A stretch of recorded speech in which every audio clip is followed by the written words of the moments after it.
right there? You can go play him. Steph will sit in. There's only 4 players. That's fine. Steph doesn't need to do anything else. And I did all of the payouts and stuff instead of her doing it. So she's due for some work. Oh, okay. Frozen. Jesus. 2 minutes I was like talking on the phone in my car. Frozen. It's still frozen.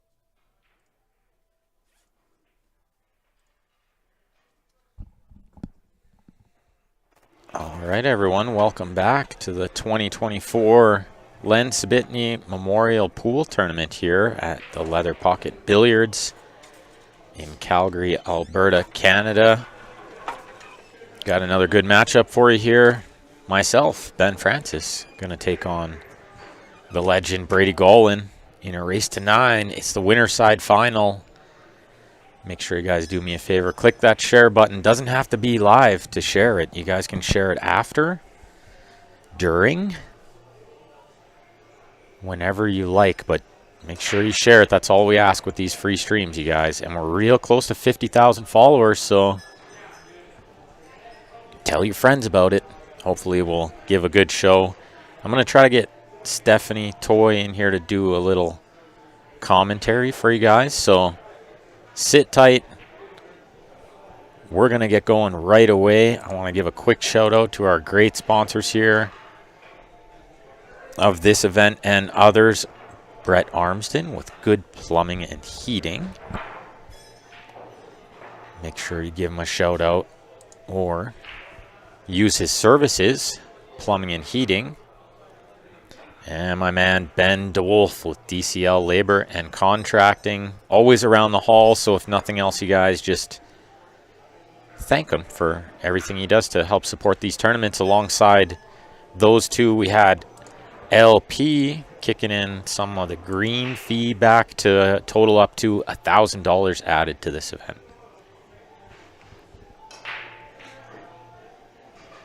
So I'm going to step away, hit a few balls, get ready to go. Sit back, enjoy the show. Stephanie will be right with you guys.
Well, hello everyone. Back again for another live stream. This is the 2024 Len Memorial Tournament, second annual. We've got 2 matches underway here. Currently watching Ben and Brady battle it out on the A side. 9 ball on the 9 foots. Also on the B side, tandem match going on. Stephen Holem versus Colin Greenlee playing the B side final.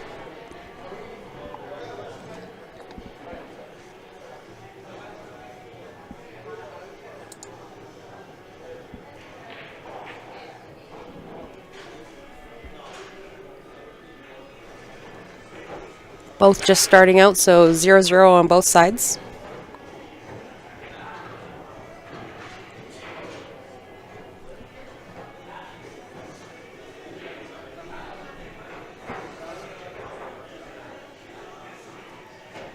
Hello everybody. Hey Rob. Jerry Cahan, nice to see you. I am riding solo for this commentary so far. We'll see if we can get somebody to hop in with me. But until then, I will man the scoreboard for you. Do my best.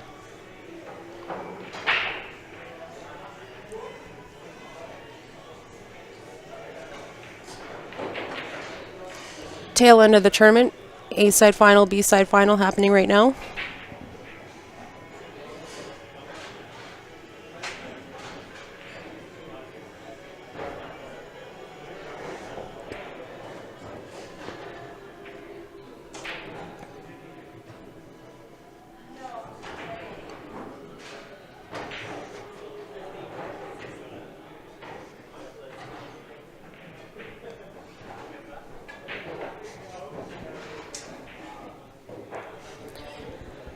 Ben on the 2 ball here. Tricky 3 ball to get on.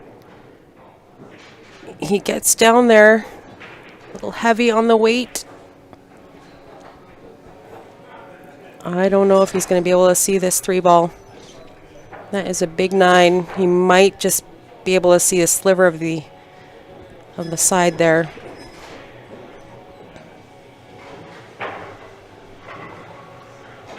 Looking at the kick.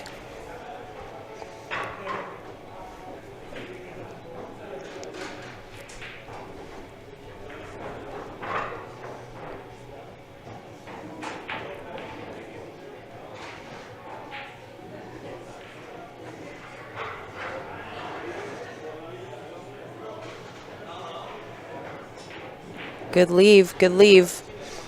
Ben knows that he's got his hands full with Brady.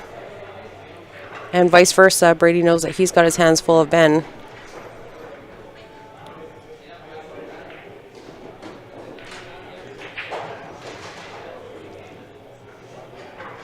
Both players obviously shooting well.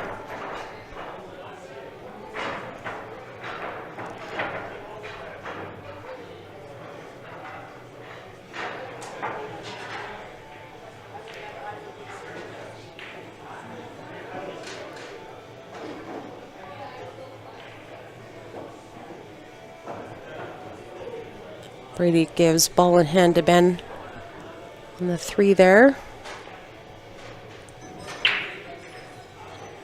We'll see what Ben opts to do here. I don't think the 4 ball passes the 9 for the bottom left. Might have to do the 4-5 combo in the right corner. Looks like that's what he's going to do here.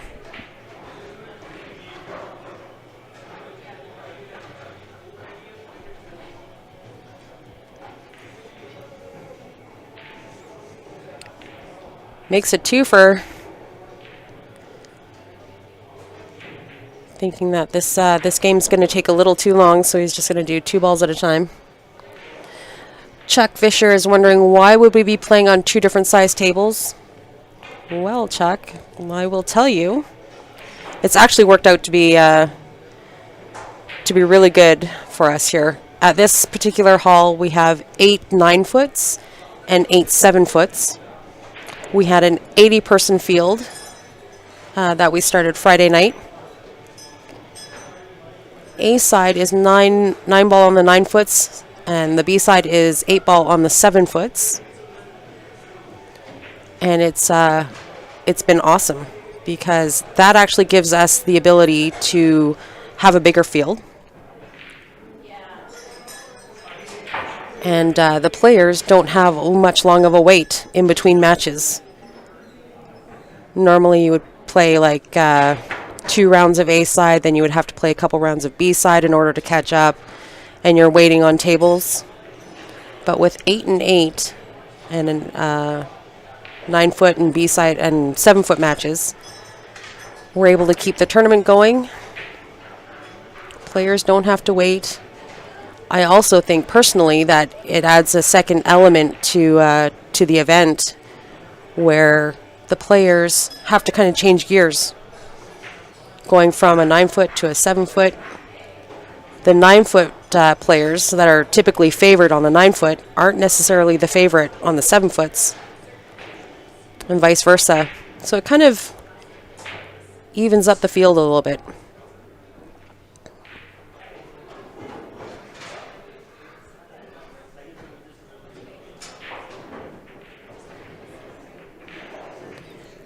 Typically with eight tables, we would only be able to take 64 players max and shorter races just to kind of speed it up a little bit.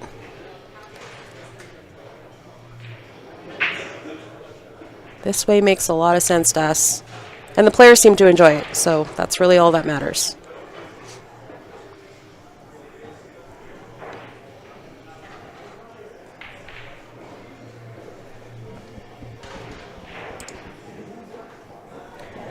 The format for this event is winner breaks on both sides. So Brady is on the board first, with Ben missing that 6 ball.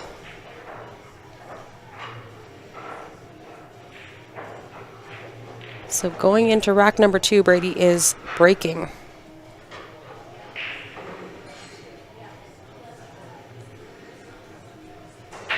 If you guys could please share the stream for us, we would really appreciate it. These players deserve it. They've been playing great pool all weekend.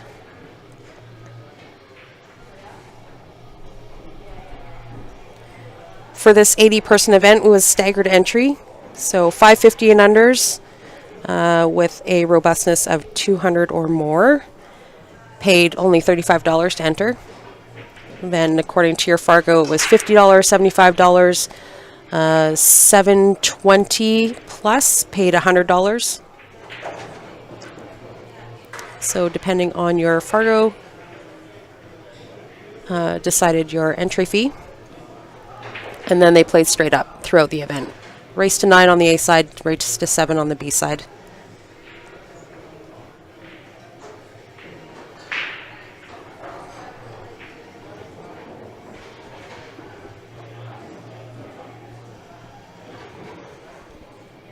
Brady looks like he got a ball there. 5 ball it looks like.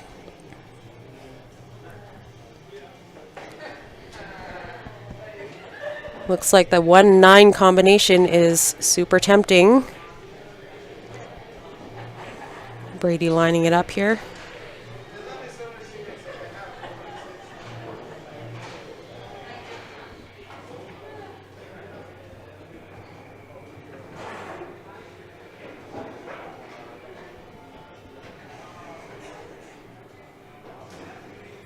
And he gets the 2-way.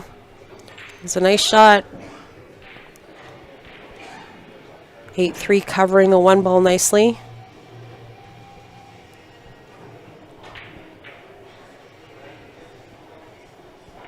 Nine ball shortens up the window for a kick on the 1.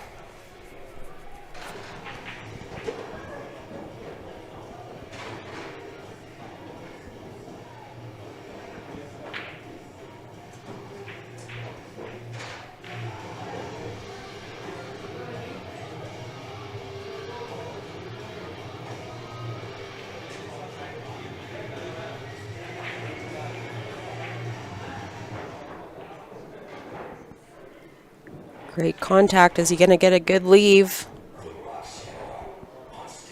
Does not look like it, leaving the one ball wide open for Brady here.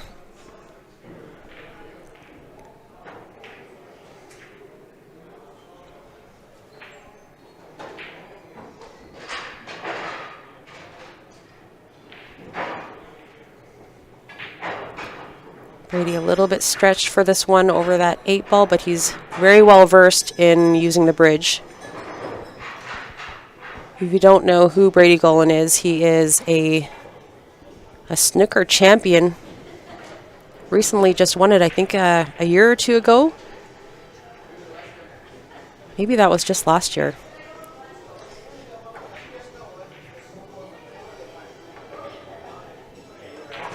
But both players very well accomplished.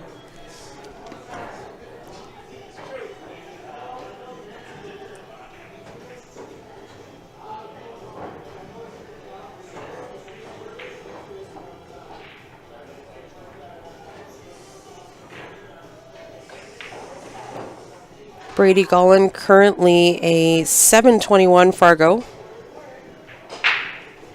which I feel like is a little low. And Ben is a 752. Lots of titles under these two belts. So this should be a fantastic match.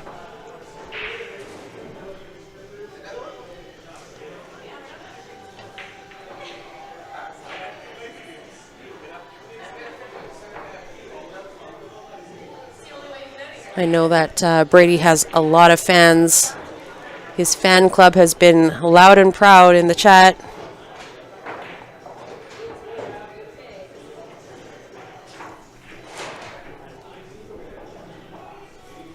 It's the second ball in hand that Brady has given up. Not making contact with the lowest ball on the table. Ben knows that in order to overcome Brady, he's got to play smart. So I feel like we're going to see a lot of great safeties. Paul Richens says that he'd rather watch this on the big screen tonight rather than the Flames. This should be a great match. It's going to be a barn burner, Paul.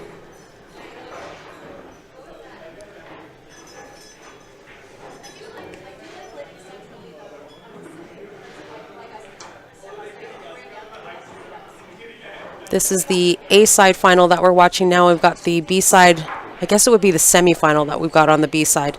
Colin Greenlee versus Stephen Holem. Stephen was Brady's last victim.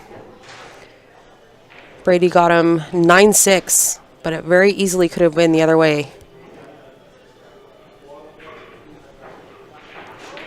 Colin Greenlee playing a great set of matches this weekend. Had a really strong finish on the 9-foots. Obviously playing pretty good on the 7-foots also.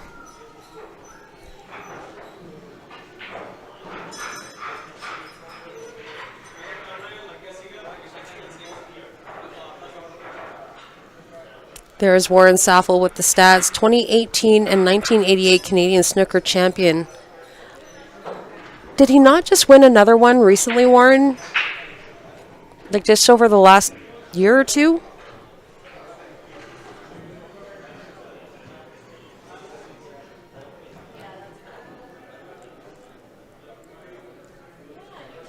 Ben's got a couple fans in the YouTube chat. Andrew Knox from Kelowna says, "Go Brady, go."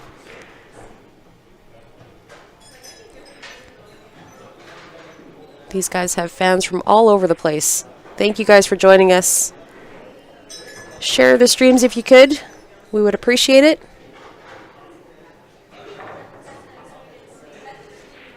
Darcy says that he won a big 9-ball a year ago. I feel like that's kind of like the norm. He's probably won a few big, more local tournaments.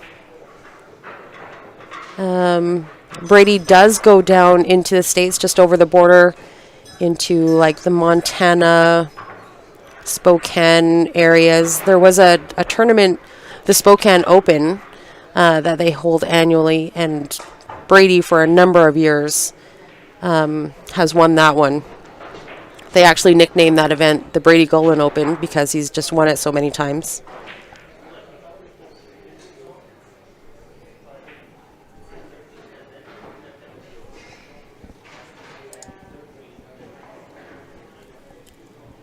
Ben looking to keep the score nice and tight. Like I said, these guys know exactly what each other is capable of, so not looking to give up big leads, that is for sure. The danger of letting the other player see the table is that you probably won't get back at it, more than likely, so.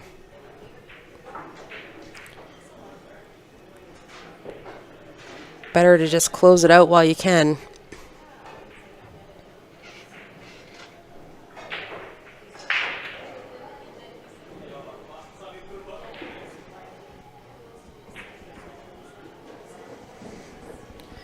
Ben looks like he got a ball on this break.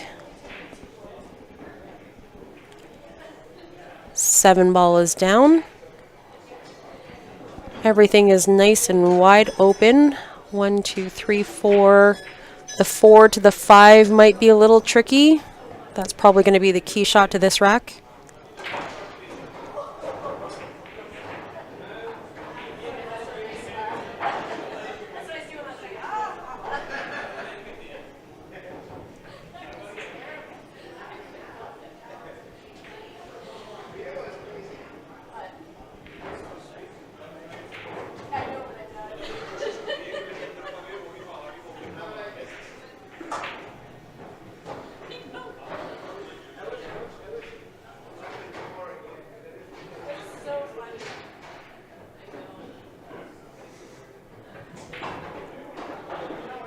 Ben's left himself a little flat on this 4 ball.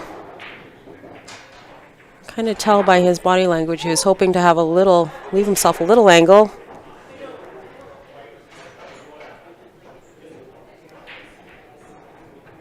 He's going to have to force something to happen here to see this 5.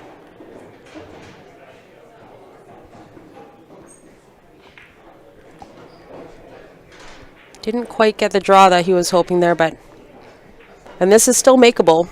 It is definitely tough.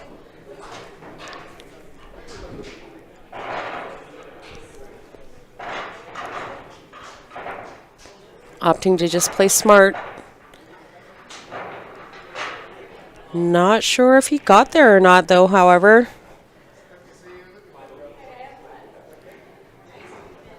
I think Brady sees enough this 5 ball to make it. Might be a little tight.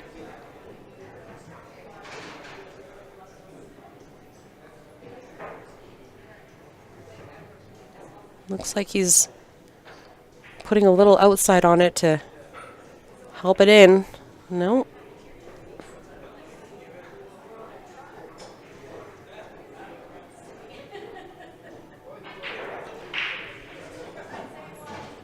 Also deciding to play it smart. However, Ben sees this 5.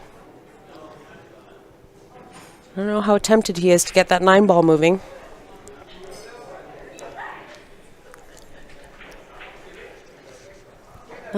Jeffrey is asking what Ben's Fargo is now. I was just looking at that. It is a 752. Ben is a 752 and Brady was a 721, I believe. However, I feel like it's a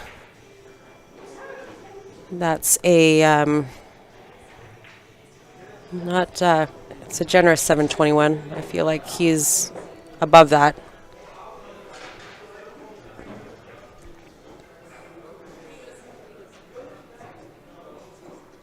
Warren says that Brady won the BC championship in 2020 as well. Maybe that's what I was thinking of.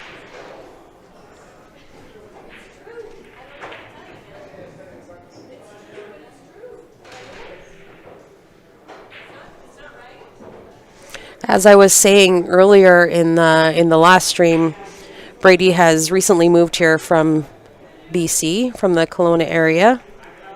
and we are more than happy to embrace Brady in Calgary here. Actually, he doesn't live in Calgary. He lives just outside, but he plays a couple times a week in Calgary.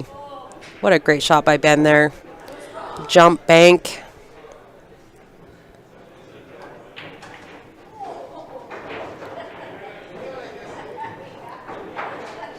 Not always favorable to be shooting from inside of the pocket.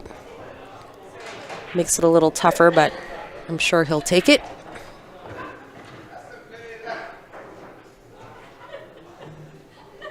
Carlos says there's a big Kelowna group watching, he sees.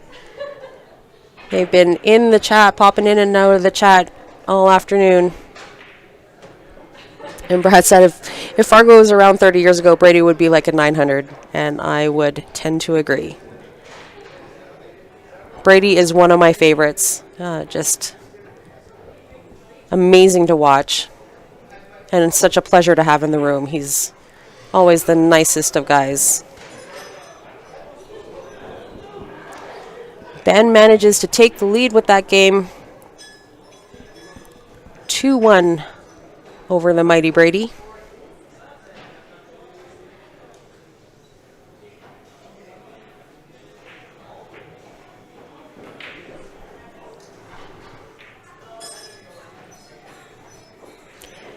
Dave cheering Ben on from the Philippines. Thanks for popping in, Dave. And Warren says Brady is known to be from BC, but he was born in Castor, Alberta. And that is correct. The reason why he moved from BC back to Alberta is to be closer to family. And we are more than happy to have him here. Nikki, you are absolutely right. Same story with Ben. Ben is a very, very close friend, and love to claim him as that. True gentleman of the sport. A true sportsman. A lover of the game. He just exudes pool passion, for sure. Ben puts on a really good junior program also here at the Leather Pocket that he is the general manager of. Juniors are welcome to come every Sunday from 11 to 1. And they just do, a little casual round robin. Kind of teaches them a little bit of pool etiquette, gets them out off the video games, hitting balls. Great for the hand-eye coordination. But like most of us believe, and Ben believes, that, that's the future of our sport. It starts with our kids. So we're super lucky to have Ben promoting a junior program here at Leather Pocket. If you have any questions, feel free to reach out to them via Facebook, give them a call. Ben is easily accessible online, also on Facebook. He will be more than happy to answer your questions if you have any.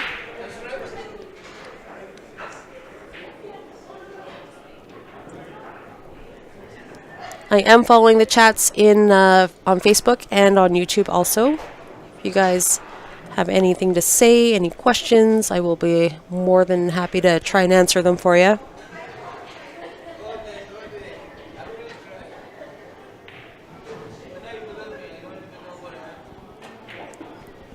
Ben just spearing in balls.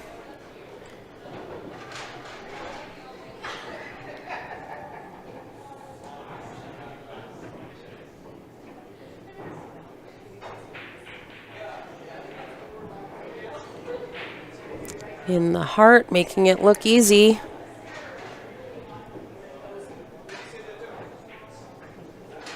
I think this 3-ball passes that 8, if I'm not mistaken.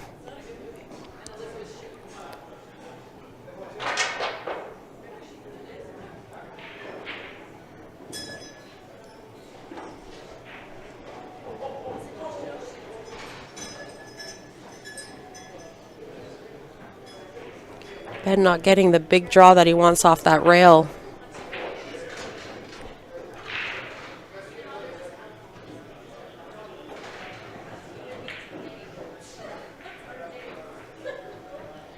Our very own Warren Saffel says that he played Brady in the Western Canadian Snooker Tournament in about 85, 86.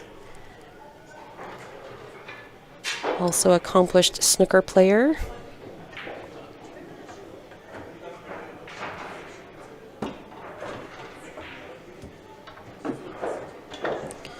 Tyson wondering why he's not in Calgary playing in this event. It's because you're too busy gallivanting the world. Jet setting. That's why.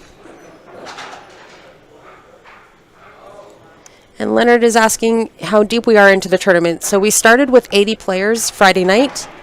Started at 7 p.m. We ran through the whole first bracket. Everybody played once, except for those who had the bye. They played Saturday morning. Played the A side last night till about 7 o'clock. I think we cut off the A side. That left 8 on the A side, so we got actually pretty far. And then we ran the B side to about midnight, and that brought us to 8 on the B side also. So brought back a total of 16 players today, this morning at 10 a.m. Everybody in the top 16 made money, so it was Championship Sunday, money for everybody. And paying the top 16, I think, like I mentioned earlier, it was a staggered entry, so anybody 550 and under was only $35 to enter. And then one step above that was 50, and then 75. And then if you were 720 plus, it cost you 100 to enter. So first prize is actually going to be a cool $1,000. $650 for second, $450 for third. I want to say $300 for fourth, or $300 or $350 for fourth. And then $225, $150, $70 for 13 to 16.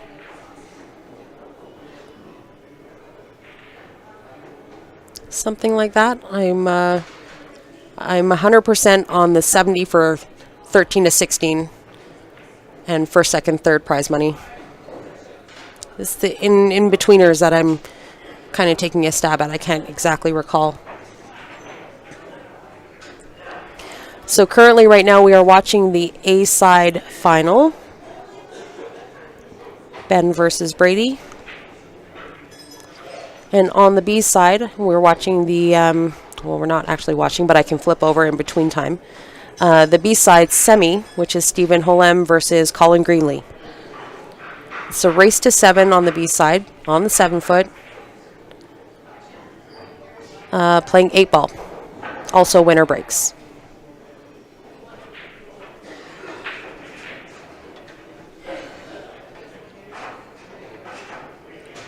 So after these matches here, we will go to a B-side final, which would be the loser of the Ben and Brady match. And then we'll continue on to the final, which is a true double dip. So whoever wins the B side will go back to the 9 foot, play 9 ball. And if the A side winner is defeated, they will go to a second set on the 7 foot.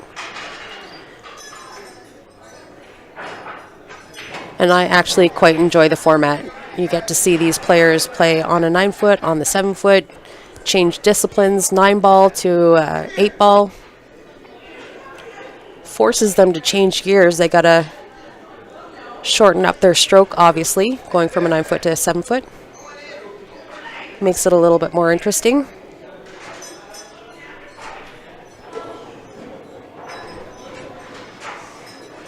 Rod's asking what the score is. Should be on your screen.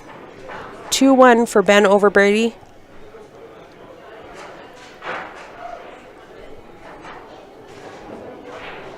Oh, is it 2-2? Did I miss a game? I better check that.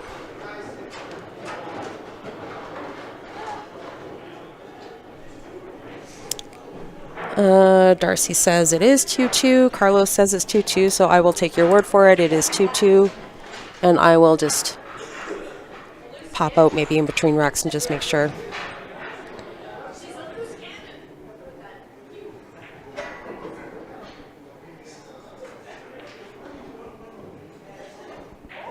Nice little shot for the 3 in the side there. Those side shots with speed are not always easy. But Brady comes out with perfect shape on the 4 ball on the other side. Nice angle on the 5 to pop out for the 6.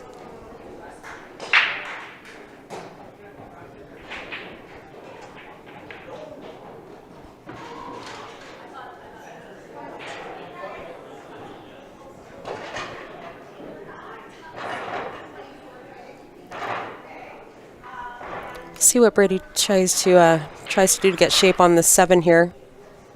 I believe it does go into the side if he wants to shoot it up.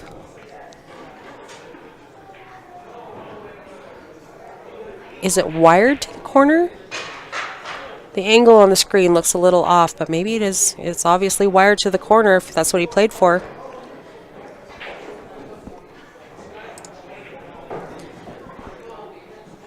Brady with the lead once again. 3-2. And like I said in the last match when it was Brady and Steven, I feel like these matches are going to be back and forth.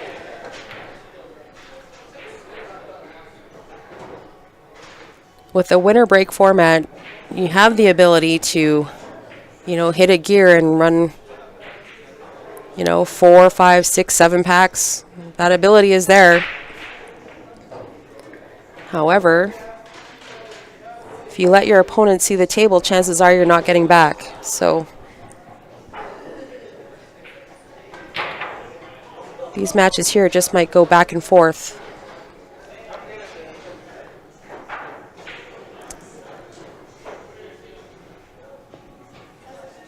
Mr. LaRose asking for the score on Colin and Steven, and it is currently 3-1 for Colin over Steven.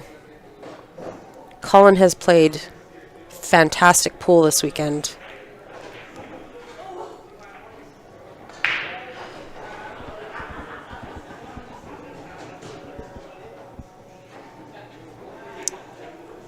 Big break from Brady. Although it looks to be dry.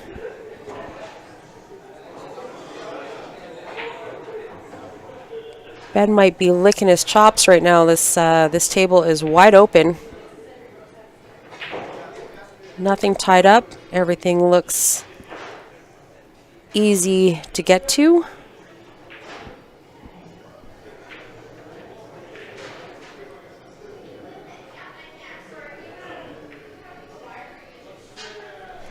I did, Leonard. I got caught up in the friendly banter, which is perfect because when you're commentating by yourself, the comments just kind of seem to help you have, individual conversation when you're flying solo. So I do appreciate it. James Brinson in the YouTube chat. Hello from Lincoln City. Hello, James. Thanks for joining us.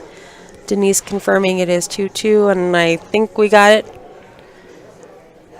Currently 3-2. Ben's got a nice look at this 4 ball in the side, I do believe.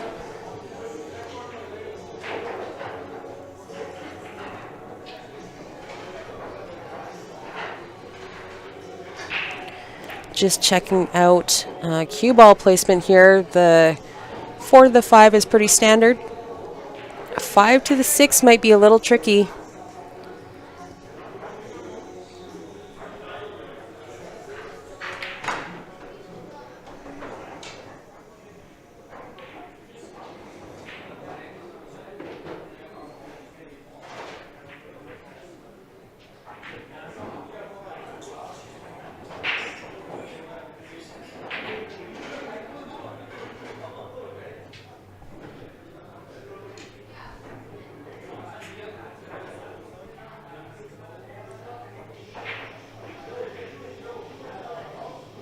Nice shot by Ben there. Oh no, this cue ball's got a good line.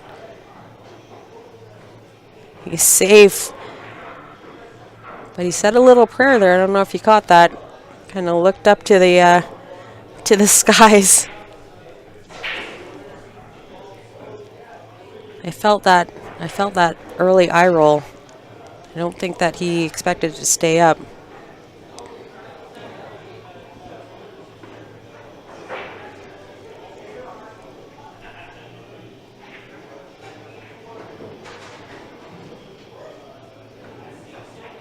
Taking a deep breath here.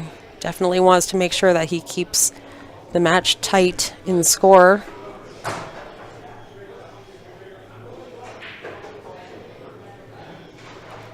We got quite the crowd of spectators here in the room too, so if you are in the Calgary area, feel free to pop in. Nice little crowd forming here.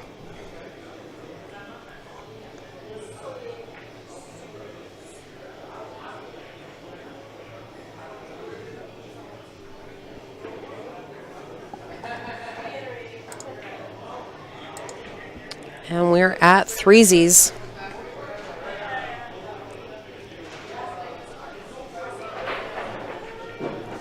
Leonard saying it is unfortunate in Alberta we're very strict against auctions, the bonus money. It would make the pot well worth the win in a 3-day tourney with so many players. And I would have to agree, however, the government always wants their cut, so we opt not to do those a lot of the time.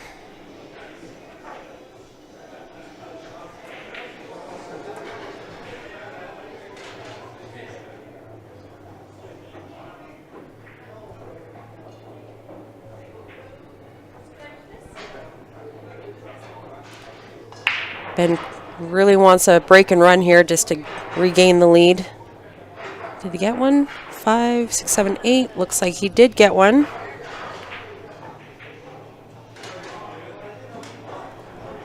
Eight ball, no longer on the tabletop.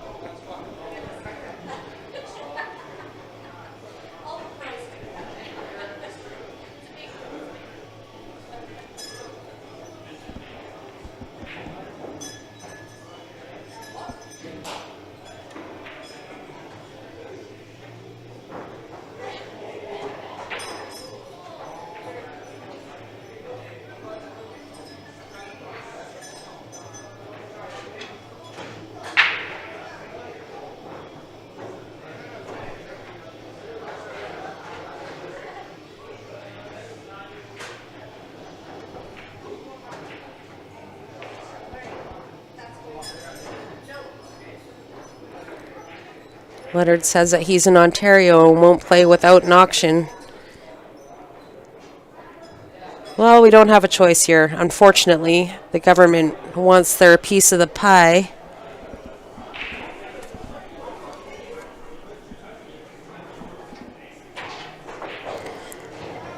Alberta Gaming. Alberta Gaming wants their piece of the pie.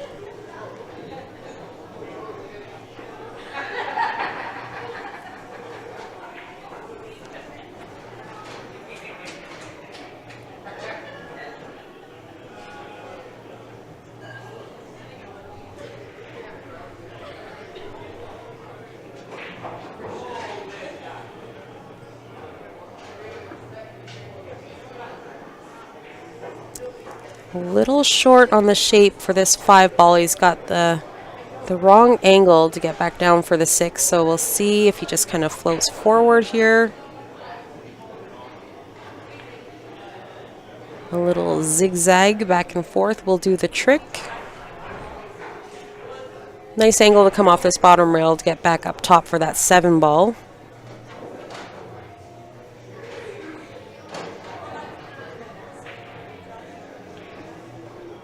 Oh. Oh.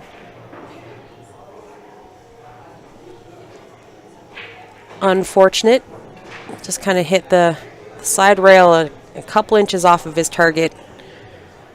He was fortunate that he didn't scratch. So he still has a shot here, but it's a little tougher than he wanted.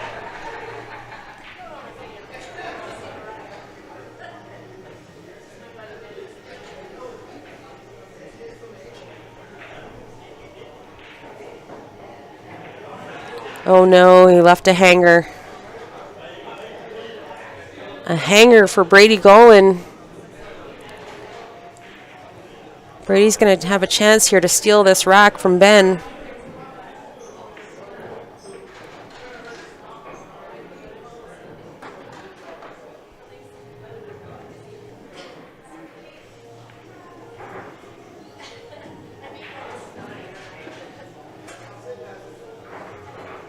And only perfect for this 9. Only perfect will do.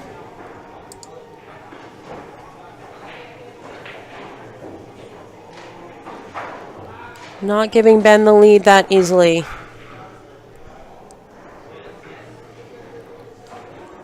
So with a steal comes a break, winner break format.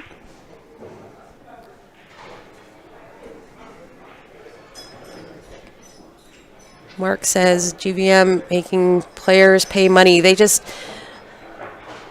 don't make the players pay money. However, in order to legally auction players, have any sort of Calcutta, a raffle, a draw, something like that, it's tough. If they find out that you're doing it, they can come in and either revoke your gaming license, your license for your establishment, all that kind of stuff. They have the power to do all those sorts of nasty things. So better safe than sorry. We just choose not to do them. They deem it as a form of gambling, so, and that's a big no-no here in Alberta. We probably have the strictest gaming commission in Canada, in Alberta.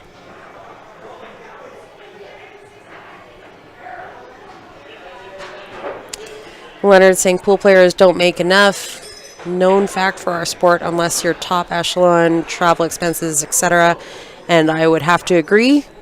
I think that if you get into to playing pool, you're really doing it for the love of the game, because it's not because you're getting paid a ton of money. That is for sure. It is a tough lifestyle.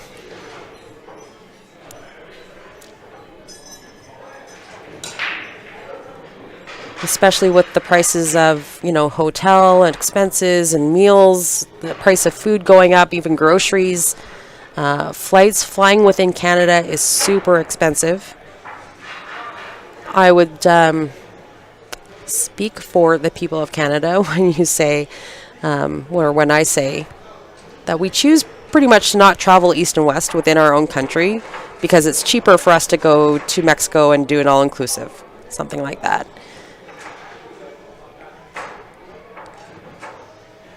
The price of flights is crazy.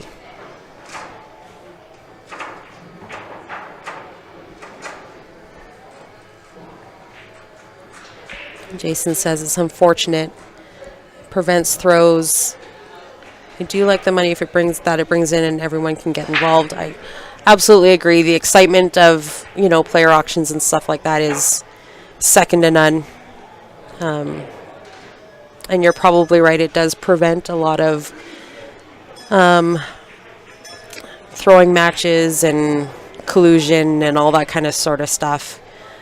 But I think, and I'm speaking for our pool community here, that ethically and morally these guys play pretty legit. I'm not going to say that, side deals and whatever don't happen, but they're minimal, for sure.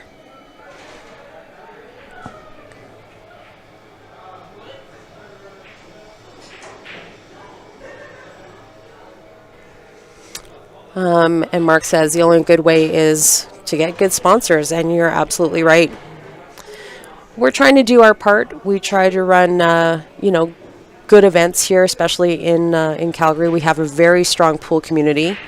As you can tell, we have very skilled players, and a lot of them. We have quite a few players that are over 700. So very lucky in southern Alberta. We did instill a dress code for this event because we want for the stream, the players to be looking decent. We are definitely not black tie, however, no sweatpants, no scrubs, no dirty sneakers and ratty old t-shirts.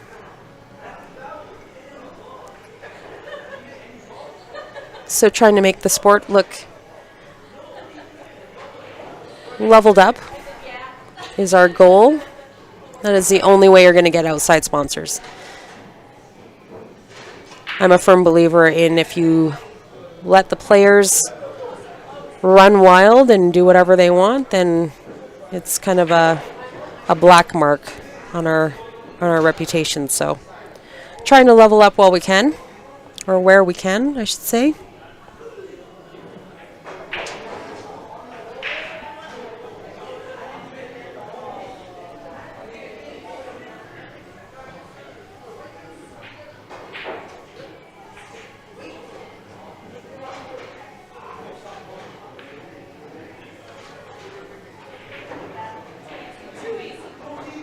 And in a tough position here, cannot see the two.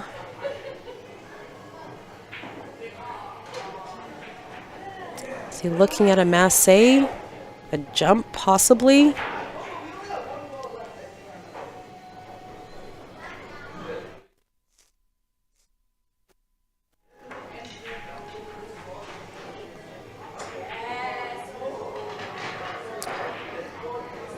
He's got his Nix Q Innovation jumper out. Good contact. Does he get the bank? He was close. Close, close, close. Unfortunately, he's going to leave a hanger for Brady.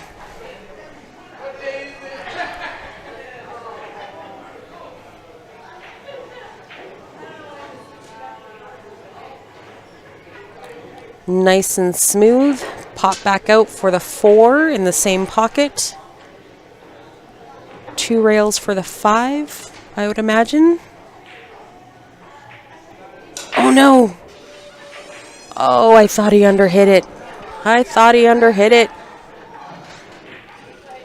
Only perfect pocket weight for Brady Golan.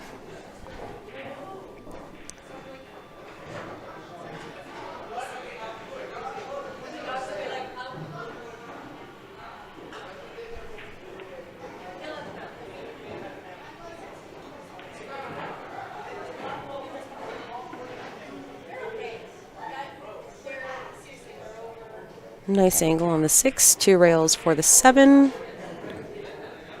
3 rails even, boom.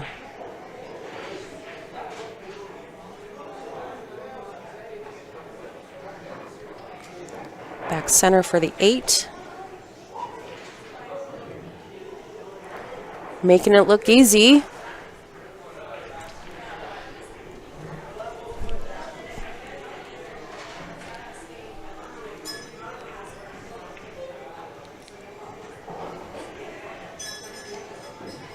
Looks like Brady's in a groove.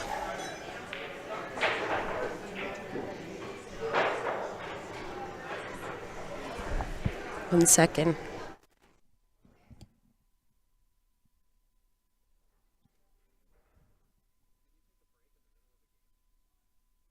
If it's his shot, like he's got control.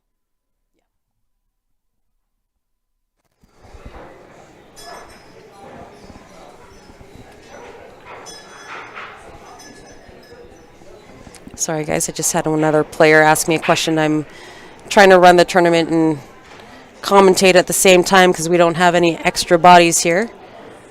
I believe the score is correct at 5-3. Should maybe just double check that. 1 second. Just check Ben and Brady's score. Their scoreboard is on the other table. Just come out here and just look on the table, on the green table. They've got a scoreboard. It should say 5-3.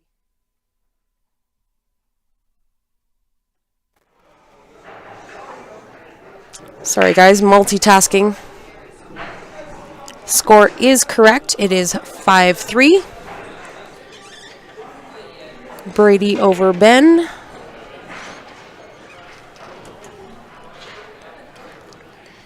Scotty is saying that he heard what I said about skilled players in your area. Absolutely right. Every single time I watch anything that's playing reminds me of the players from Europe because they are such a high caliber. We are very fortunate, Scotty. We just we have a very strong pool community and a bunch of great guys who are not. I mean, they're very accessible and they're very willing to share their knowledge with you, just to grow the game. Like if you run into like a Brady or a Ben, you know, just at the regular pool hall, they're more than happy to, you know, play super cheap sets, you know, just for experience, give pointers. If you ask them a question, hey, how do I get from this ball to this ball? How do I, you know, get out of this situation? They're more than happy to share their experience with you. So we are very, very fortunate.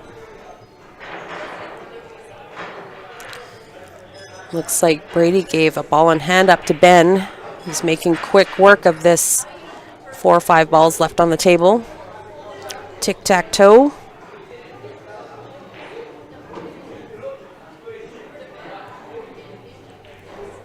And Ben is able to claw one back there. 5-4.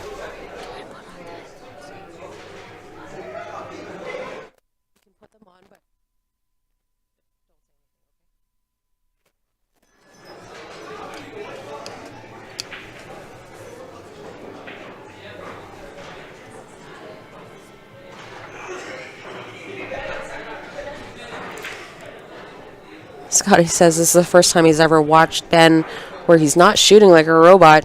He is human after all. He sure is. Cannot be perfect all the time. However, that is the goal.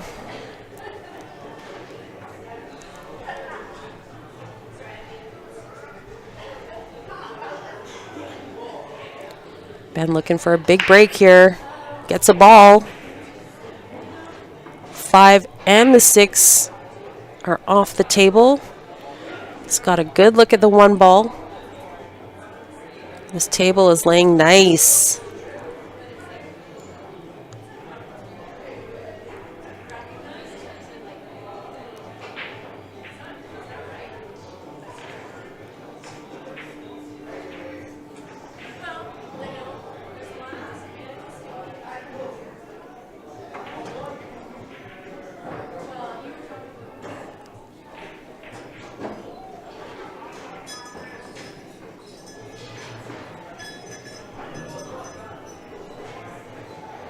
I don't see any obstacles on this table here.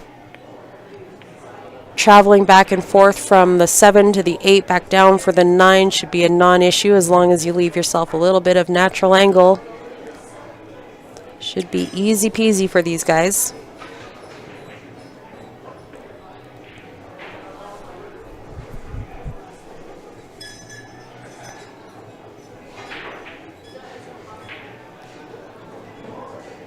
I think Ben probably would have liked to have a little bit more angle on the 7. I mean, that 8 ball is almost a hanger in that corner pocket, but just to make it a little easier. But I think that he's still favored to make this work.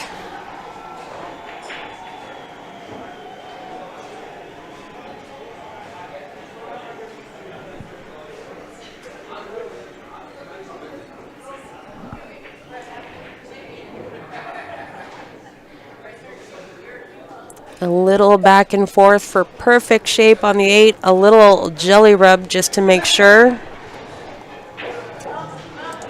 We are tied back up at 5.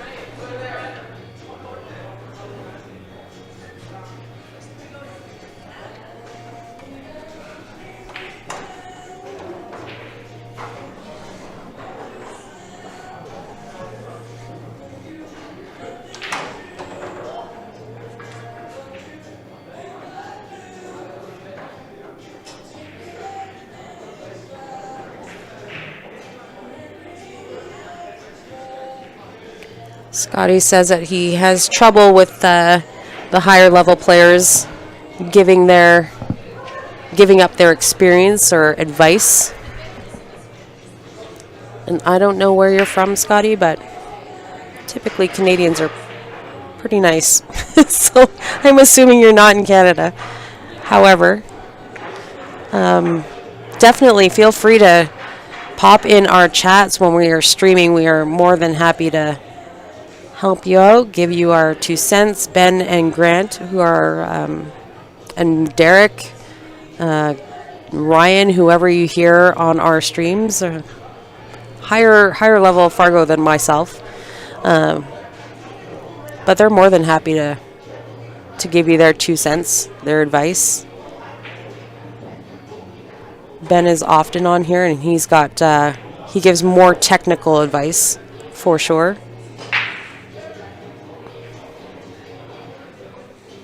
But feel free to ask. We are more than happy to answer your questions if we can.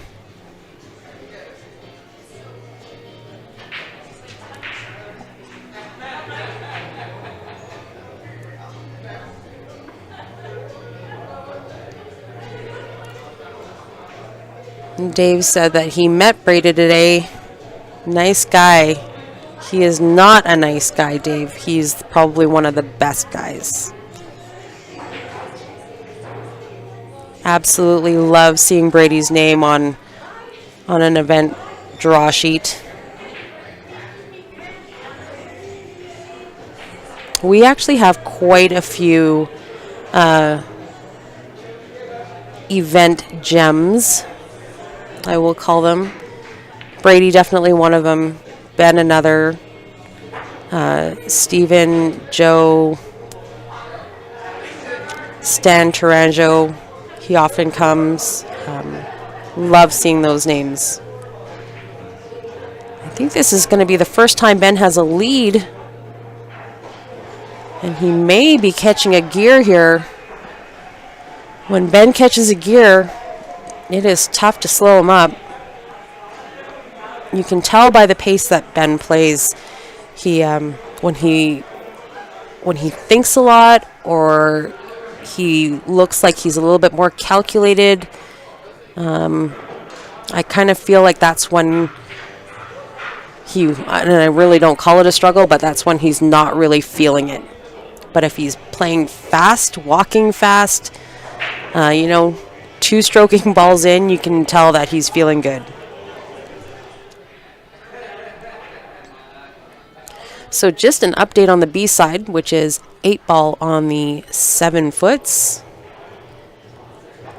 Colin Greenlee is dominating right now with a 5-1 lead over Steven. On paper, I think Steven is the favorite. But like I said, Colin has got a lot of experience playing pool. He's just taken some time off. He was probably taking a bit of a hiatus, maybe 5 years, I want to say. But making a strong comeback. He's been playing a lot on the 7 foot and the 9 foot, and he's played a great tournament this weekend.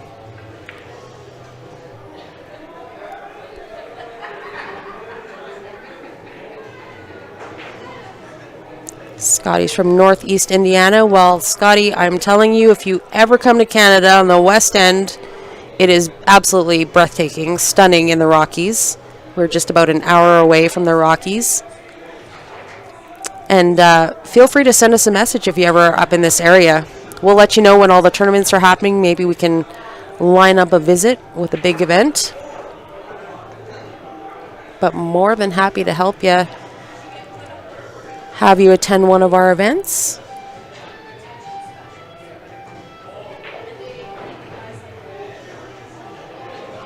Nick Manuel in the chat. That is Nick's Cue Innovation.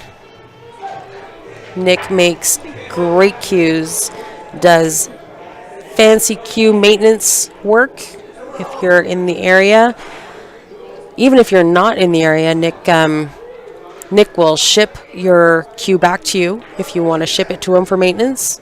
He is fantastic. You will not find a person more caring for your cue than Nick. Does fantastic work. Ben plays with, I believe he's got one of Nick's jumpers. And the word on the street is that it's magical.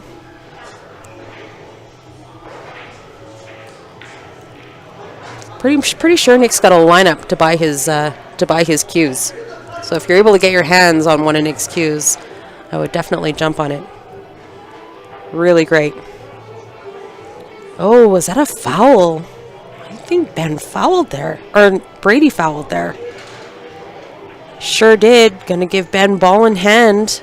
I think that is the third time for this match that Brady's gonna give up ball in hand.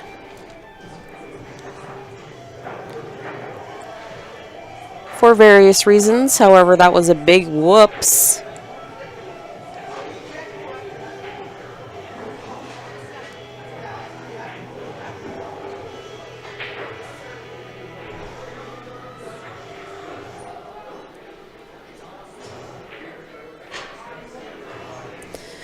Nick says Colin Greenlee is using his Nick's carbon shaft. Good to know. I didn't know that, Nick. Nick's got some good, really nice keelwood shafts that he recently released also.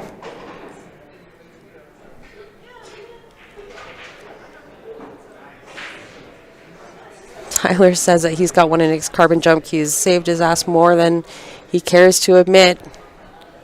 Sometimes you need them.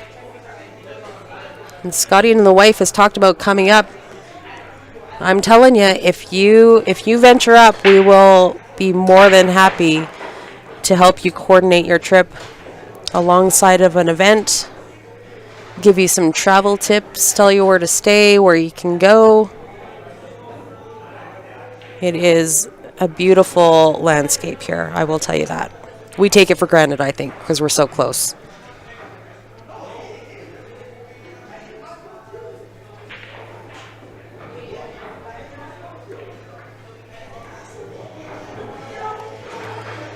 Ben maintaining the lead, breaking again.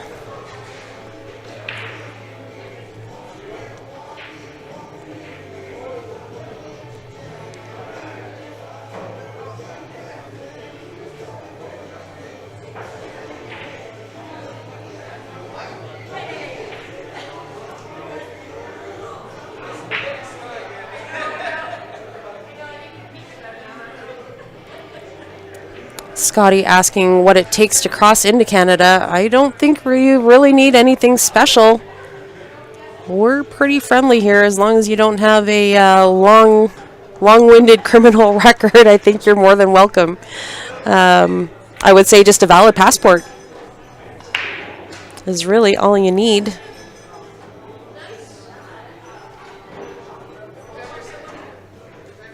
Nikki says Ben's heating up now, and I think you're probably right, Nikki. He's sped things up a little bit, so he's feeling a little bit more confident, I feel like. Dry break for Ben. And Brady went for a safety. Did he get there? I'm not really sure. Made contact with the one. Tried to get behind this little 5-6-9 cluster. Didn't quite get there. However, he may have had just enough coverage with that 5. Not really sure if you can see the edge of that one ball. It'll be tight. It's gonna be tight.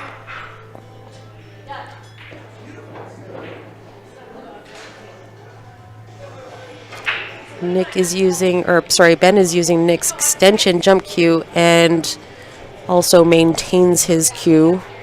I think Nick pretty much maintains most of Southern Alberta's cues.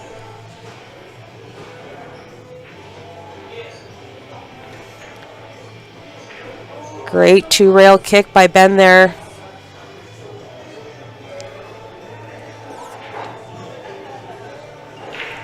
Good contact, but leaving Brady a good look at this one ball. I think that he can, that is cuttable into the side. I know it looks a little bit more straightforward on the screen, but live on the table, I feel like it might be a little bit more angle than it is perceived here.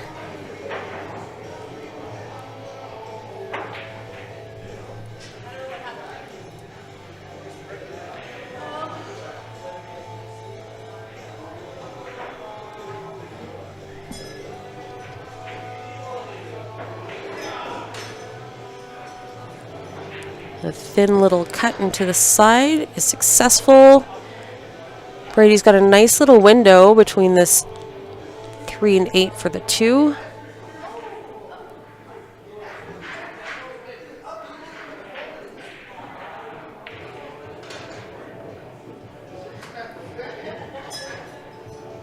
Nice little draw for this 3 in the side. Not sure if that's what he was anticipating, but actually has a nice angle here to come back for the 4. I'm not sure what he's going to do with the 5, 6, 9 situation. That might actually work. It looks fairly straight on this 4 ball, but I think he's just got a little bit of angle.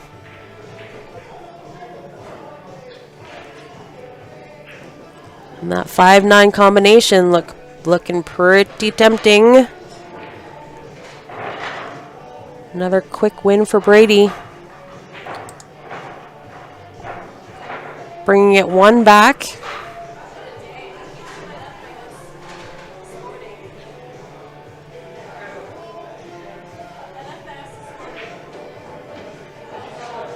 I have a feeling that Brady and Ben may be having a quick break. Brady has left his cue on the table. I don't see anybody walking up to it, so let's just flip over to the Colin-Steven match. This score currently is 6-2 for Colin over Steven.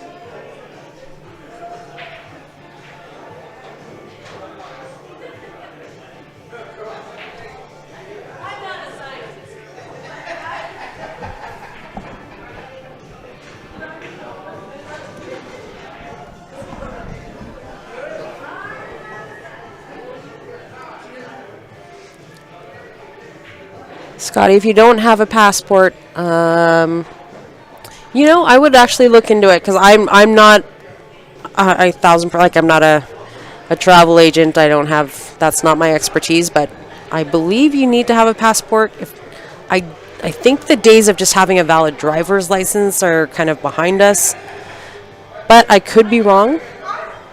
But look into it, and if you're ever able to come up for a visit, just let us know. Shoot us a message.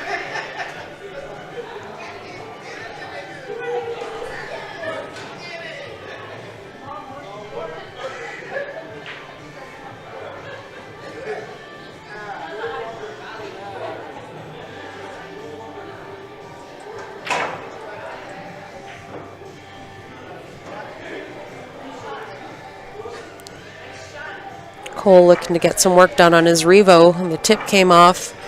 I'm telling you, Nick's got, I don't know, probably every tip that you could possibly think of, he's probably got in his arsenal. Makes great recommendations, and his installation work is second to none, so.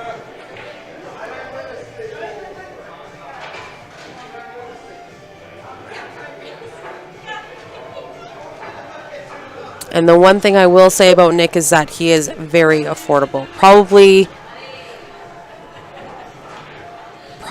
overly affordable. Doesn't do it for the profit, does it definitely for the love of the sport. Calgary is definitely lucky to have him. I know I am anyways.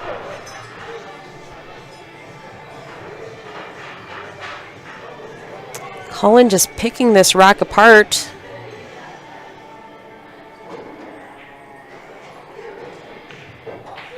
Looks like he's in good position on this 10. Stay on the top portion of that table for the 8-ball on the side.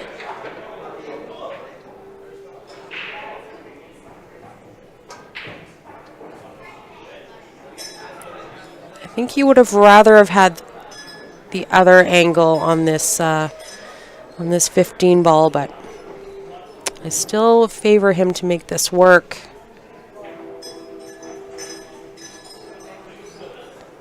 Currently 6-2 over Stephen Holem. And I like Colin's odds here. He's beating a monster if he can pull this off. Last ball on the hill, race to 7. Wow, he did it. Good for Colin. Like I said, Stephen on paper was the favorite to win the B-side match. Stephen is a very accomplished 9-foot player and as well an 8-foot player. Or sorry, a 7-foot player, 8-ball. So Colin is going to await the loser of the A-side match that we were watching. I will flip back there. Looks like they are racked up and ready to continue.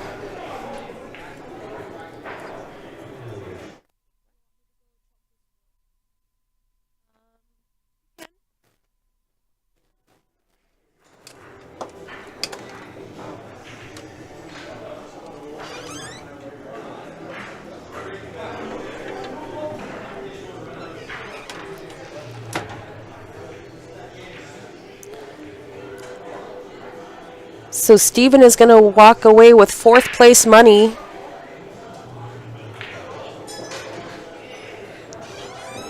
And I'm 95% sure the prize money on the draw board, it was $1,000 for first, $650 for second, $450 for third, $300 for fourth, I want to say.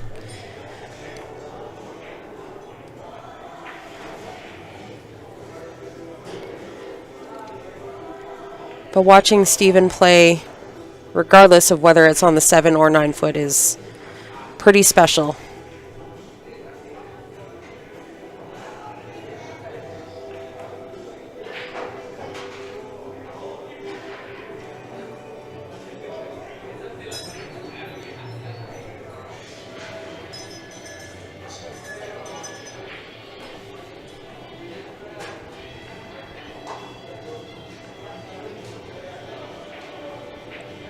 Nice shot on the 1 ball. A little back and forth for shape on the 2. 2 to the 3, 3 to the 4. Might be a little tricky. I think 3 to the 4 is probably the key shot here.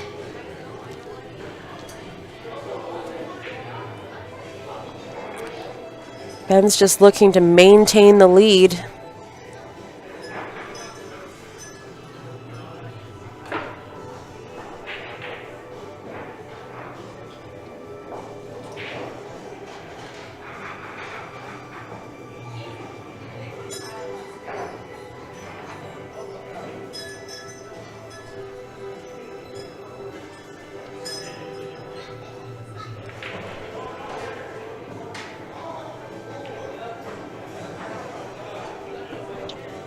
Just opting to come center table for the 4 ball.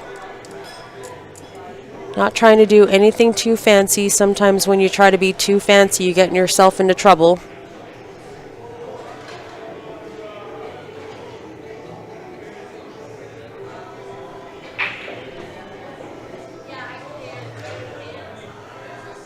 Nick says last year he ended up with 4th and he's so happy. I do remember, Nick. You played an incredible weekend. And you should be proud. That was a monster field. Monster field. Like I've said 1,000 times, we've got so many great players in Southern Alberta. If you're able to cash, you did well.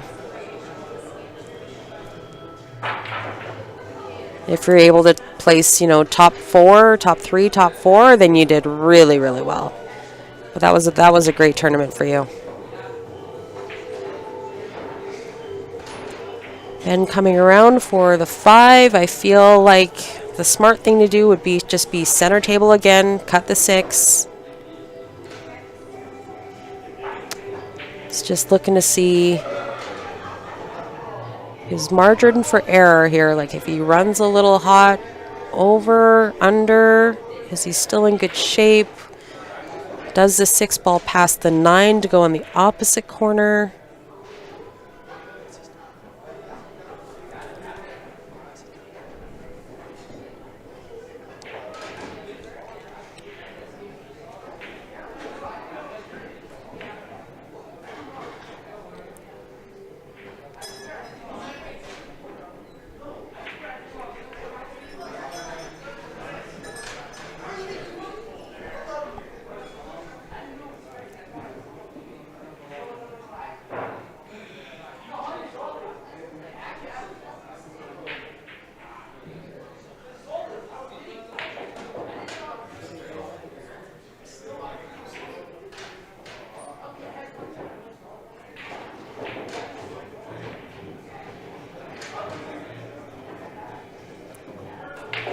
Does the 6 pass? The 6.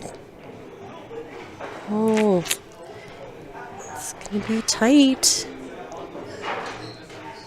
Is he looking at the combination? No, he can't be looking at the combination.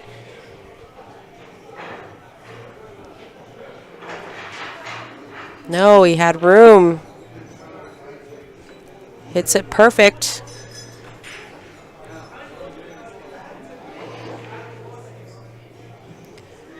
Ben just trying to maintain composure here. This is going to put him on the hill if he can get the 7-9.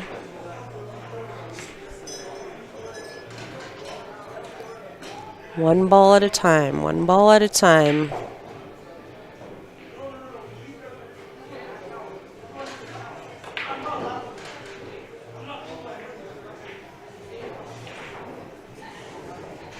That is going to put Ben Francis on the hill versus the mighty Brady.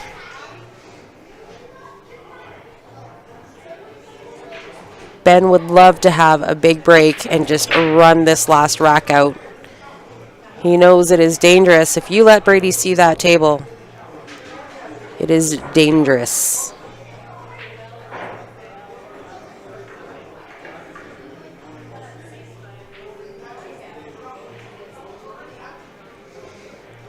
Warren says that he's never liked 9-ball. He played a few times, played Bernie at Great White once, beat him in straight games. I would have to agree, Warren. I don't like the fluky element of 9-ball. I feel like, for me, 10-ball is a better game, especially for this skill level. I think maybe 9-ball is a great game for lower level players, players that are just starting out or learning a rotation game. 9-ball would be good, but I feel like for prize money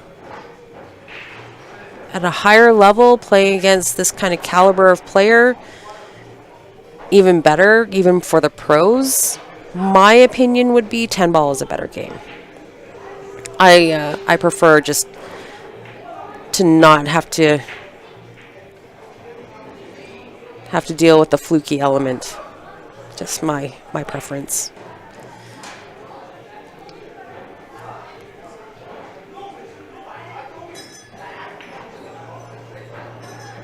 Looks like Ben's just trying to kind of assess the position on this 4-ball.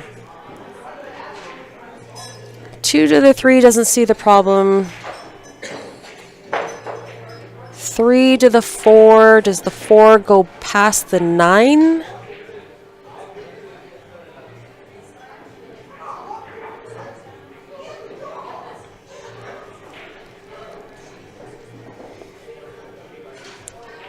Is Ben going to just float down the right side corner here for the 9-ball in the left corner if he passes the 9? The window between the 5 and the 9 is so thin. Your margin for error there is obviously less.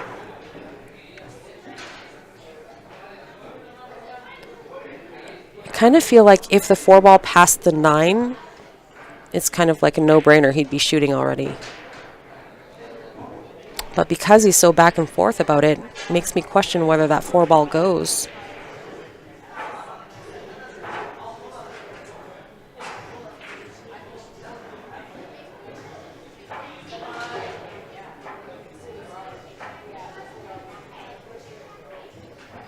Holding it maybe might have been the obstacle there.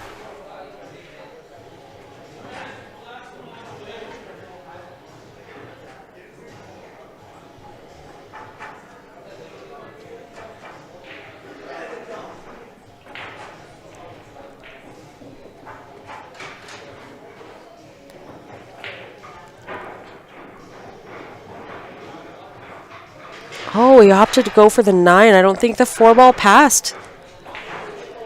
It looked like it might have, but obviously he chose to play the carom. Was not successful, so Brady's going to get a peek at trying to get one back here. Make a go of it.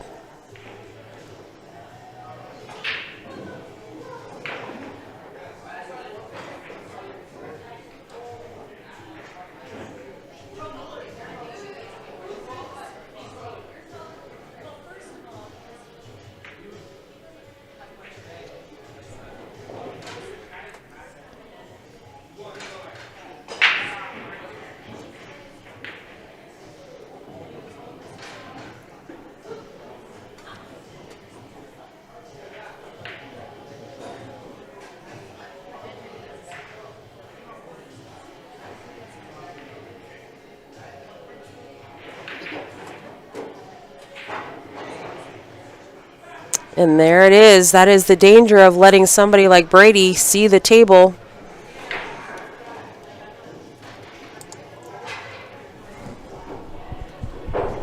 Because when you make a mistake and somebody like Brady is able to capitalize, sometimes it punishes you. So unfortunately, fortunate for Brady, unfortunate for Ben.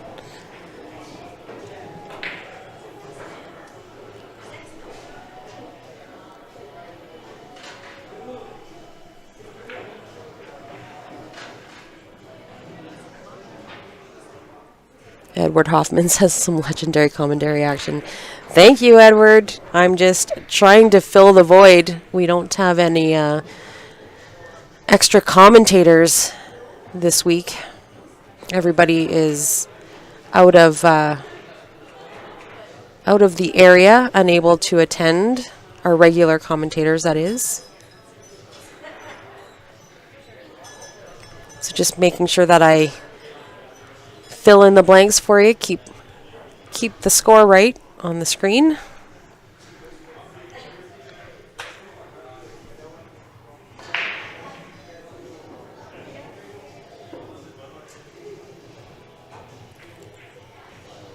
Brady fires in the 1-ball into the side.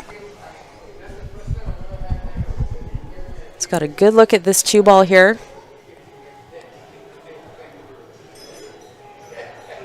Three-ball on the bottom rail.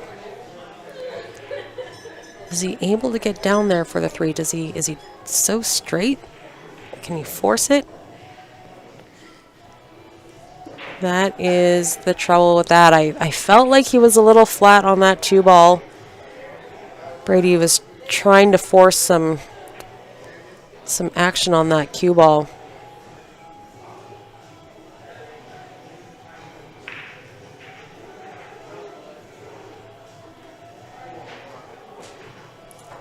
Got a little bit of an unfortunate rub there, and looks like he's hooked on this 3. I don't think he can see the edge, but can he spin it off that bottom rail just for contact? Use that little cluster as a wall.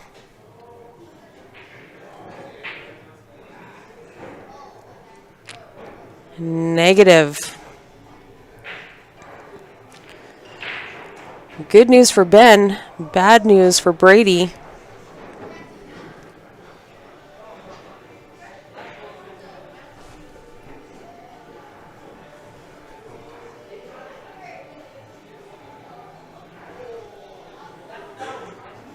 Ben is going to get a chance here to close this out.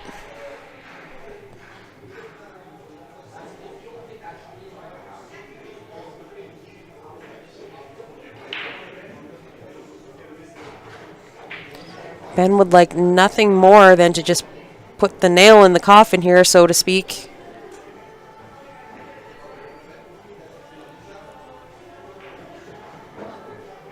You can tell he's taking his time. Deep breath.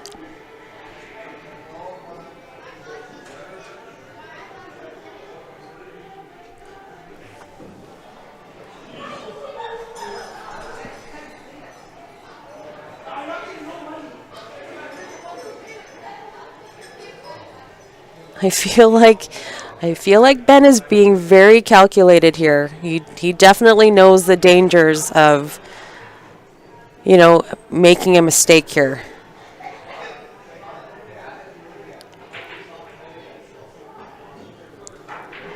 I feel like the 6 ball goes in either pocket, so depending on how he wants to play this, goes in the right and the left. He likes going into the left.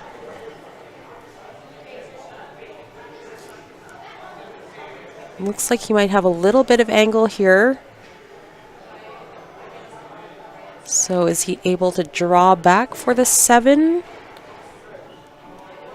Is it too much angle and he wants to go like forward off the left rail and back for the 7? A little stun maybe? A little stun draw.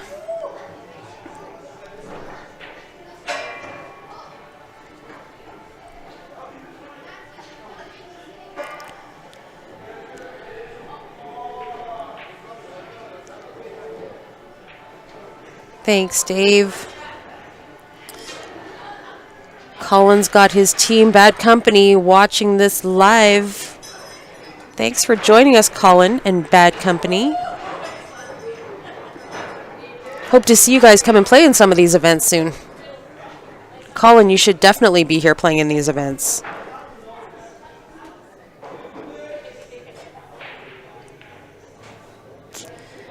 Eight ball, one more ball to close this out. This is for the hot seat here. If Ben sinks this 9 ball, that means Brady is going to the B side. And I'll have to change gears, play 8 ball on the 7 foot against Colin Greenlee.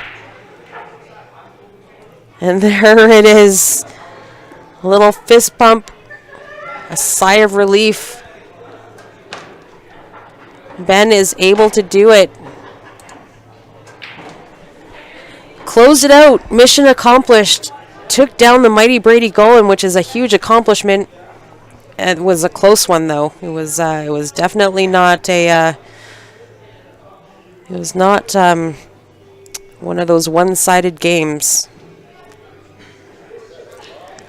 So we're going to close out the stream here. We'll start a new one once the players are ready on the B side. Looks like Brady is making his way over to the 7 foot side. Colin, also a gentleman of the game, will give Brady some time to warm up, get refreshed, get a fresh beverage, take a quick walk, hit some balls. So I would imagine that we will be back in about, I want to say 20 minutes or so. And we'll be back with the B-side final. The loser of this B-side match coming up will be 3rd place winner. And I don't think we're going to be long. So give us about 20 minutes, folks. Don't go far. And we'll be back with the B-side final. Thanks, guys.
right, everyone. Let me just change the names over. We'll just leave it running. Colin about to play Brady Golin. Hopefully you guys are enjoying the action as much as I am. Wow, I was so nervous there. So nervous. Maybe you can hear it in my voice. Just kidding. So, let's see. We got Colin warming up over here. Let's give a shout out to our sponsors while we're awaiting the B-side final. Good Plumbing and Heating, Brett Armsden. Thank you very much, sir. If you're out there listening, we much appreciate you. And I know all the players do as well.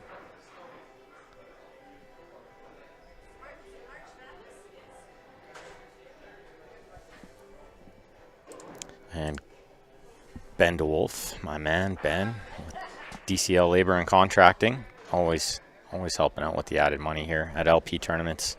I can't thank him enough. He's just all around very helpful friend of mine, you know, always looking out for people. It's a good guy. So thank you very much, sir. Make sure you guys thank those people when you see them too. They're a big part of what keeps these tournaments going. Steve wanted an update for the Holem Greenlee. It was Greenlee for the Winski. Steve Ski. As you can see by this scoreboard here, we're just waiting for Brady. He's strutting in. I imagine he's going to want to hit a rack of balls here. Hasn't touched the 7-foot yet in this tournament. I'm hoping I don't have to touch it either. But I'm super thrilled to have snuck through that match.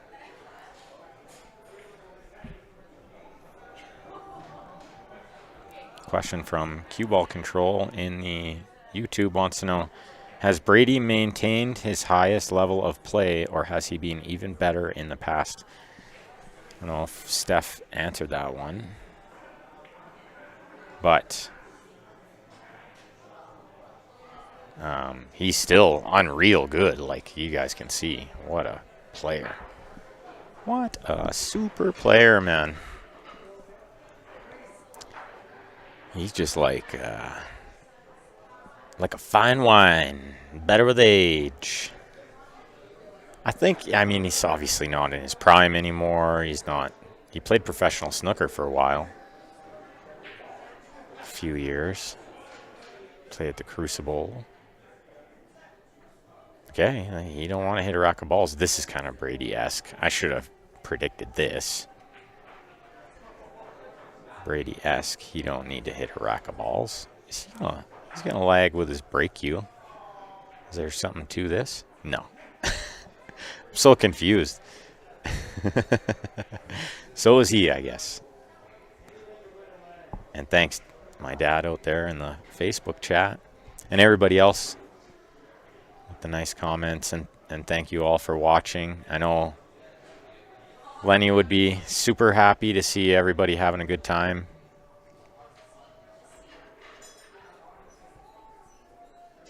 I know how much this pool room meant to him.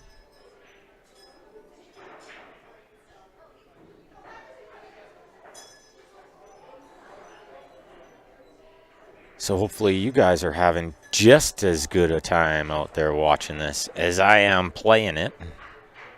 Pretty hard to top that, but you know. We're having a good time out here. I know Brady was having a good time there too, even though I beat him. He's such a gentleman. Just the nicest guy to play, really is.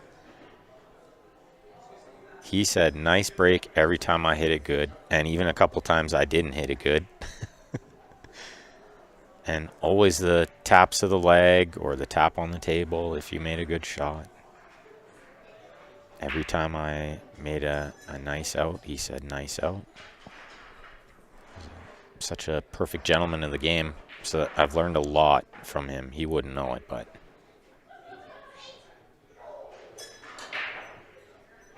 Oh, how's he hitting them? Yeah, I guess he didn't need to really hit a break, hey? Didn't look like he needed to warm up.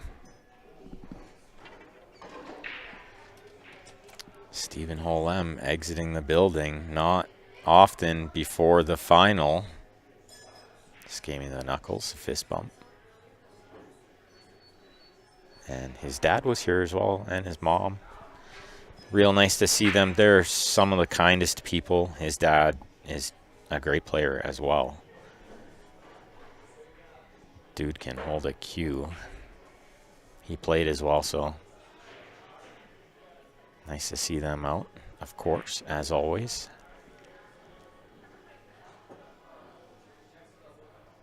And out as in playing, not out as in knocked out of the tournament.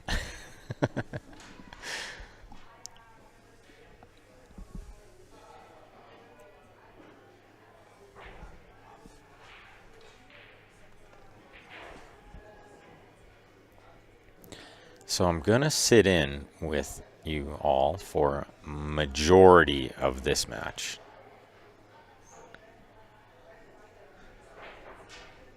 And then I'll have to maybe scatter off for a little bit and just get a couple of things done. And then maybe hit some balls before the final.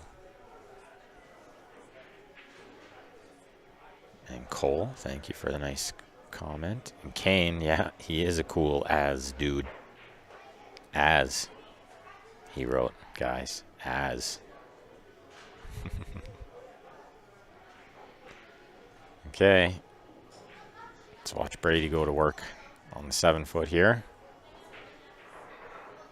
We all know what he's made of on these tables. I've seen him do it before.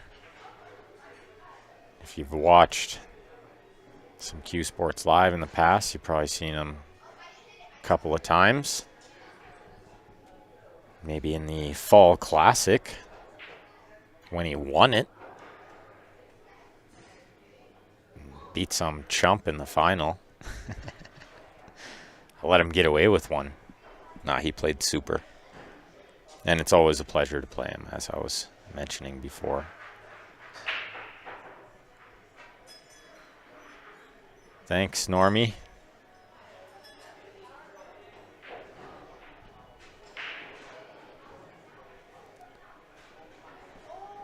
One more win, guys. One more win for the repeat.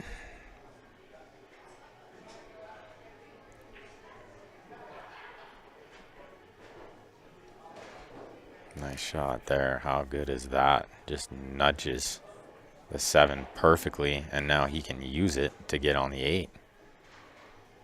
Or he can use the 2, but I kind of like using the 7 and then playing the 8 in the side, and I think that's what he just looked at.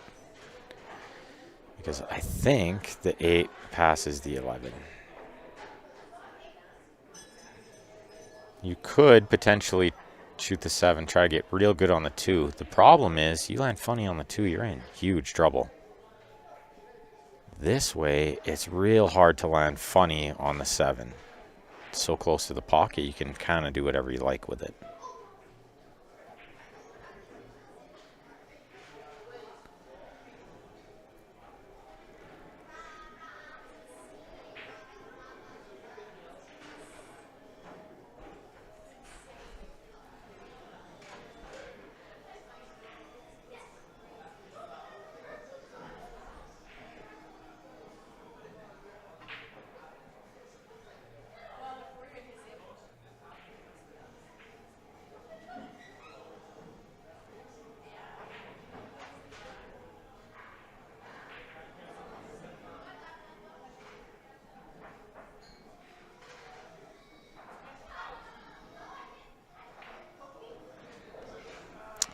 Yeah, that is just steady, as steady can be. And we'll see if he does something like Edwin and put up a package here and keep calling in his chair for a little bit. Definitely very capable of it.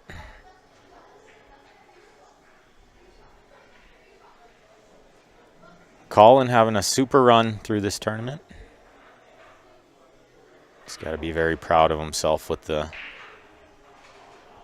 previous match, of course, knocking off Stephen Holem, Canada's number 4 ranked player by Fargo.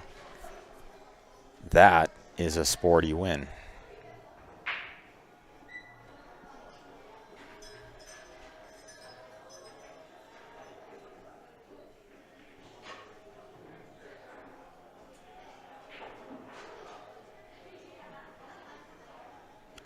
So we'll see Brady take a bit to rack here, because if he's going to be crushing head ball like that, the way he broke the first one, you have to really take your time with the rack. You can't be just getting up there and smacking a bad rack. You won't make a ball. You see him touch it, and then he'll probably re-rack it.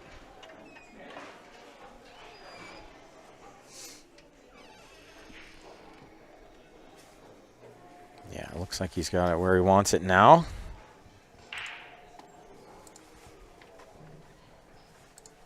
And up 1-0. Race to 7 here on the one-loss side. The B side. Speaking of B side, Steph's going to jump in beside me.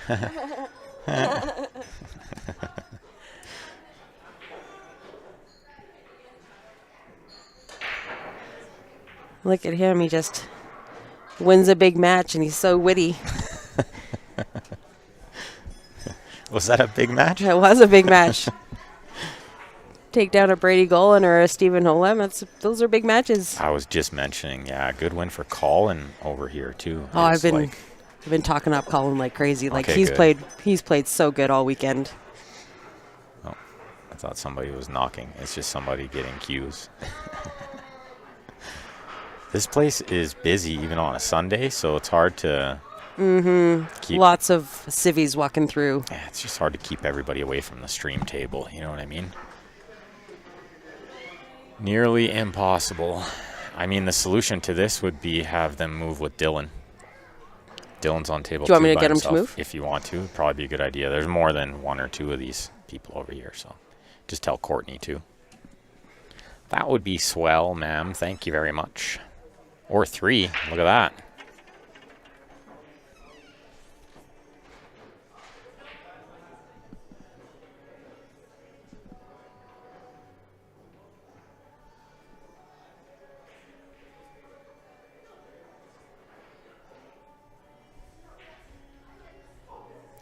Just have some walk-ins that the waitress gave this table to, so we're just going to move them over. Just to a table kind of not beside this one. We got a couple open tables, so it's okay. No problem.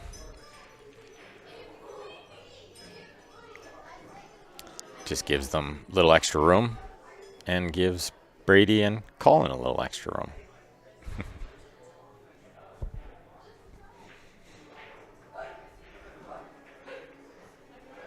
Okay, guys, make sure you're sharing that stream. We got a decent number watching. Is everybody watching the PLP too? I can only imagine. I mean, we're watching it. Who we kidding? We're pool fans too. But make sure you guys give it a share for us. These free streams, that's all we ever ask. Look at that. Kane's watching, but he's listening to me. I like it. Who wants to listen to... Oh, and Peter, too, listening to me. Who wants to listen to Jeremy Jones and those guys when you could listen to me? Just kidding. I absolutely love listening to Jeremy. Scott Frost has been a very nice addition to Matchroom commentary. I'm a big Scott Frost commentary fan. Double screens. Cole, too. Nice. I love it. Okay. Brady landed pretty good. He's going to need to put some inside. You can see him a little upset, but I think with some top and some inside, he'll be fine here. Watch the inside. Juice him down table. See how he uses a nice soft stroke there, too? If you get jabby with that stroke, it's not going to get you there. you can't force the top spin there. You have to let the side spin do the work. But you do need a little top to carry through the ball, right?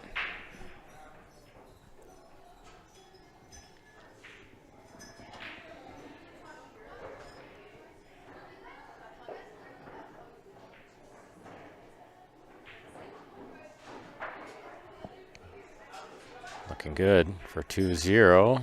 2 breaking runs to start this match. Whoa, he jumped up a little and it appeared he might have overcut it for a second.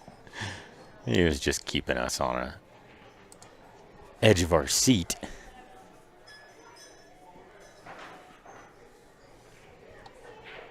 And if you're just tuning in, we're at the 2024 Len Sbitney Memorial Pool Tournament here at Leather Pocket Billiards in Calgary, Alberta, Canada.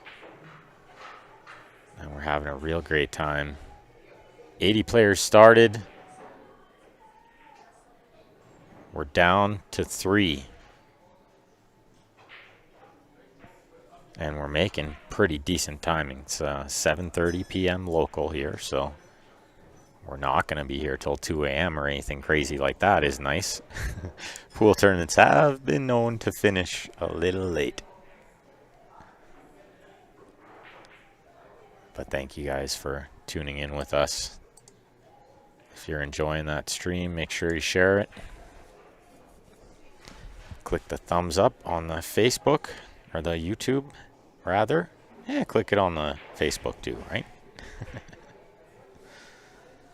Click the wow when they make a good shot, or when they hit the break real good. Like that. He's hitting them good. Look out, Colin Greenlee. This one's a little tougher because the 8's surrounded by solids. But the 15 down near this bottom left corner has the 5 ball hemmed up. What do you do? I feel like you can't really play low ball, so pretty sure we'll see him work out the high ball. And the 9 up there, closest to the 8, and that'll probably be the ball that can develop the 8 while still staying on the 12, the ball near the rack spot. I don't hate his chances here. This is still a good look. Thanks, Jeff. Cole wants to know, does 8 go? You know what? Upon second glance, Cole, it may just go between the 3-4. I was looking at the table outside of the screen, but looking at the screen, it appears it has enough room. And if he can play good position on the 11 for the last ball, that might be a good out ball. Or the balls that are down nearest the 8. It goes in the side as well, you know. So if he played the 9 last, the ball near the 8, and got straight in, he could almost just stop right there, shoot the 8 in the side. Steph over here taking some pictures, so make sure you guys follow Leather Pocket Billiards on Facebook to catch all of the action shots from the event.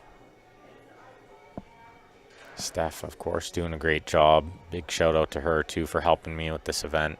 I know Len would be very proud of us keeping it together. It's not easy out there, folks. It's a lot of work. Okay, Brady's starting to feel it. Starting to get the groove on.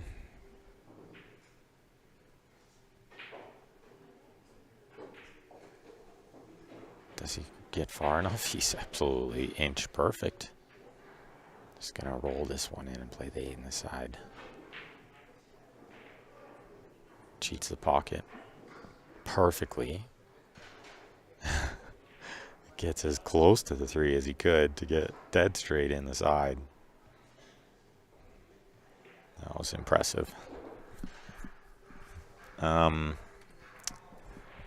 think he wants a rematch? I feel like he wants a rematch. What do you guys think? He is rolling.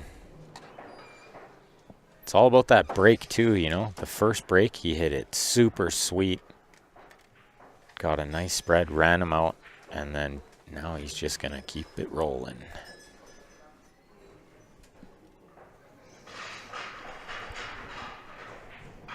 Well, in order for Colin to get on the board here, he's got to get to the table. He's going to need to get a shot. I feel like he's going to get to shoot once, but it might be only once the way this is going. He might need to make the most of the one chance he gets, if he gets a one chance. Pretty good pool so far from Brady, looking to get a rematch.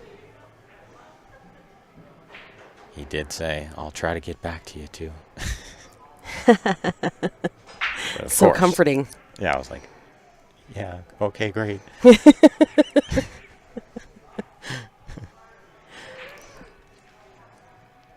Brady still plays great. Oh, yeah. And, I mean, it can't be understated, the stamina factor. He's still holding it together. These tournaments are like super long days. It's not like when he played professional pool where he played like 2 matches a day. Mm-hmm. That's not like the PLP. Yeah. No, and I can't recall how many times I've said that over the weekend. Like, tournament stamina is real. Mm-hmm. Big time. The long days, the short hours of sleep, staying hydrated, eating well, being on your feet for 30, 40 hours for the weekend. It's a real thing for sure. If he wiggles his way out of this tricky out, then I don't like Colin's chances. I'm already not in love with Colin's chances, but if he wiggles his way out of this, like the 2 is in a bad spot and the 4. I don't think you can shoot stripes because of where the 2 is. 14 is just going to be too tough up there. I was saying in one of the earlier streams that when I actually started following Brady and like loving Brady's game was when we had an event up at the hidden spot and there was a couple of clusters and I'm like, oh, he's going to have to come around and give this a little bump and this a little bump. And I watched him pick apart that rack without opening up anything. He just ended up with perfect shape. Short side. Yeah, perfect shape every time. And he just was able to pick every ball out on the short side. He's awesome. And that was when I started following him. What did you guys do to deserve this? Watching this. This guy was over there. The guy just came up to the booth. What are you guys doing? In your little fishbowl. He was over there playing on table like kitty corner to us. Yeah. To Brady and I, and yelling like, oh. He's playing with his friend, and I heard them say, "You want to bet $10 on this rack?" And then he was like, "Pressure, there's pressure," and he's like super loud, and I'm like, "Yeah, I'm feeling the pressure." You don't need to yell it. Okay, so I think Brady's trying to figure out stripes here. Like, he could play something in off the 2 to open the 14. That might be something he's looking at. Changing his mind quick. I think I like shooting the 3, use the 1 to break the 4. And then when you get down there, you can take a steep cut on the 2. It's probably okay. Just the 7's funny too, right? There's work here. Like on that last rack, I would have thought, oh, I need to open up that 8 ball to get at it, you know, and we talked about it, yeah. He just played perfect position. Perfect short side. To like slicing the 8 into the side pocket where he's got like a third of a pocket. And not only that, but he like, landed like within a millimeter of absolutely perfect on it too. Yeah. Like, didn't need to be that perfect on it. It's gross. He probably could have made it from a small angle, but no, it could be perfect. So turns out he doesn't really need to break the 4. He's going to try to roll this one in the side. These are just tricky shots that you see pool players avoid a lot. Let's see if he manages to stuff it in. He does. Nice shot. With speed, too. Those are tough with speed. Not I just like rolling Joshua's it in. comment. Wait, did Steven lost? Yes. He lost to Colin won Yeah. 7-2. 7-2. Yeah. Colin beat Carlos today, I believe, 7-2 as well. Sure did. 7-3, I think it was. Those are two matches that vault your Fargo by 5 or 10 points at a time. Jerry wants to know what time do we start. We start at 10 a.m. Mountain Time, so we're clipping along pretty good. If I can manage to win the first set of the final, fingers crossed, we'll be out of here at a reasonable time. Not going to lie, the viewers want to see a second set. No, they saw it last time. And the time before that. Of course they do. But I just decided it's a one-set final. No, I'm just kidding. You do what you need to do. No. It's a two-setter for sure. I love the true double elim in this format. Where if somebody makes a deep run through the B side, manages to steal the A side the first set of the final, they're like a huge favorite. Because one guy hasn't hit a ball on the 7-foot yet. But if it's Brady, I don't know if it matters. He hasn't hit a ball, and he's on a 4-pack from the go.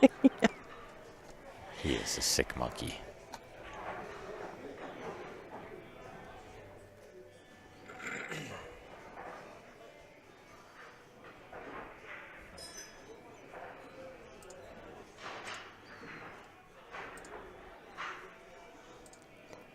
Josh, you should be here at LP watching in real life.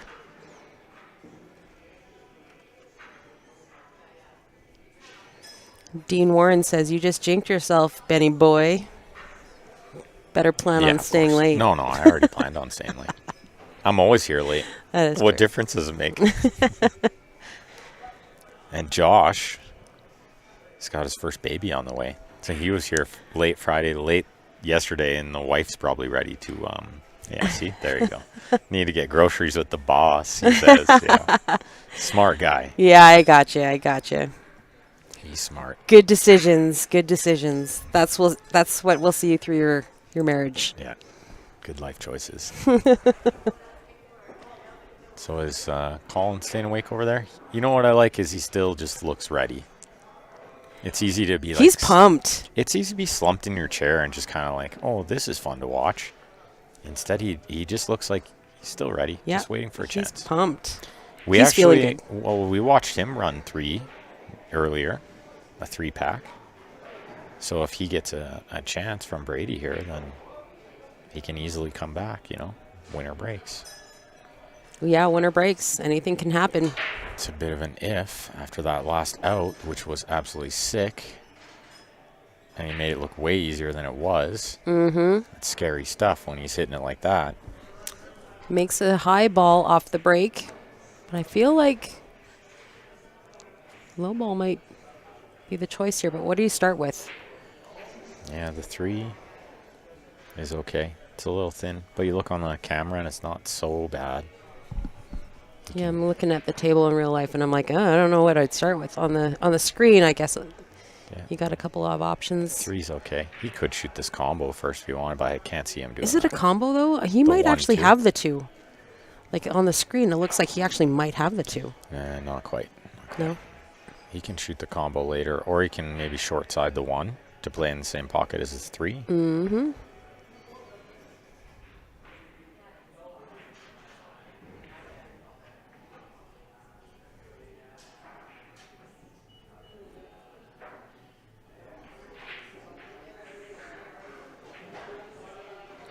I like this one from Cole. Went to a tournament with Brady, and he didn't have a place to stay, so he stayed with me and my bro. LOL. I gave him my bed, and I took the floor.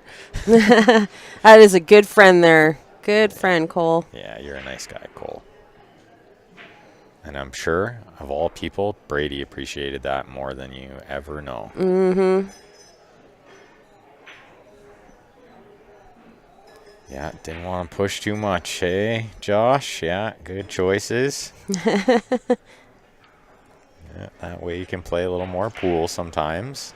A start to a successful marriage. Steven flying to China to play the hay ball. No. Negative. But possibly next year. We're talking about maybe going. I even piqued Brady's interest when I mentioned it. He said, well, maybe I'll come too. I thought, well, that would be cool. Let's plan it. because I think we're going to try and go too. Yeah, let's do it. Let's all go. I mean, and just for the experience alone, like they make it sound so affordable because they cover your hotel, they cover your foods, they How are give you you gonna a not go? daily allowance. How are you going to not go? Like they're literally paying you to go. They pay you to go. It's a free trip to China. It's a paid trip to China, and you can win some money too. Mm-hmm. I'm watching these players like they're playing good, and they're winning a bit of money, you know. Mm-hmm. And somebody's going to win a whole lot of money. It's like 1 million Canadian. Yeah. How crazy is that? He breaks from the same spot that I do. Don't you love it when that happens, Marvin? You see a good player and they hit it like you do. I love it when that happens, and I'm like, okay, I'm on the right track here. I'm doing what I'm supposed to be doing. Is this the first real problem? I was just going to say that 6 ball is kind of rolled into kind of a not great spot. On the camera, it's not looking like that goes, but maybe if he gets near the 9-ish, he can throw it with left spin. He can turn that 6. You hit it thin, but it turns toward the pocket with the left spin. I don't know if he can shoot it right now. He might have to. And try to turn it right now with lots of left He's spin. taking it now. Oh, it was close enough to the hole. I think he got away with one a little bit there, right? Colin must have thought, this is my chance. Colin's got his hand covering his mouth right now. He might be muttering some not nice things. Just frustration. Just let me get to the table. Not him. Not at all. He might be thinking it deep down, but I don't even think that. He's probably just having a good time watching this. Hoping he gets a chance, but also, you know, he's a big pool fan, so he'd be enjoying this as much as we are.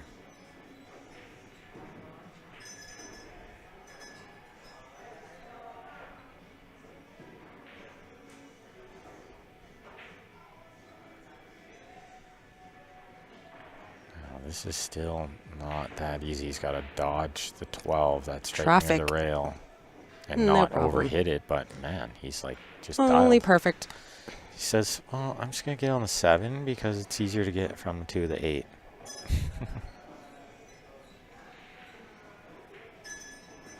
Colin Jesus Greenlee never says a bad thing, Tyson says. He needs Jesus right now. He needs Jesus to win this match. To maybe even just get a shot. Yeah, it's true. Oh, I can't push the button yet, right? I was going to just Not push yet. the button. Not yet. But, you know, like, could I just push it 3 times? Laura Berg. Welcome, Laura. Hi, Laura.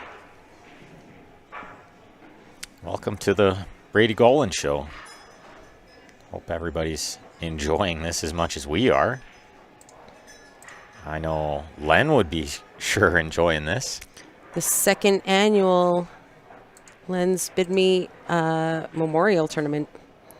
Thanks for all the help. Of course. Wouldn't miss it. That was great.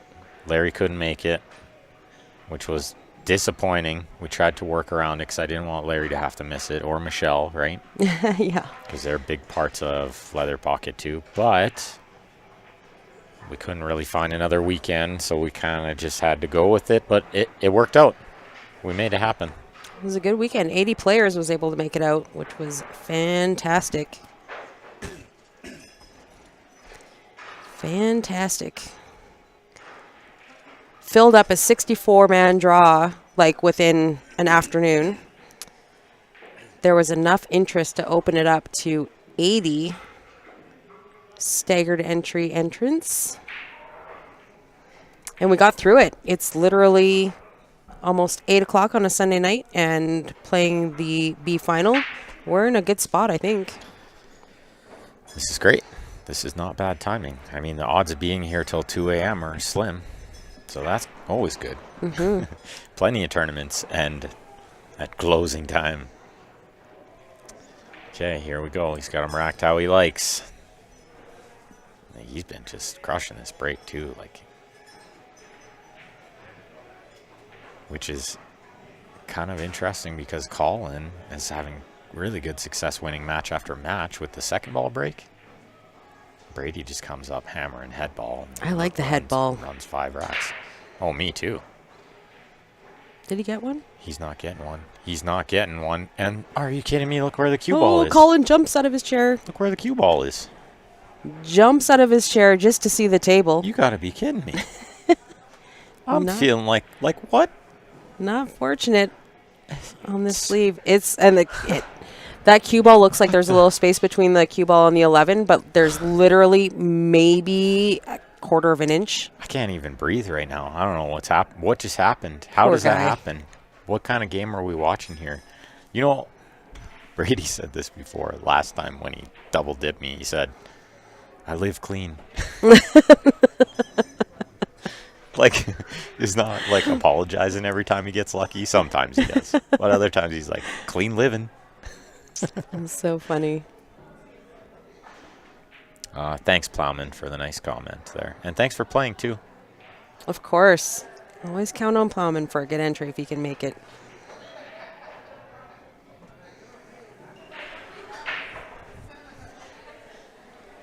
Cole says, safety break. Man, Safety break. I'm just feeling his pain right now. What do you do here? You try to like reverse the safety. You flick the 11 and try to freeze him up on something, but how? How do you stop this guy? He's seeming unstoppable. Was he playing the 6? No way he was playing the 6. How sick would that have been? No. If he found that. No. Not from there, no. Welcome to the Brady Golan Show. Yeah, Eldon. He finally made a mistake and it didn't pay off for Colin. Josh says the tournament was really fun. Thanks, Josh, for coming. I like James' comment in the YouTube. He says, "Does Colin get a chance if he runs out the set?" Like, so Colin get a chance to run out the set. And if Colin runs a set, then we do a shootout, spot shot shootout.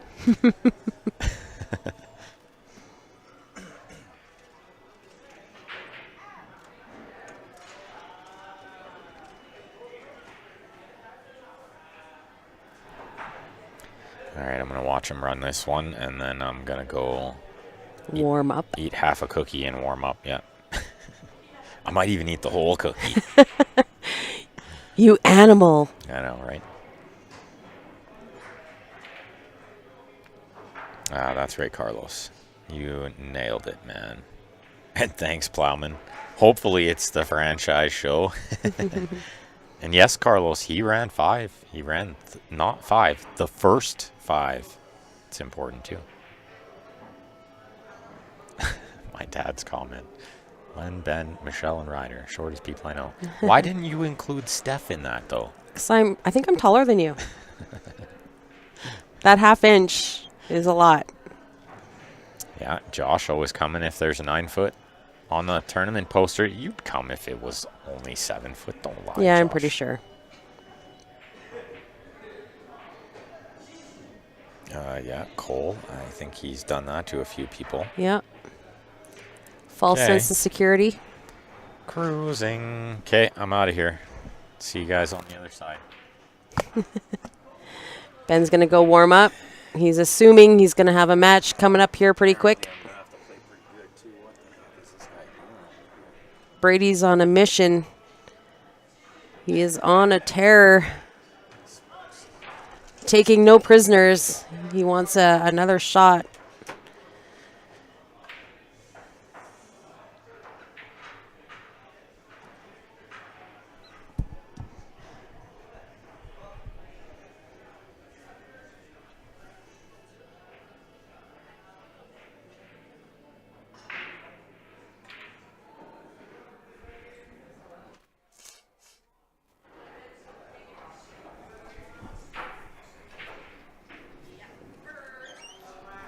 All right, we're at 6. 6 to donuts. Colin has had one shot during this match, and it wasn't a very nice one.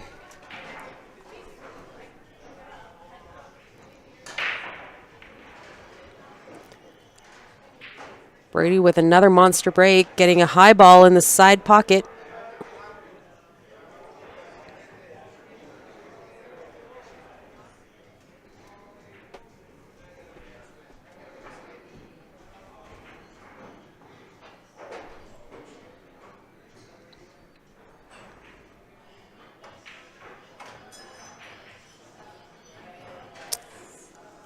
I'm thinking I kind of favor the low balls in this set, in this rack here. Only because of the 12-15 kind of tied up on the top rail there. The 14 being up behind the 2.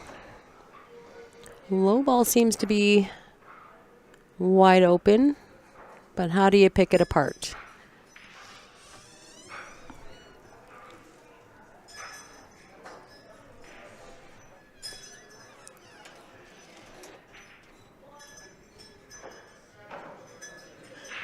Five ball in the corner, 1 ball on the side. 6, 4, 7, 8. Oh, and the 2 ball. I'm going to work at the 2 ball in there somewhere.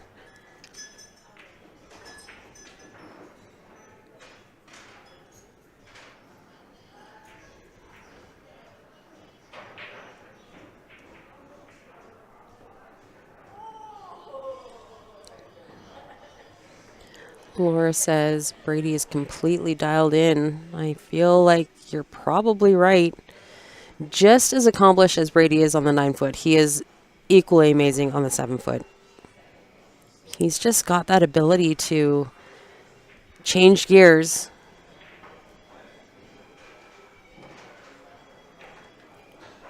What you need in this kind of format, obviously, 9-foot on the A side, 7-foot on the B side. What I like about that is that normally the 9-foot players aren't necessarily the favorite on the bar box, or vice versa. So I kind of do like the fact that players have to be skilled in both, on both tables, to be successful in this format.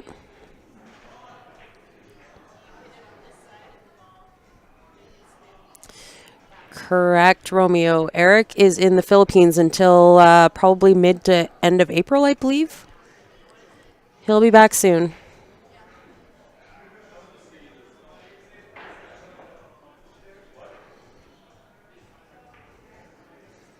He's been gone for a few months. Home for a visit.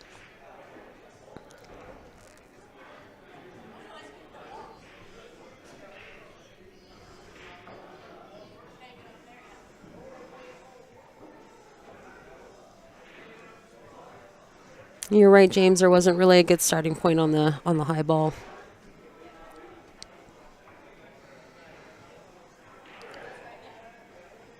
Two ball in the corner, 1 in the side. Does he have the angle to come back for the 8? Oh, draw for the 8, it looks like.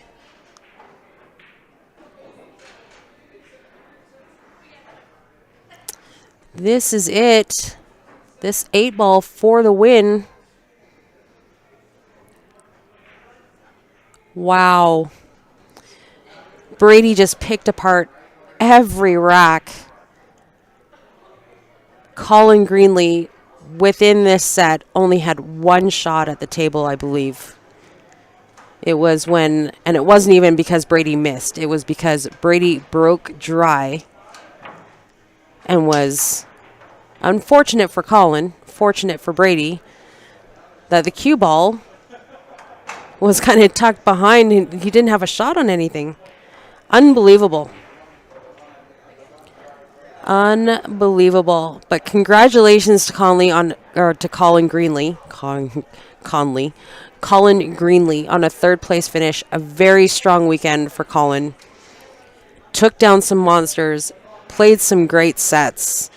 He was dialed in all weekend. It's a Colin that we haven't seen in a while. He's been on hiatus for a couple of years, but it looks like he's hungry for it again, and it's great to see.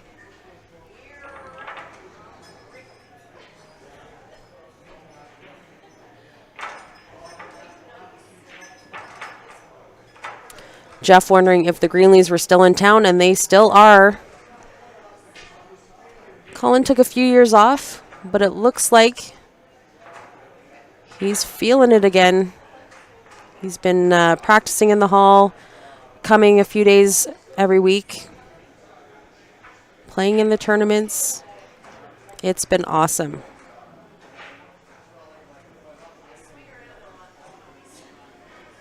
So, guys, I'm going to just leave the stream running. I'm going to flip it to the 9-foot. We're going to change the scores, reset them back to 0.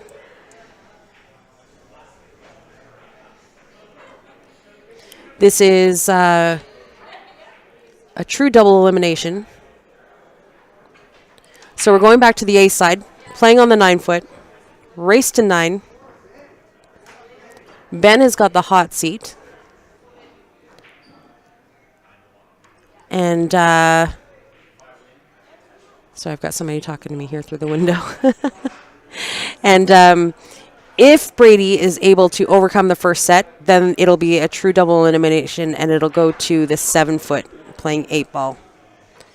So give us a few minutes, guys, maybe 10, 15 minutes, just to have a quick break, refresh our beverages, and we should be back shortly. Are you going to shut it down? Yep. Okay, perfect. That's what we're going to do. We're just going to leave it running, and we'll be back in about 15 minutes. Maybe less. Ben is ready to go.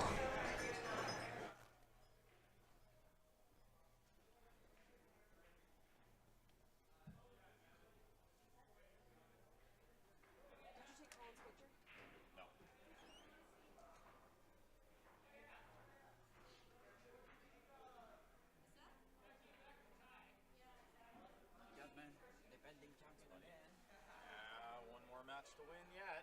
Oh, you are not. What's the score? No, we haven't started yet. Brady just beat Colin in the D final. Hopefully Brady. Oh, Colin? Yeah, Colin got third. Yeah. He's good too. Fucking A, good for him. Yeah, he's playing great.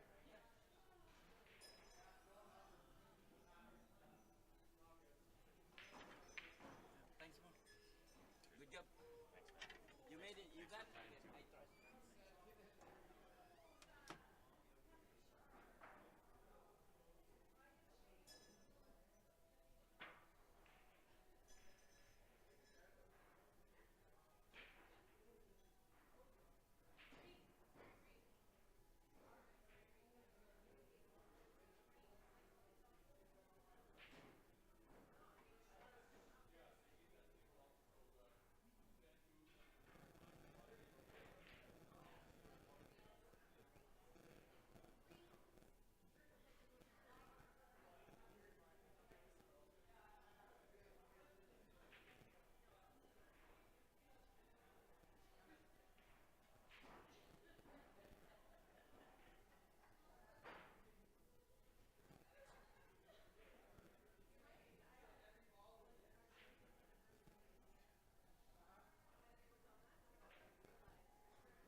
on in.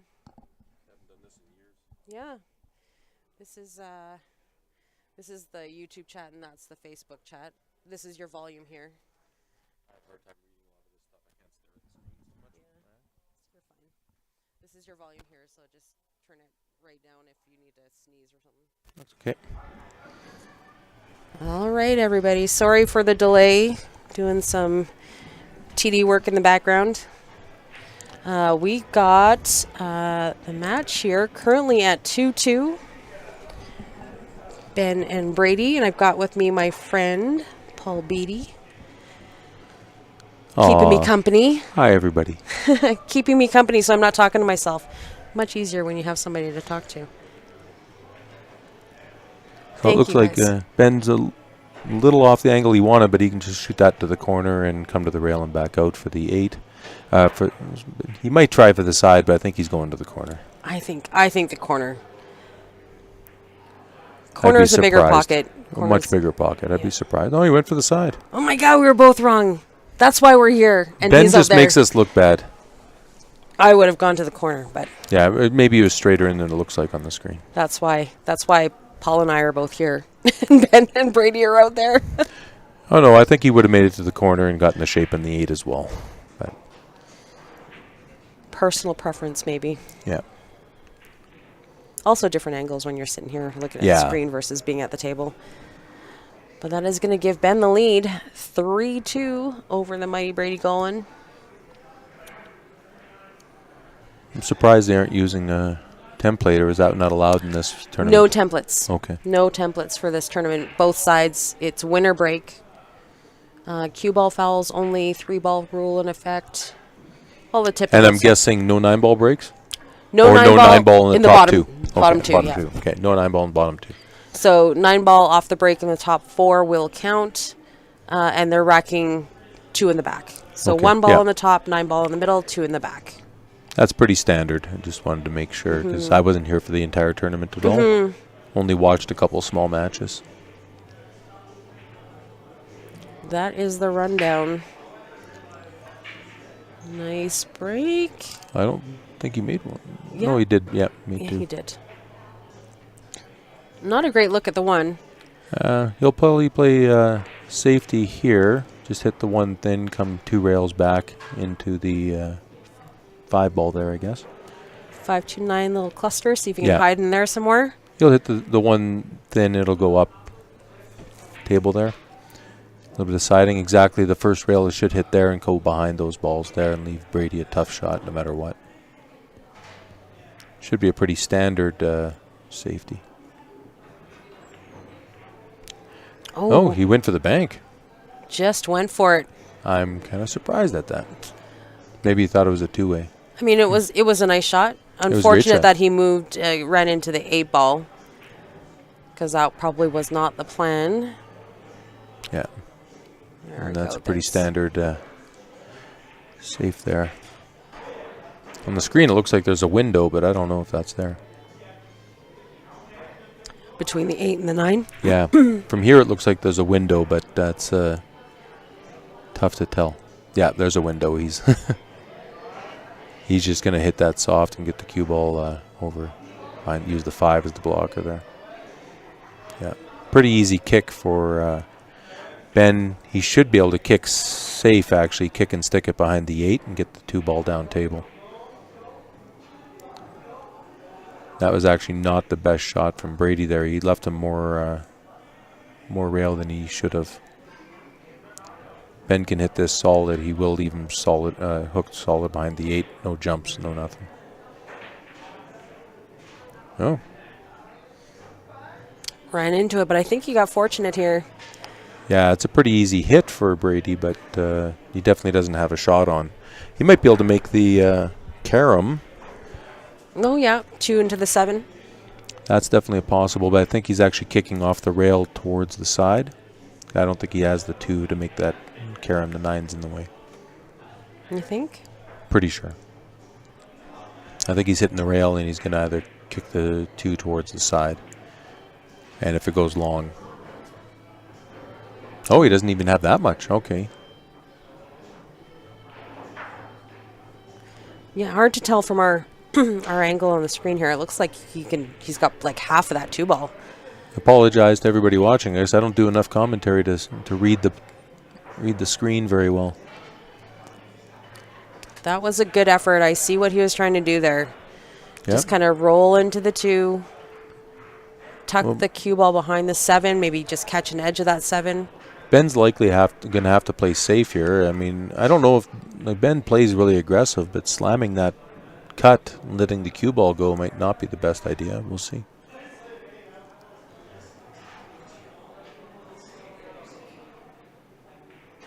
No, he did play safe. I wanted to tuck it more behind the 5. It looks like he gave Brady a shot. We'll see. But even if he has the 2 to get to the, I guess the 4 is the next ball. It's not a guaranteed shot. I don't think that. I don't know. That is the 4? Is that the 5 or the 3 at the bottom there? I believe that's the 5. I believe so, too. If anybody spikes this in, it's going to be Brady, though.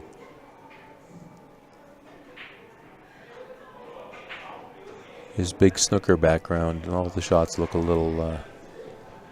All the balls look close for him. A baby table. 9 foot's a baby table. I saw you mention him winning a snooker tournament recently, but you weren't sure which year. Did you research, figure out which one it was? Warren was telling me that it was. Now you're testing me because I read it. Like. I want to say 87, 88, something like that. Oh, I thought he won it. And then there was another 89, another. Okay, I thought he'd won it 99, recently. Okay. And then he won a BC championship in 2020. Oh, okay. So I thought. Oh, he just made the cross bank there. Wow. And might have hooked himself pretty solid here. That was one hell of a good shot. Just unfortunate, let the cue ball get away from him. A little heavy. That's creative, actually, because that's the only way he could have gotten shape in the 4. I'm guessing he's going to pull out a jump cue here. Anything else would make no sense. Leonard is asking, is this the final? This is the final. It is true double dip if Brady wins. Ben's got the hot seat. So if Brady wins this A-side, then 9-ball and the 9-foot set, then they will go to the 7-foot and play 8-ball. It is true double elimination. Bryce, the payouts are whatever is listed. I think first place is 1,000. Second is like 600, I think. 1,000, 650. Oh, he fluked the 8. Oh, he made the 4 and fluked the 8. Sometimes that's all you need. That is 9-ball. He did look over, give a little apology. That is the game, though. And I'm sure Ben appreciates it being a nice shot anyway. He missed the 4-ball. I think that was guilt. I've never seen him just stretch and shoot that quickly before. I think he felt bad. It's possible. But like I said, I mean... I don't think he missed on purpose, but he didn't really take his time like he normally does on a shot like that. Ben and Brady are very aware that that is just how the balls roll some days. Yep. We've all won games that way and lost games that way. Mm-hmm.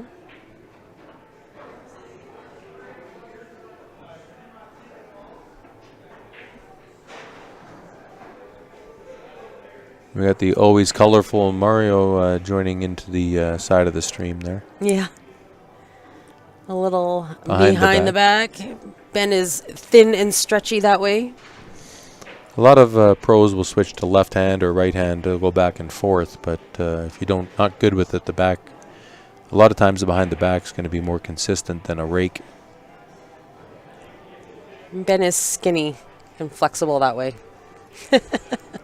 Well, because he's short, you have to learn a lot of those shots when you're not far. You have to learn to play far away or learn some of those tricks with the extensions and the rests, and you have to be good with all those things. Yep, that is true story.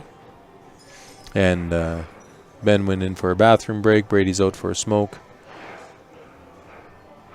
Did he go for a smoke? I'm pretty sure he took the opportunity and went out. Well, it wouldn't surprise me. If you are just joining us, you are watching the Len Sbitney Memorial, second annual. Len did so many good things for our community, our pool community here, and still continues to do. His family, his daughter that is now the owner of the Leather Pocket, and Ben as the GM. Ben has been working for Len since he was a baby, like 14, something like that. Len was kind of like his second dad. So carrying on with tradition, they do community turkey roasts, I guess, for free dinners for Christmas and Thanksgiving. Feeding whoever wants to stop by, whoever needs a meal, just wants a meal, just wants to come and hang out. They feed those. I never was able to come out to these. They do quite the spread. Yeah. I think Ben DeWolf Yeah, he's been doing did it like with no. five full-on turkeys last time, and they just demolished them. So I can't believe it's been 3 years. yeah, It didn't feel like that long. it's been a while.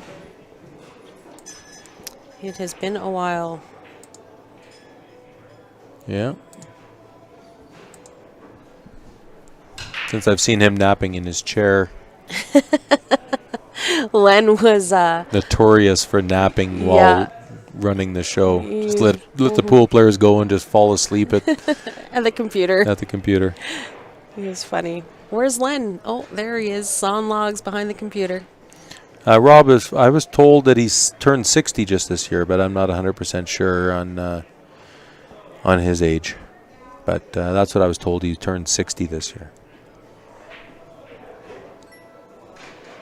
He looks good for 60. Looks like crap for 30, but he looks great for 60. That is a true story. We all do that, though. We all do. Looks like we're back in it. Ben looking to hold serve here. Keep the lead.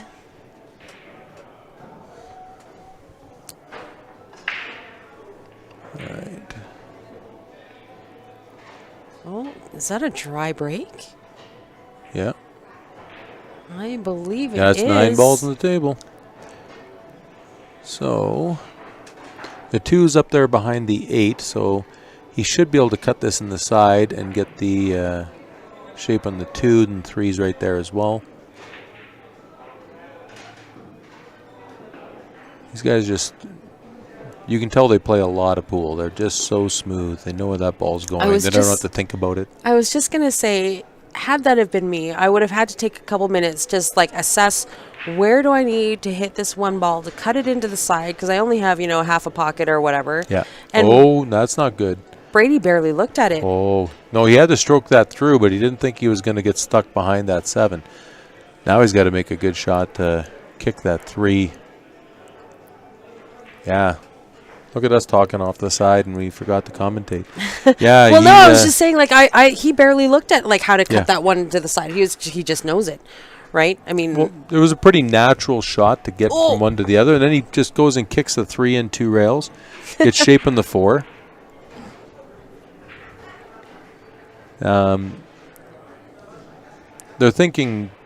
They're not trying to think the whole table necessarily. They have to look at problems, but there is no problems. They're just thinking 3 balls ahead, and they're not worrying about the breakouts or anything.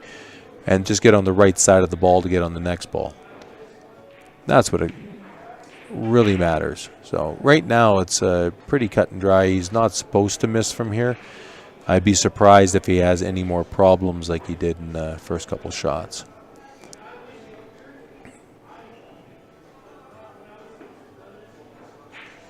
Just come around 2 rails.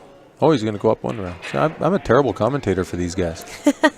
I assumed he'd back and spin around that 2 rails and go into the line rather than across the line. I think he's going to play the 8 in the same pocket here. There, you got one. And now he's going to go, based on, I would guess 2 rails, but I think he's going to go 1 rail just straight up and down and play it in the bottom right, the 9. Based on the last shot I saw. Yeah. There you go. You got 2. I'm starting to understand how he thinks now. I won't look as awkward commentating if I understand how he's going to play it. He's only one-stroking some of this. I thought he actually played slower. I haven't watched him play a ton, but I thought he played a little bit more methodical. He's playing. It's like he's trying to prove he can play faster than Ben, which is hard to do. Brady's no stranger to the game. No. First time I ever saw him play, we were playing on some 8-foots at Shooters in Calgary, and he shows up out of nowhere. I've never seen him before. He ran four-pack. The last table he ran, he banked his last 3 balls, double banked the 8. Yeah. He's just a monster, and that was 30 years ago. He was a monster. Yeah, he's crazy. Yeah. Crazy good. And he still hits enough balls to be, consistent.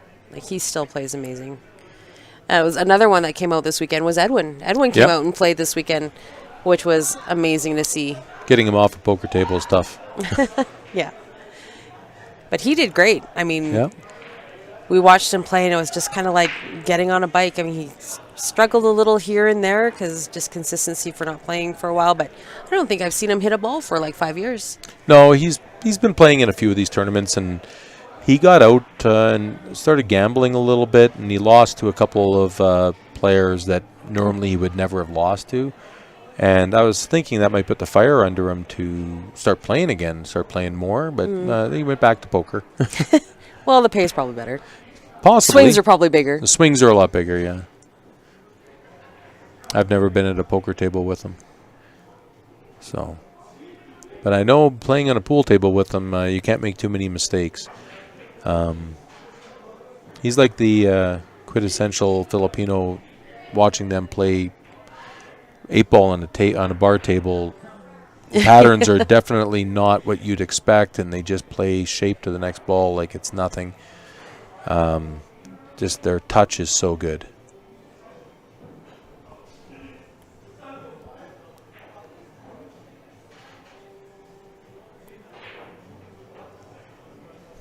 So can't quite see this 2-ball. I think he's fully hooked by the 8. Oh, he's trying to push out, it looks like. Yeah. Setting himself up for... Okay. Uh-oh. Well, the question is, did he want to leave a tiny bit of that, or was he hoping to play the kick like this? I think he left it like this on purpose. You think? 2-rail. 2-rail kick out. You don't want to leave any shot that Ben can make. So, but he had no kick from where he was, really. So this, at least he left himself a better kick, and he can kick safe from here. If he can go 2 rails, he can knock the 2 up table, and the cue ball come back down behind the 4. I think that's maybe what he thought, but it's not high percentage, but it's better percentage than what he had from where he was. All right, let's see if he can get out of this now. Oh, he's kicked everything else so far, so who knows? Played a push. Ben gave it back. 2-rail kick. Yeah, kick safe. That's exactly what I thought he was doing. Wow. Exactly. But I thought he'd make it behind the 4, but he got behind the 7 instead. That was a very good shot. That was an amazing shot. He's lucky he didn't make it there in the side. He would have had to jump over for the 3. He almost fluked it.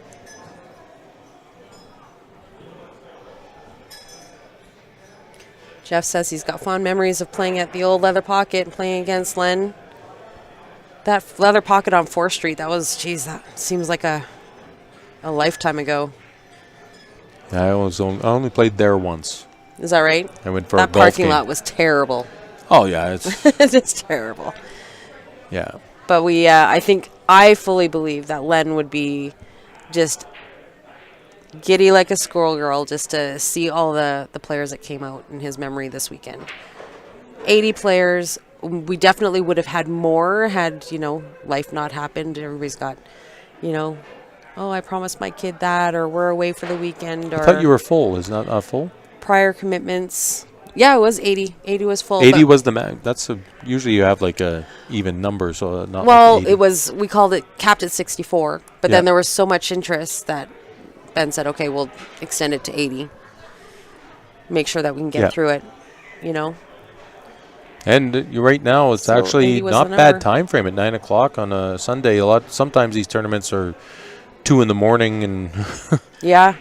No, we actually ended at decent times this weekend. yeah, Friday, we made it through the whole first bracket, minus all the buys, of course. Played the remaining buys Saturday morning, a couple of rounds of tables. yep, And we played right until, I want to say, by the time the last matches happened, it was probably 2 o'clock.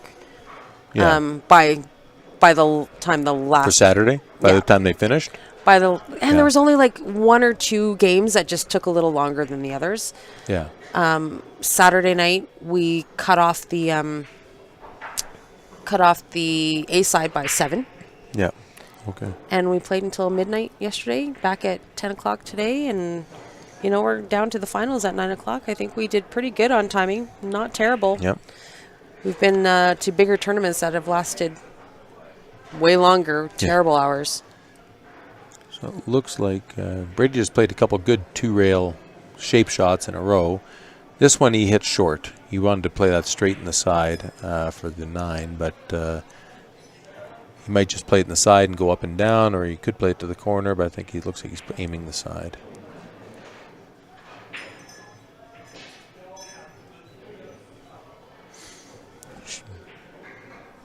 Not quite the shot he wanted, but he should make this 99% of the time. A little cut on the 9. No problem. It's going to bring it back to even. We're at foursies, and that's exactly what Brady wanted to do. Make sure that he clawed some games back and not give Ben too much of a lead. And with the 9 ball, you're not seeing people put on quite the packs like they were in the bar box. Getting that perfect shape on the 1 ball every time is a little tougher, I guess. With the template, we'd probably see more 3 and 4 packs in the 9 foot because those breaks are so much more consistent. Yeah. I'd agree.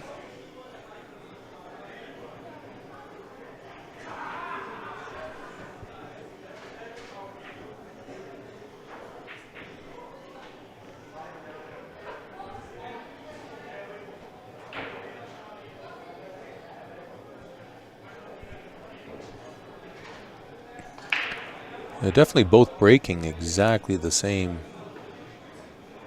Both side, everything's the same the way they're breaking. Looks like Brady got the... What was that? I thought it was the 1 ball, but there's the 1 ball. 1, 2, 3 ball, looks like. No, the 3's up down at the bottom there, I think, isn't it? Is that the 3 or the 5? It's Well, either the 3 or or the 5. That would be the 5 up there. Or maybe that's the 7. 7. Yeah. I don't know. It's tough to see the colors. I can barely see the Brady screen, gets the so ball. Let's just say Brady gets the ball. There is much rejoicing. Got a good look at the 1, 2. And we'll see if that is the 5 or the 4, or 5 or the 3 at the bottom rail there. Well, the angle he played was, I'm guessing, to come down table. It didn't look like that. But that's also the 4, right? So Yeah. you could be coming down for the 4 if that's the 5. Yeah. Uh-oh, Which overhit it? Did he overhit nope, it? he hit it perfect. you're That good. is the 4, so that's definitely the 4 to the 5. That answers our question. There you go. Inside juice to get some angle on this. Play the 6 in the side pocket. Yeah, that's because the 8 ball's in the way, so he's just going to pop up just a few inches so he's not tree-topped on the 8. Or, no, it does go past the 8. Okay, see? Tough to tell here. You'll never see a guy play shape for the side unless he has to if the ball goes. I don't know. I've seen Brady spear a couple of heaters right into the side. But usually this they won't play weekend. shape. If they have the option to play the other way, they'll play the other way. They want to let their stroke out and shoot the ball. They're not going to try and play this tiny shape like they would in the box. Nice 3 rails come around. Get to the 9 will be in the bottom left here. Stroking him in really nice. It is 2 of the favorites out of the field. Yeah. Surprised there's no players auction this time around. Tough to do when it's staggered entry. A lot of You Yeah. know, a lot of $35 entries. So if you guys are listening to one of the earlier streams, I was explaining that staggered entries for this event, 550 and under paid $35 to get in. 550 to 6 Yeah. was 50. That shouldn't affect and players' then auction, though. 75 for close to 700, 720 above is 100. So staggered entries. Well, I mean, it's hard to have a player's. I mean, who's going to bet on a $35 player? Well, they go into a grab bag. There's a lot of $35 players. Yeah. You make multiple grab bags if that's the case. Yeah. But we don't do those anyways because that would be illegal. Well, no. There's ways to do it. Nope, no one here. We didn't do anything here. It's an independent. Wow. It would nothing to do from you. It would be somebody independent from the side risking everything. But normally you see them. I just don't see it. That's why I was wondering. Yeah, no. It would be wrong. Those types of things are frowned upon here.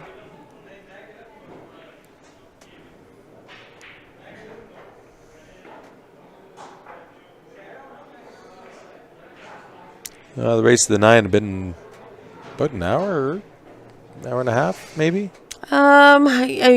Earlier on in the tournament, I mean, a lot of them, I think majority of the races to 9 on the A side were close to just maybe an hour, just over, maybe. Closer to the end of the tournament when, you know, the swings weren't so big and the matches were a little bit closer. I was gauging about an hour and a half. But we're also, Cameo, we're also doing winter breaks, not alternate breaks. Keeps the flow going a little bit better. Well, it speeds it up a little bit. If you're forcing alternate breaks, I mean, I would say you're probably closer to 2 hours. Yeah.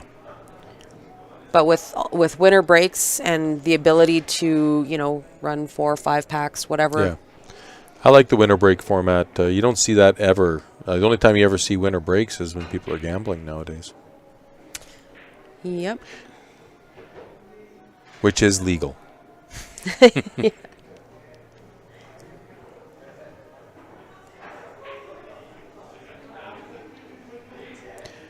Brady is going on a bit of a tear like he did in the 8-ball here. He's I think he was down 4-3. I think this is for a 3-pack if he runs this out, right? I think it was 4-2. Yeah, but they played back and forth in that one game with the safeties. And then he ran, this will be for a 3-pack, assuming he gets out from here, which he should.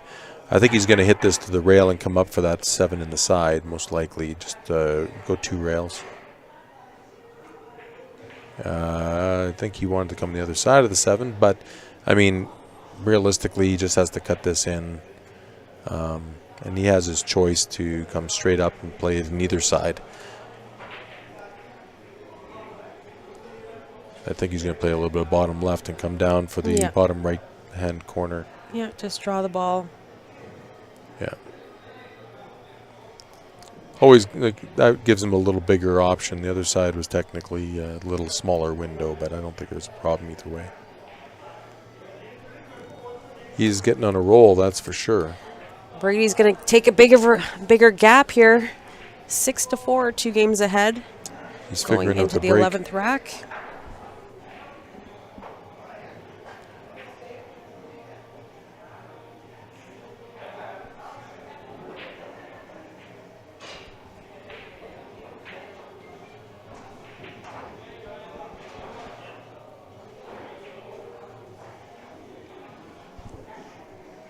Yeah, Bryce is right. We scheduled 90-minute windows, and like I said, at the beginning of the event, we were probably closer to an hour.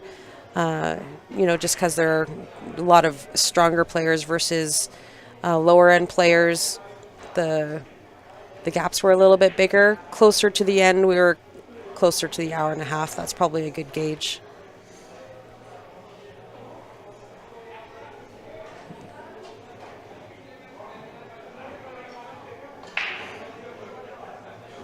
Nice to see a lot of players I know watching the stream. Dry break. Right after you said he found the break. Hey. He breaks dry. You cursed him. You cursed him. I feel shame. Do you? I don't think you do.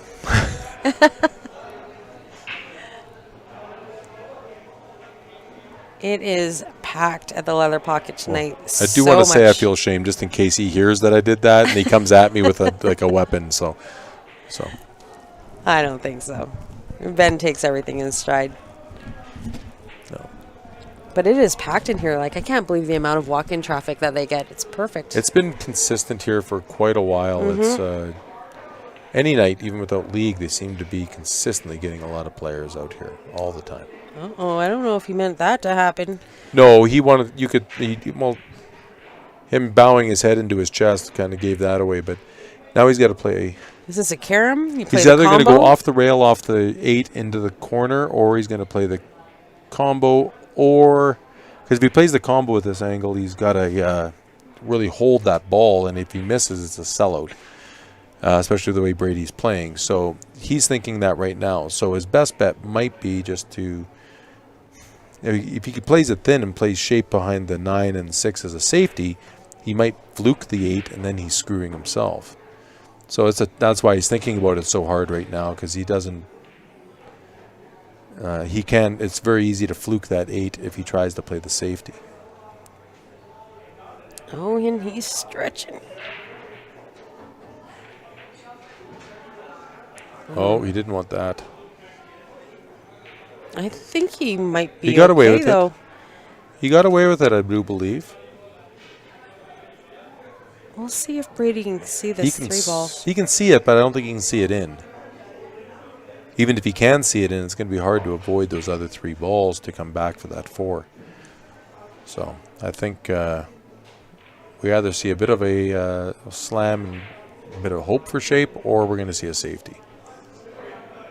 Safety being more likely, just bank the 3 down, up, and the cue ball off the rail behind the 9-8. Is this a charger here? I have no idea.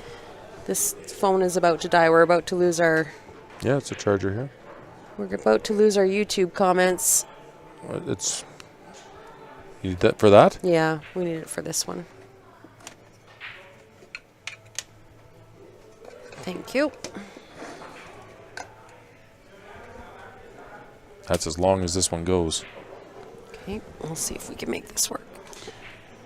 So he did basically what I said he was going to do. He just didn't get behind the balls. He put the 3 up table and left the cue ball. Tried to put it behind the 5, 9, 6, and left Ben a shot, just not a high percentage shot. If you want, do you want to switch this over to that one? Here. Look at you being all brainy and stuff. Sorry, guys, just getting... It's probably better that we're not speaking. Cursing the players and stuff. Right. So Ben went for the 3. I'm not sure quite what happened there. If he's still at the table, it looks like he might have fluked the ball or something, I think.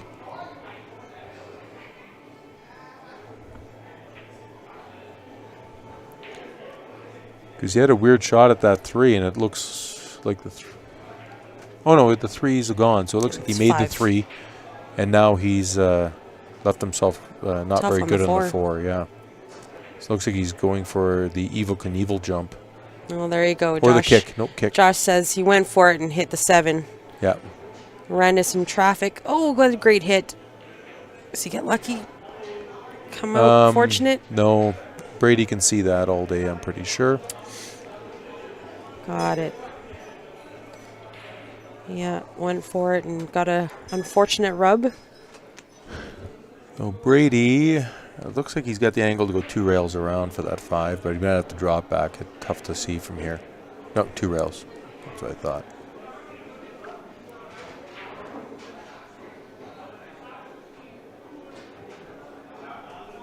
That's the 6, so he just comes straight across. The ball 6 in the same pocket. 7 can go to the corner or the 8, depending on what his angle is here. I think he's going straight to the corner from here. Oh, no, he came right in no man's land.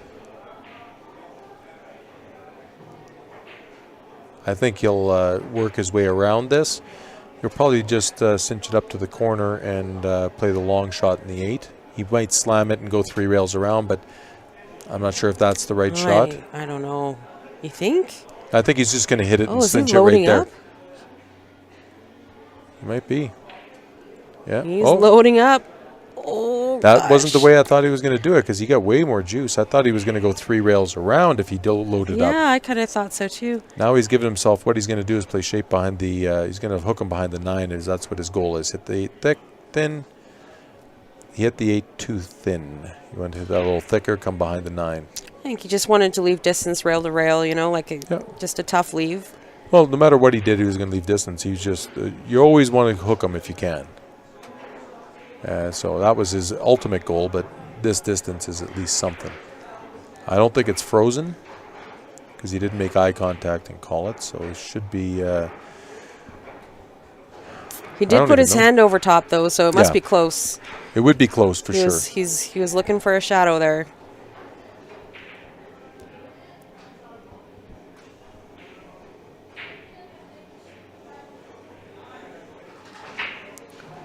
So I think the safety is just as tough as the shot here. He might just go for the bank. I'm not sure. This isn't going to be an easy safety to hit that thin and get the same kind of shot to Brady. So that's the question. I think he goes for the. Oh. It's not going to scratch, but it's going to be a bit of a sellout there. He was trying to get it around 4 rails behind the 9. That was no matter what he had there, he had a tough shot. Brady left him in a real tough position. Brady looks like he's loading up the draw out of this, but I think he plays that way, so I think he's going to go 2 rails around with safe. He jammed it. Yeah. That was a weird one to get shape where the 9 was, to get perfect shape. It was a weird angle. But it is very weird that he missed that one. So Ben should be perfect on the 9, bottom right. 6-5, close match. And Ben breaking. Keeping the crowd in it, keeping it exciting. 7-4 is not fun. 6-5, now that's fun. Yeah, that was unexpected. And that wasn't a commentator's curse for anybody there. That was just me trying to figure out which way he was going to play shape. No, I'm going to tell him you did it. That was you. All you. Your fault. You're a liar. Derek Moore is asking who is with me. It is the one, the only, Paul Beatty. Derek Moore. D. Moore, really? Wow. Rude. Well, you're not on very often, so it's hard to I've known Derek for 30 years. We played on a team together for about 12 of those. You'd think he'd know my voice by now. Yeah, but your microphone voice is different from your real life voice. Yeah, but Derek should feel shame.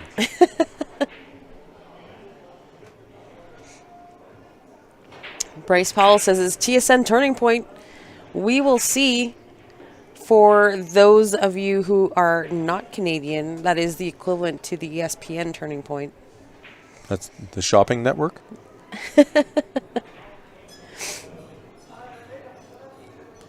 Kyle Jones. Wow. Finally hit puberty. Wouldn't you like to know?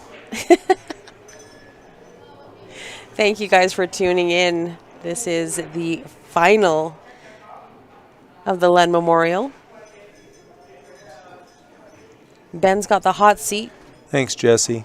Brady came around from the B side, trying to push this to a second set.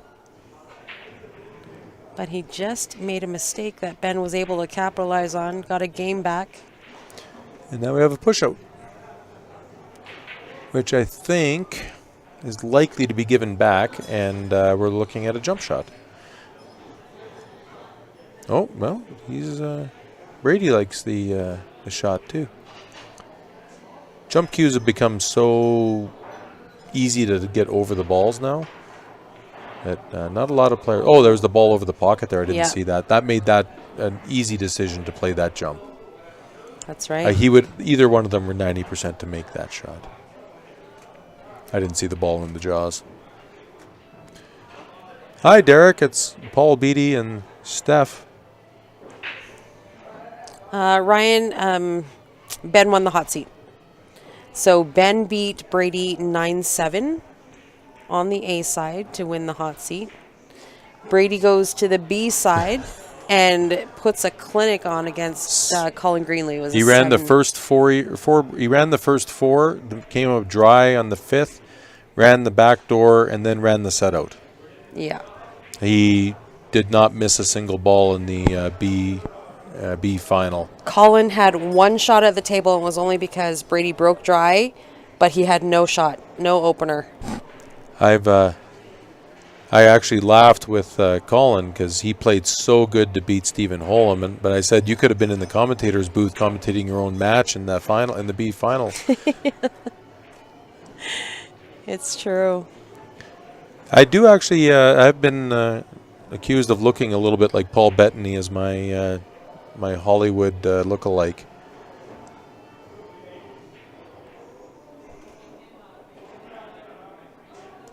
Hopefully not the albino from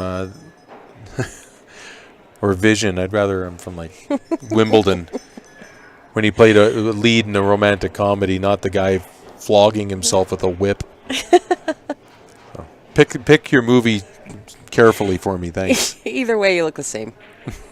Either way, same guy. Who won and got second last year? I believe Brady double dipped Ben last year.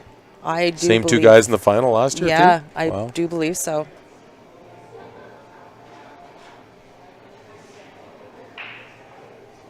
So Ben doesn't want to make this a tradition, is what you're saying? Yeah, don't quote me on that, but I'm pretty sure that's how it went last year. That was a nice cut in the on the three ball there, I guess. Yeah. No, is that the 3 up here, or is that the 5 ball? That was the 2, I guess he just cut in then. Yeah, that was a long cut. I don't know what ball he cut in, but it was a good shot. Ben won. Good thing last we're year. paying attention. Yeah. Jason says Ben won last year, so maybe it was the reverse. Maybe Brady had the hot seat and Ben double dipped. Thanks, Aaron. For telling us Jason wasn't lying. That was the one ball he cut in. Thanks, guys. Sorry, we get off on a tangent sometimes when you're commentating. So I'll play the 3, probably go back and forth to the other rail. Yeah. If he's straight in, then he's going to be playing the 6 in the bottom left. Tough to tell exactly what angle. If he's got a little bit of angle, he'll punch this probably. But no, he's obviously got straight in, so he's going to get him the angle for the 6. Probably go up 1 rail, play the 7 in the bottom left. Get shape for the 8. Roughly where the 4 ball is, hopefully, and then draw it back down for the 9 in the bottom right. Let's see if I got him down pat for his out. Let's see if you're right. Dave Wilson said Ben won last year. Hill second set with Brady. So it was the reverse of what I said. So Brady had the hot seat. Ben double dipped for the win. I think he won the A side, but he won the B. He got beat in the first set, and then he won the final. Maybe. I don't think he double dipped Brady last year. I think he did make it. Yeah.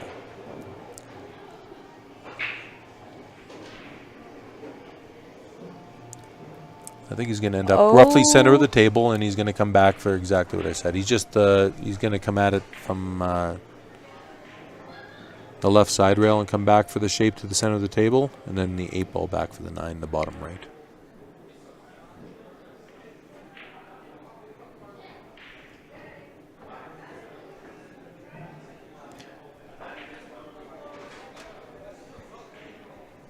Bryce said Ben won the hot seat last year and just didn't give it up. Okay, so I got it. Got you.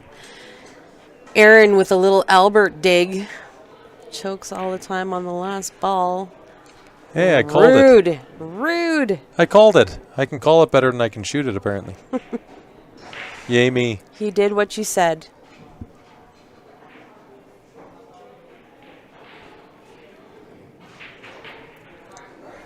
So we're back even. It's a race to 3.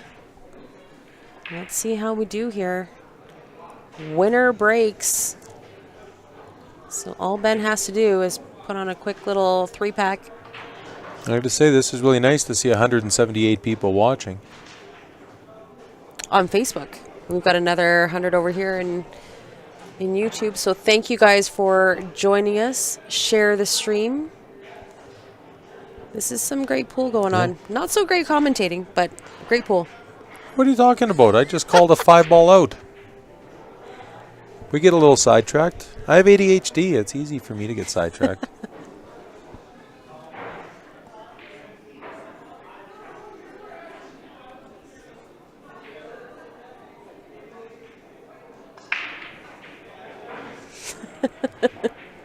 Oh, Albert. All right. I'll give you a hug next time I see you. You feel so sad. Calm down, Albert. Calm down. Keep the chat PG, please.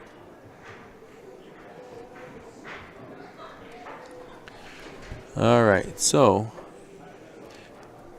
I think your version of a nice break and mine, Nicky, might be a little different. He hooked himself in the one. It was a good spread, though.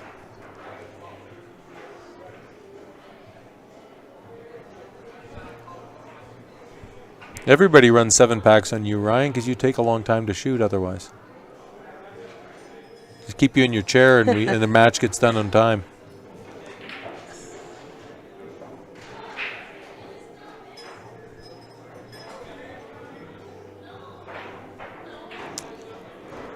Analyzing this table.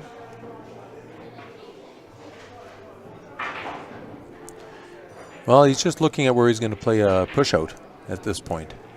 Because if he leaves him anywhere, that 1-2 combo is basically on. So he's not sure what he's going to do. Last time he played the push-out for the basically almost the exact same shot, and Brady made the jump combo.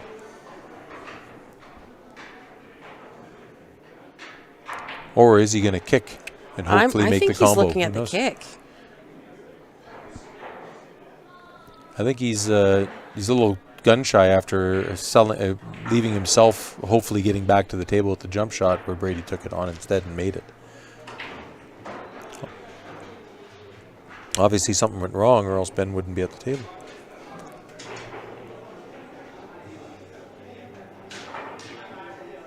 Oh. Ooh, Bank a little combo. Z shot, a little Z bank kick. I'm not Z. sure. Not sure. I don't know if that's what he was going for, but it worked good. Worked good. He's still shooting. That's all that matters. Yep. That's why some people prefer 10-ball to see what he would have called.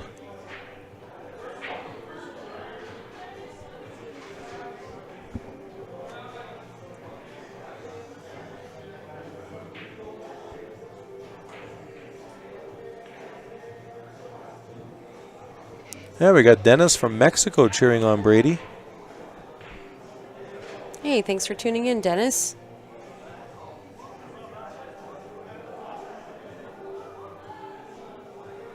Oh, it's a BC Snooker Championship. Jason is saying he won 2019, 2020. Not the Canadians, but he did win some snooker titles in the last few years. It's not quite like the professional sports where everything's easy to find on websites. A little harder to track this stuff down.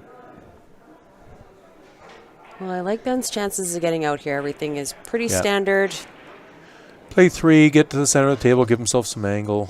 Oh, that's a 7. So yeah 7 in the top left. So 6, get this. Yeah, roughly where he is. Come down one table to the right-hand diamond below the side. Play the 8 in the corner. And depending on which angle he gets on the 8, will determine which pocket he plays the 9 in.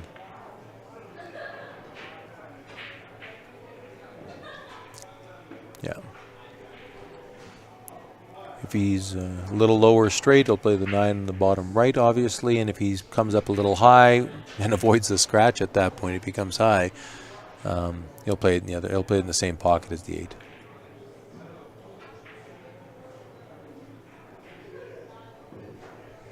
He came a little lower than he wanted, but so he's gonna just stroke this in. It'll end up on the second diamond on the side rail and play the 9 ball in the bottom right.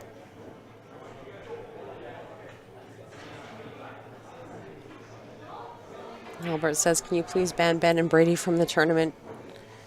We'll just keep banning people every year until you win. So you'll win in 2030, buddy. We'll have an Albert and under. We'll have an Albert and under tournament. All right, so Brady got a gear, then all of a sudden Ben cut the gear back. Yeah. These guys are trading back and forth.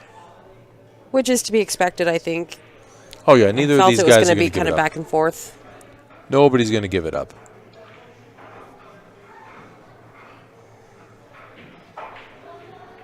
That was an interesting break and run because he hooked himself on the 1 and made the bank kick to start it off and then ran the rest of it in about 37 seconds. Not quite, but you keep having to look out to make sure nobody's stealing my pool cues out there. Do you want to go grab him? No, it'll be fine. I don't think anybody's out there doing that.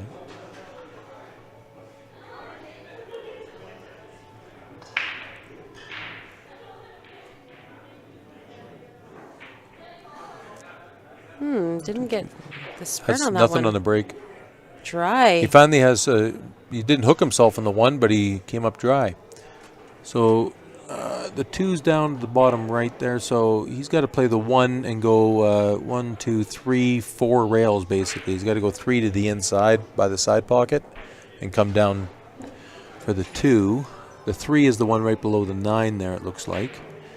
So he wants to get a little bit of angle on the 2 so he can draw it out behind to the left-hand side for the 3 and the 9. If he gets too low on the 9, he's got to let on the 2. He's got to go all around the table to get back on that 3.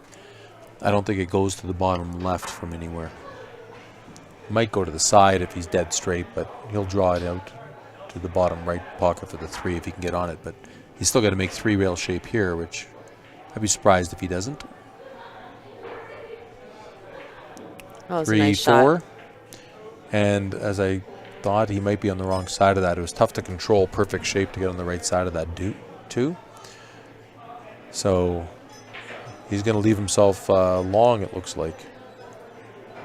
He's going to just cinch it, get to the best possible spot he can near that side pocket for the 3. And he'll come probably, I'm guessing, 1, 2 rails to in between the 8 and the 8 and 6. 8 and 6. Yeah. 8 and 6 for the 4. Oh, he came up straight up and down. I was expecting 2. It's probably the better way to go at that. Into the side, use the 6 as a stopper. Yeah. Then he'll play the 5, get the cue ball, so 9. He'll play the 6 in the bottom right. He should play the 7 in the bottom left, come back up for the 8. If he's a little off angle, he'll draw it over for the 7 in the same pocket as the 6. Tough to gauge with the way the camera angle is. Yeah, okay, he did have the angle, I thought that.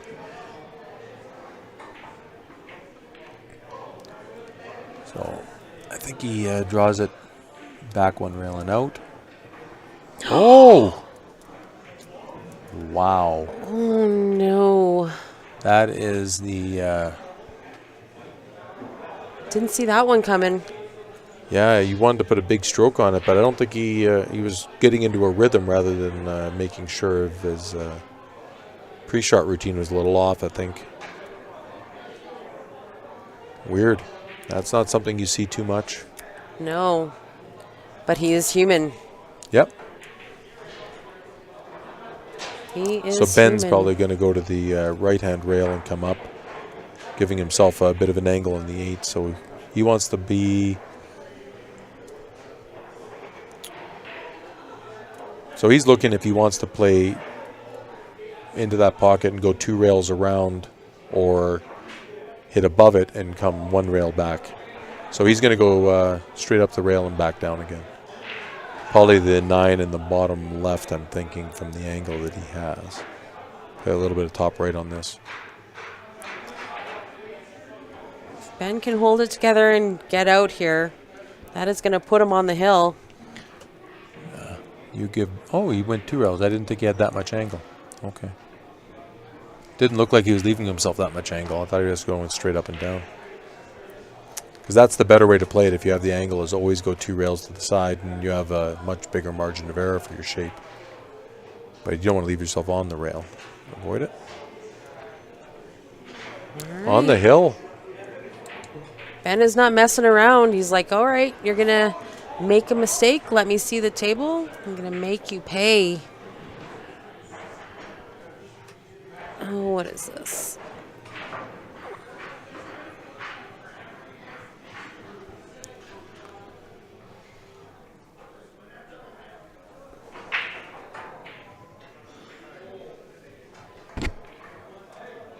What was that? Who'd you ban? Just so some spam. Oh. You get those all the time. Okay. I saw her ban something and I wasn't sure if I should be like, who the heck just got No, banned? just- No, just some spam. Just spam. Noise. You like spam though. I do like spam. Different kind of spam. This one's not so tasty. Spam and eggs is a little different. I love it. It's so delicious. It's like the #1 sold meat in Hawaii, apparently. Because it's delicious. Who doesn't like processed meat? If anybody didn't know, spam just stands for spiced ham. Yeah, that's all it is. Love spam. Spam and eggs, spam sandwiches, spam in your ramen. Oh, that was a nice little safety. That was a very nice safety. Tuck that cue ball right behind the 3. So Brady is not going down without a fight, is what he's saying. he can go 1 rail there and clip the top of it, but I don't think that's a good way to go, because if he clips the top of it, he's likely to scratch. He's got to go 1 rail the other way, I think.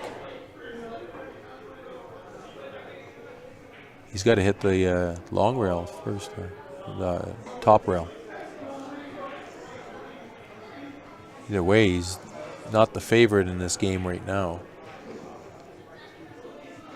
If he goes the long rail on the side there and clip, and if he does make a contact, there's a good chance for a scratch. I'd be surprised if that's the way he goes, but that's what he's lining up. Spam is the devil. Bryce, you're about to get banned. Okay, just letting you know that. Spam is delicious.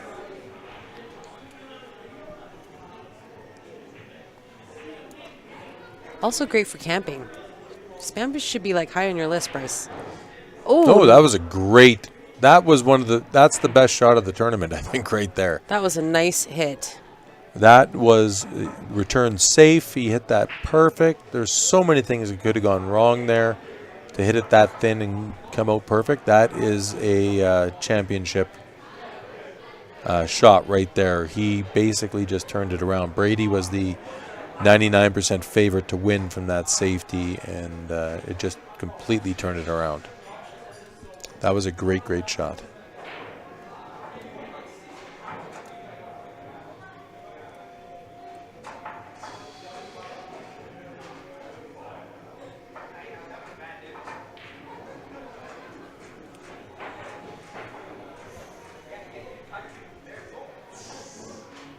We're playing 9-ball here, guys. That's like talking about who the best racquetball player is watching a squash match. Well, I mean, it's relevant. It's relevant. Because Brady is a snooker player, for sure. Yeah. I cannot say I'm as educated in the whole snooker conversation, however. So I will let you guys.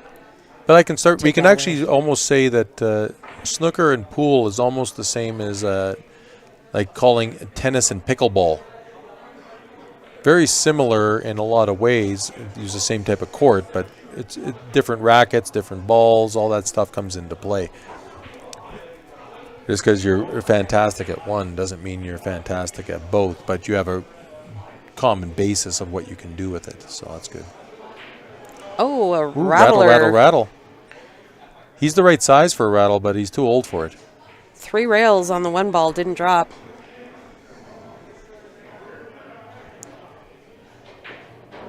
Yes, exactly the same, but different games.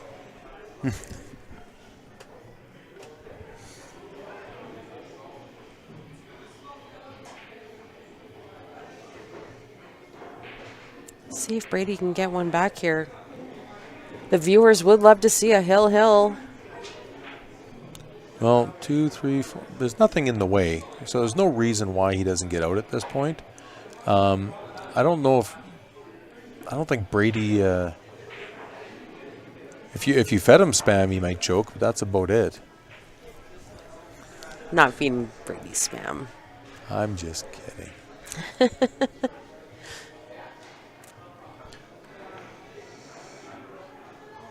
So that's the 5 down there. So. No, he's going to be tree top. That's no good. Of the 7. He didn't want to be there.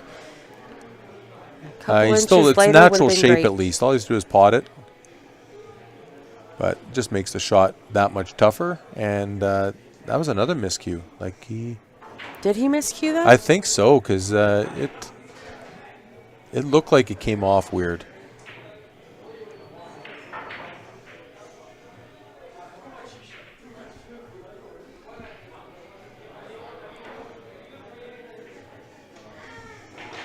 We got Derek playing Captain Obvious for us on the stream here. Trying to describe the difference between the games.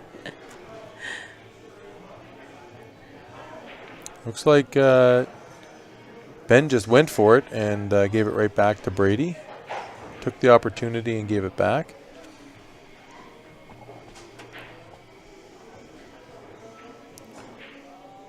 So Brady should be able to just cut this in and go back and forth, but I'm not sure if he has to go back and forth twice or not. Yeah, does have to go back and forth twice. What a great stroke on that. I almost thought he overcut that. Well, he had to put a really good stroke on that for sure. So this, he should be able to go straight in. He might stroke it back and forth to the same pocket, or he's going to come into the 8. Yeah. And Brady is not... it's almost like he's just swinging at the balls right now, which is weird. His I his will aim is a say, little off. Brady has been playing for the last 12 hours. It's been a long weekend, getting through a lot of players. I mean, it may just be, tournament and Ben stamina. Just played a fantastic safety. I see Brady making this hit pretty easy, but who knows what... he might fluke the ball, he might fluke a safety, but more than likely Ben's going to come back to this table with an open shot. There's not a lot to get in the way. That was a nice little safety there, Ben. Ben's put himself in a very good position to win this tournament from that shot. Yeah, just controlling the rock, right? Yep. I'd be surprised if Brady doesn't hit it, but there's more that can go wrong than right for him at this shot. He's going to hit this hard, I'm pretty sure, and either hope for the cut or the bank.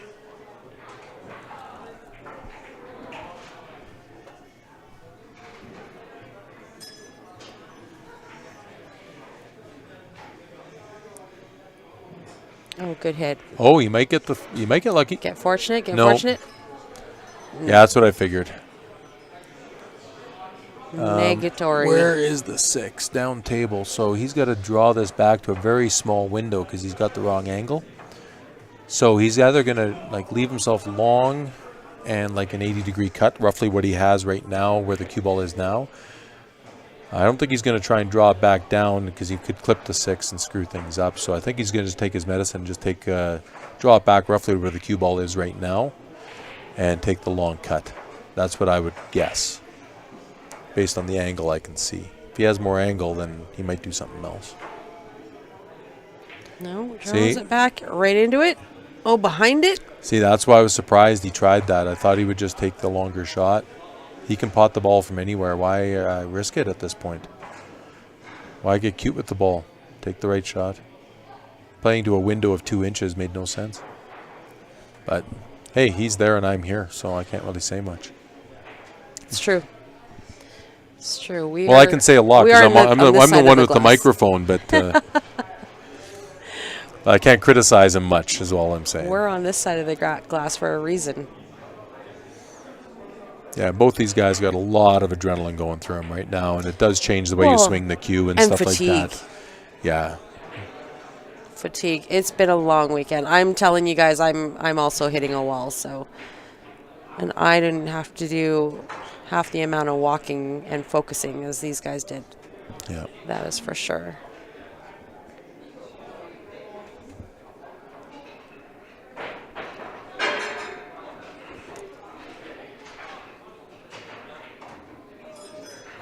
Tournament stamina is real. Brady definitely has more experience on the tournament stamina, but Ben is no stranger to it. Ben knows how to stay hydrated, eat properly. Yeah, Bing, holy crap, I haven't heard your name come up in a long time. Yeah, Brady Golan moved to Alberta, so that's all 8 and 9 ball tournaments. So anytime there's a big weekend tournament that he can play in, you'll see him. Yeah.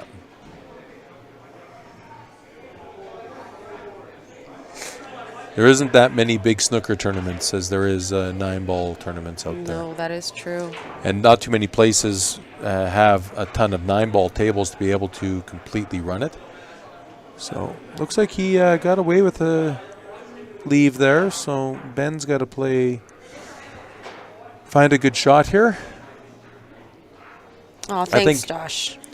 Ben is going to knock the 6 along the long rail around the first and second diamond and get the cue ball 2 rails around behind the 8 and 9. That's what I would guess is planning on doing. But yeah, I don't know. I kind of like the 2-way. That's what you might. I don't think you can cut it. Bank the 6. Cue ball just comes off this bottom rail and tucks behind the 8-9. That's what he was kind of looking at there, I think, too. I think at this point, you're best off just to play a really good safe. Yeah, But it looks like he's doing what you were thinking.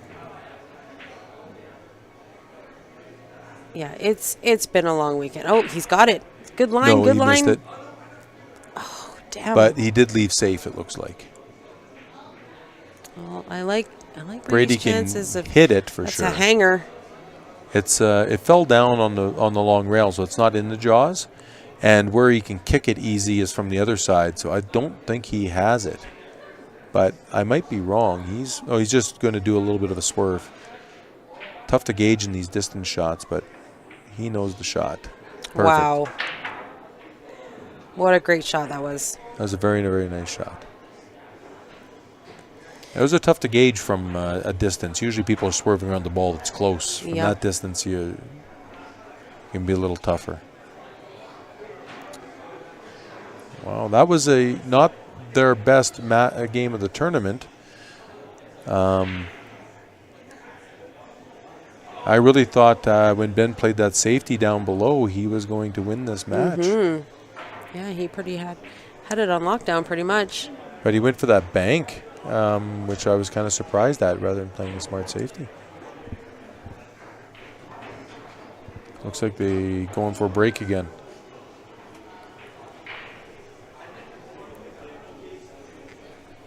I'm going to turn myself off. And a little break myself. Sure.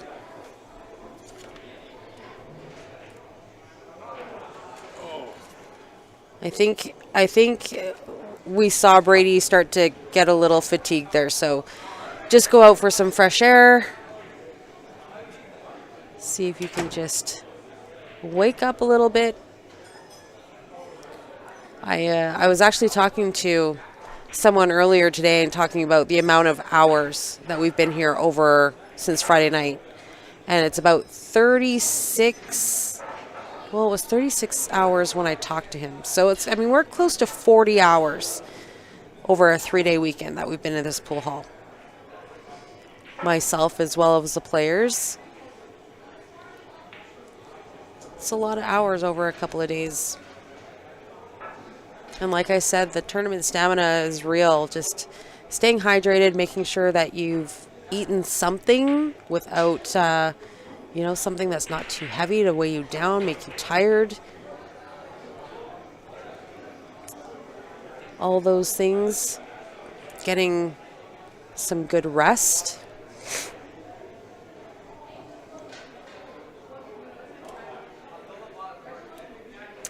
Kane says the viewers want to see another set.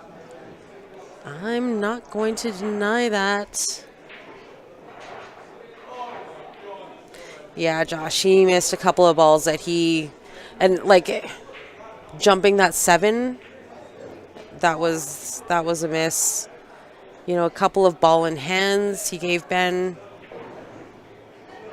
Not very typical of Brady. So I feel like a quick break is definitely justified.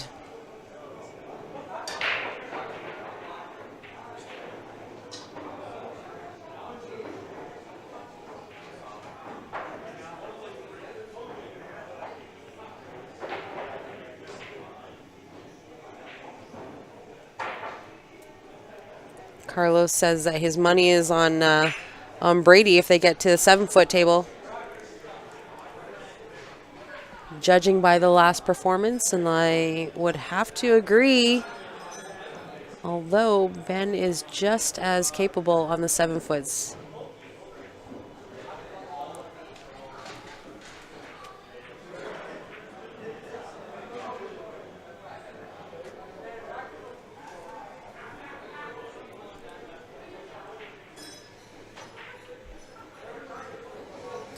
We got 165 viewers on Facebook, another 100 over on the YouTube chat. Thank you guys for joining us. Please share the stream if you can. Would appreciate the viewers. Like and follow the page. Turn your notifications on. You'll get a notification every time we go live.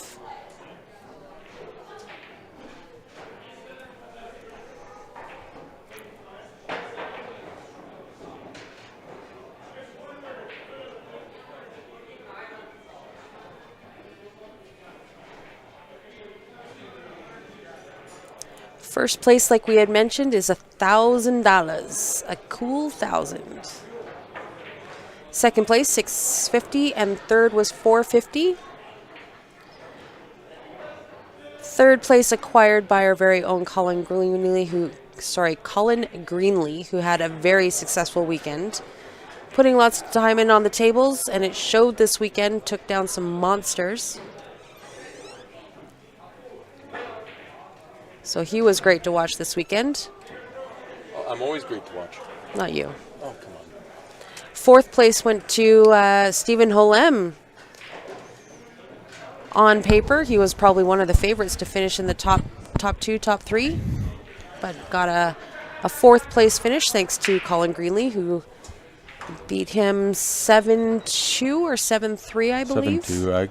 Colin has been really playing dedicated. He kind of quit playing for a number of years, and about a year and a half, 2 years ago, I think, maybe a little bit before that, he's just started playing more, and now he's always at the tournaments.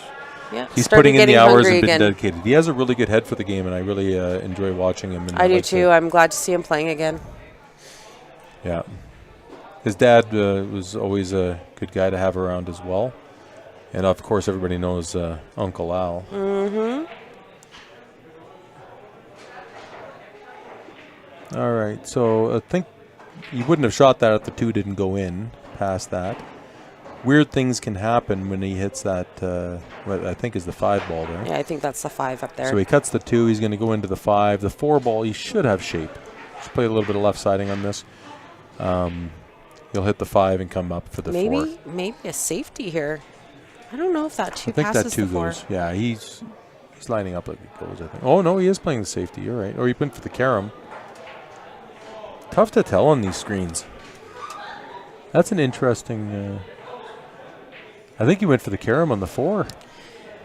It's possible, but I mean, end of the That's what he story is Ben's back at the table here. He's got the 2 ball that will go to the corner. He's got the 2-8 combination, if he likes that.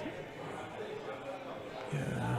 I think he'd go to the 2 to the corner here, but yeah, I'm kind of thinking 2 to the corner too, with a little bit of draw. depends to on the stay angle for where the the 4. cue ball comes off. Yeah, 2. Then he'll have the 4 and the 5. He had more angle than I thought, so I thought he was going to be playing that straight in, leave himself a tough cut in the 4. But he's pretty natural. So as long as he can, he wants to get down about two diamonds down, a little off the rail, so he can play the 5 up and down. Yeah. Well, that might be Brady's last mistake. The 6 goes past the 9. I don't think it goes past the 7, so he's lining up exactly where he needs to be. Right in between the 8 and 6, that's the line he wants to be on. Maybe a little bit low. He'd rather be low than high here anyway, but if he is high, he can draw over for the same pocket. He's got lots of options. The only thing that could get him here is nerves, because this is a pretty routine out for a guy of his caliber. So.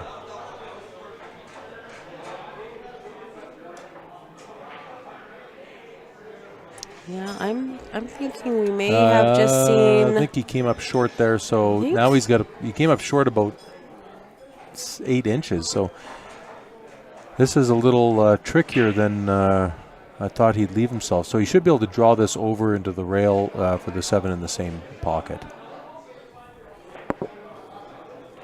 Oh, no. Oh, I didn't think he was I thought he'd hit the 7 for sure if he did that.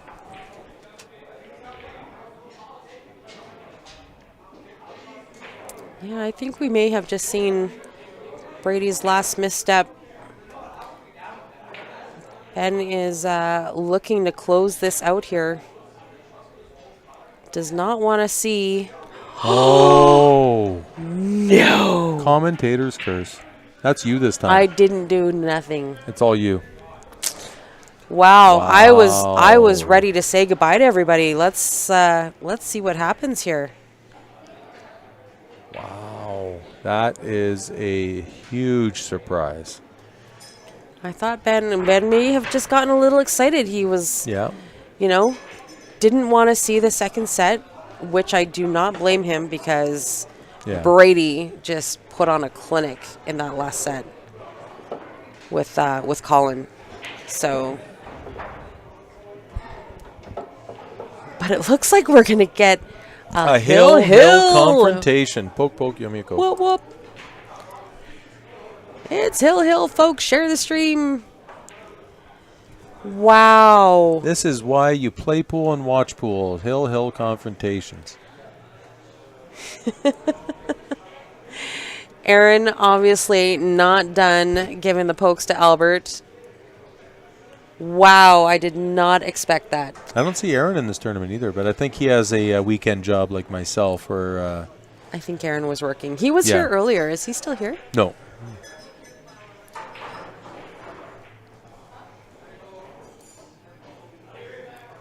Wow.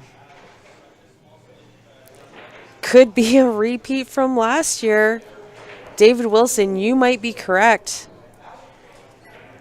This could be a repeat from last year.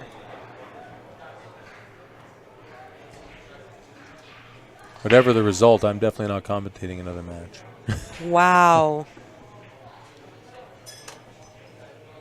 All right.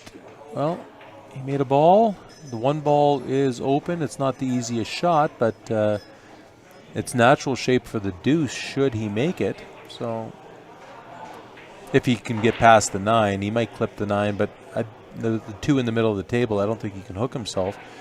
So I'm thinking he cuts this. He cuts this and goes for it. That's what I would guess. I think he goes around the 9 and goes 2 rails for it, but he might clip into the 9. Yeah. Surprisingly, it's the only spot I didn't think he was going to end up. So he has a safety or a bank. The bank isn't great because where the 3 is, but no, it should be natural 3-rail shape for the 3 should he go for the bank, but I think he clips the 2 and gets the cue ball down behind the 9. To be fair, Albert, you missed the 8 ball. Ben missed the 7. So exactly the same, but different. Oh, he's playing behind the 8. Playing the safe, playing the safe. Does he get there? Oh, I don't know if he got there. No. I don't know if he got there. No, he didn't. One more inch would have been great. So she said. Get the deuce. He's going to cut the deuce over to the bottom left. And he should be able to get shape for the 3 no matter what. He can play just center ball on this and come 2 rails around for the side. Don't try and get too fancy with it. Just pot the ball. I don't think he has a... I don't think he can scratch here anyway.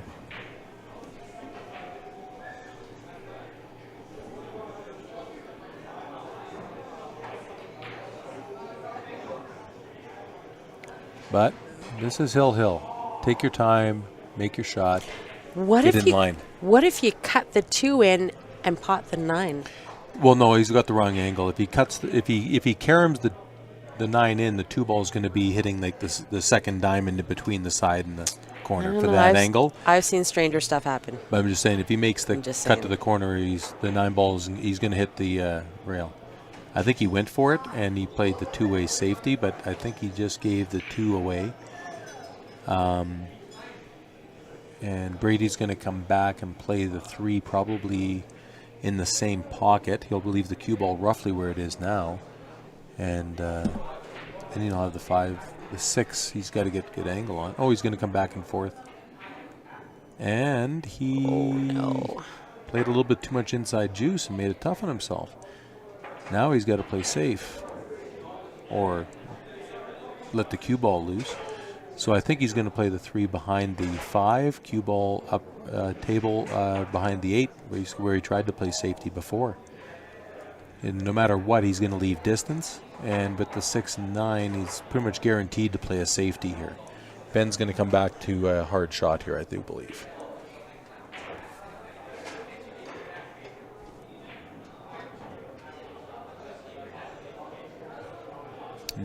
Didn't get behind the 8. Still he a did tough leave shot. long.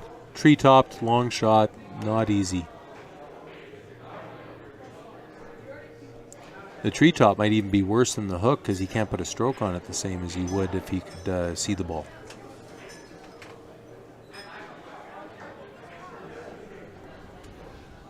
ML on YouTube says, pretty sure Ben won last year and Holem was second. The Fall Classic is where Brady double dipped Ben. You're probably right. You're probably right. Somebody should keep track of all this stuff. Right? Should be a Not place it. on the internet where you can do it. Not it. Oh, fully hooked behind the 9 ball. I'm not it either. See if Brady pulls out the jump cue.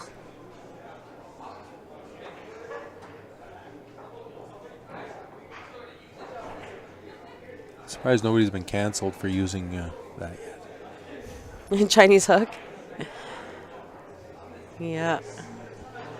Commonly known as. But when it's me, do I just call it hooked? Yeah, exactly. Yeah. Like you don't eat Chinese food, you just eat food. It's just food.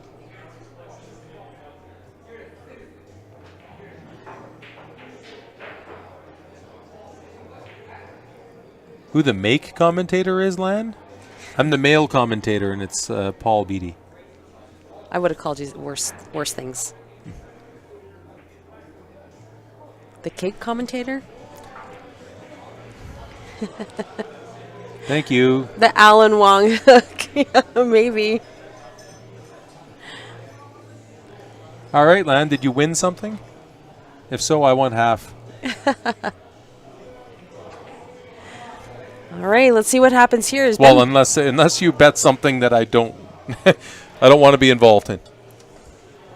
Oh, Ben just missed the bank. Oh, no. And the 3 goes now. I think he's sold out. I don't know if the 3 goes, but Oh, the 3 there's goes. a carom. I'm 99% sure that 3 goes.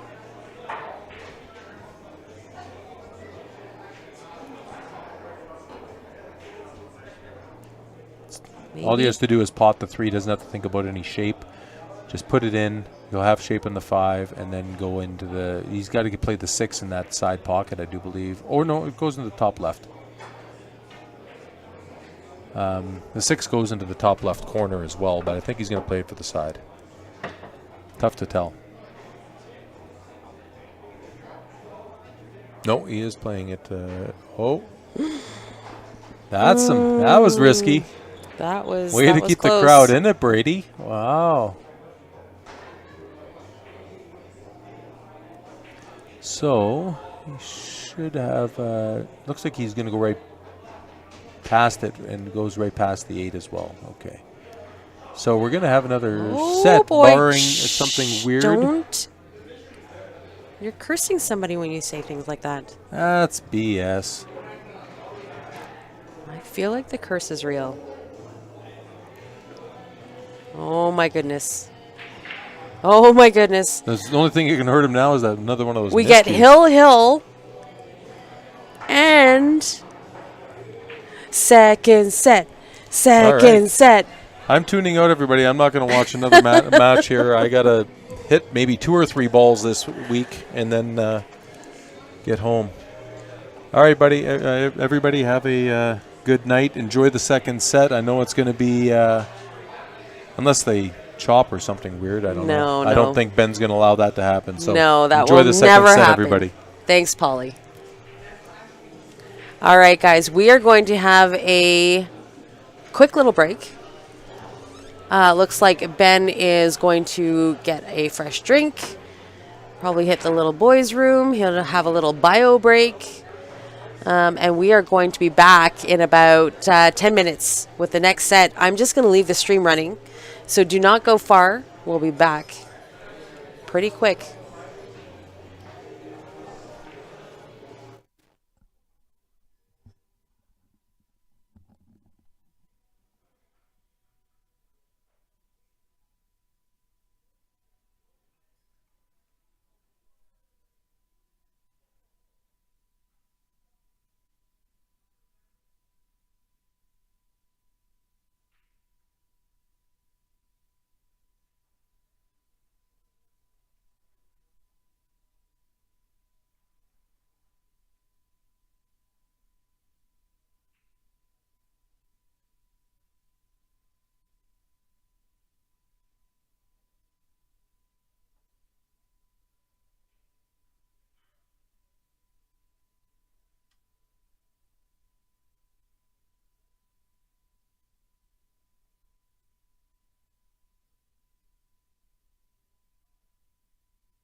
All right, guys, here we go. Second set. Spectator's dream. Ben had the hot seat. Defeated Brady 9-7, I believe it was. Put Brady to the B side. Brady put on a clinic against Colin Greenlee. Colin had one shot at the table. Brady ran a 4-pack, broke dry. Colin did not have an opening shot. Brady backdoored, ran a couple more racks to close it out 7-0. Sent Colin Greenlee packing home, third place. Colin played fantastic all weekend.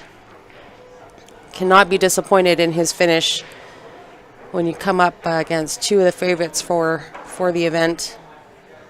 One of them being Brady Golan, the other Ben Francis. A 7-21 Fargo for Brady and 7-56, I think it was, for Ben. So back to the 9-foot they went. Ben had the hot seat. Brady challenged him. A couple mistakes were made. Some fatigue from the weekend obviously setting in. It's been a long one. Over 40 hours of play. Nonetheless, watched some fantastic shots, great safeties, and here we are to the fourth second set. Brady won the leg.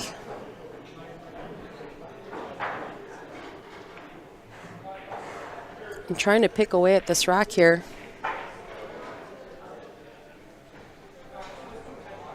Thank you guys for tuning in. This is definitely going to be the last set of the night. Last set of the weekend, last set of the event.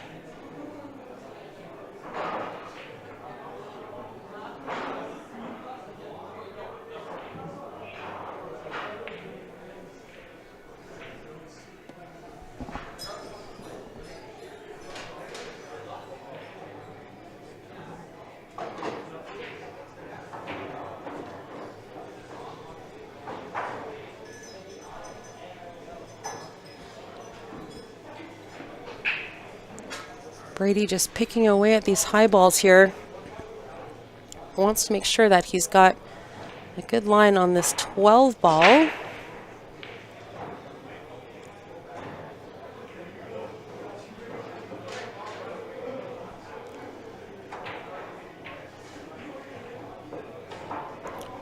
Which he got. Hit the window between the 3 and the 6.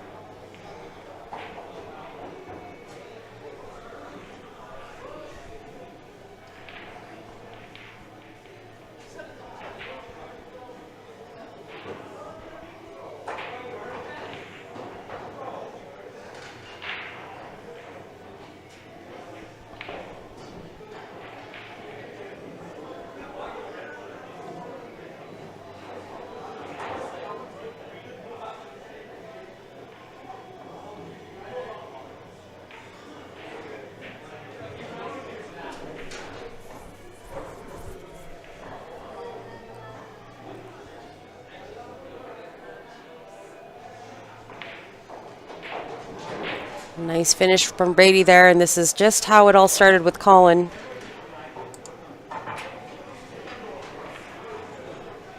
Brady's got a big 8-ball break. Nothing really clustered or tied up normally.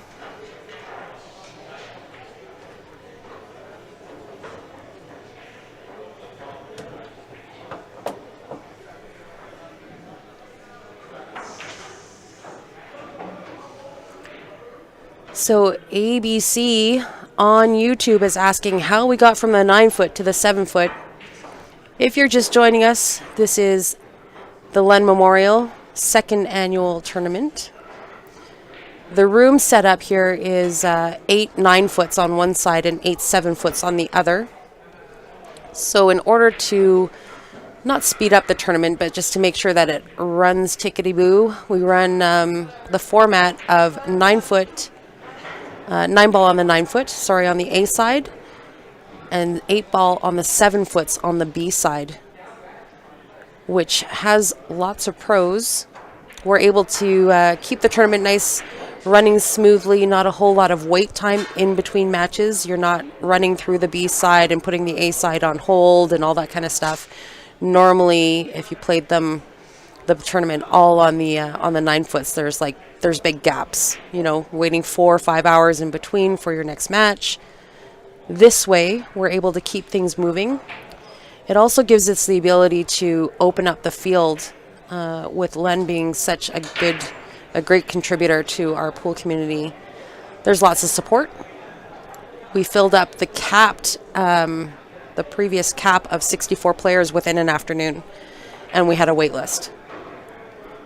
But this way, we were able to open up the field to at least 80. We've done 96 before, but we opened it up to 80, and we had a full 80-player field for this event, just because we are able to run on both sides. So A side is 9-ball on the 9-foots, B side 8-ball on the 7-foots. Because we are watching a double dip, a double elimination, Ben having the hot seat, Brady forcing the second set. They play the second set on the 7-foot.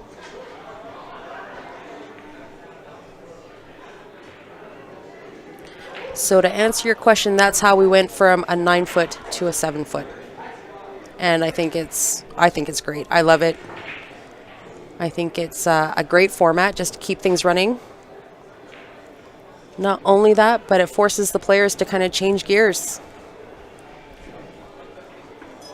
Someone who is favored on the 9-foots is not necessarily the favorite on the bar box, and vice versa. So just another element of strategy and skill by these players.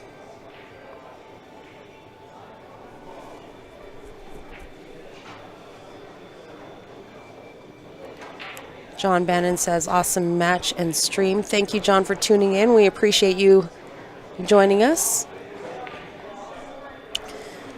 Dave from the Philippines is asking what the score was on the last match between Ben and Brady. Well, Dave, you missed a barn burner. It went hill.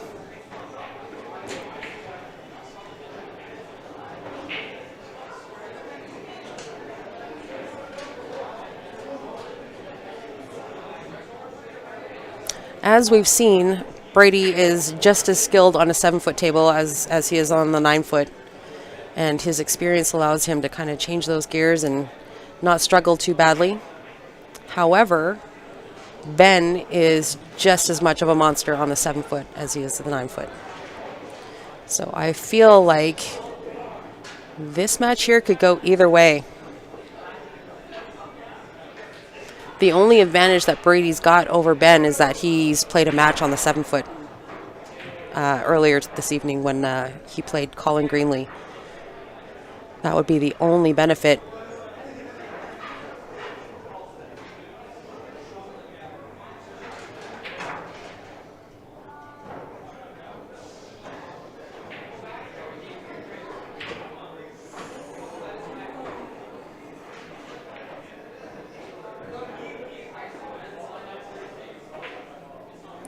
If you guys would, please share the stream. We lost a couple viewers during the break. See if we can get this count back up.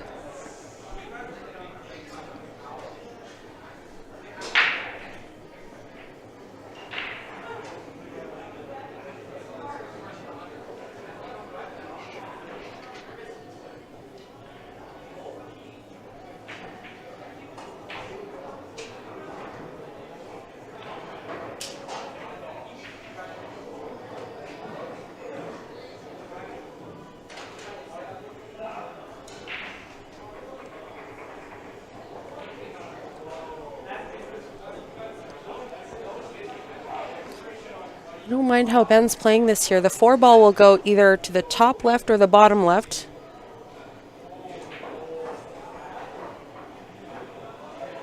Ben's landed about perfect. I like taking this 4-ball to the bottom left right now and just draw back a little bit for the 5. 8-ball will go into that right side pocket.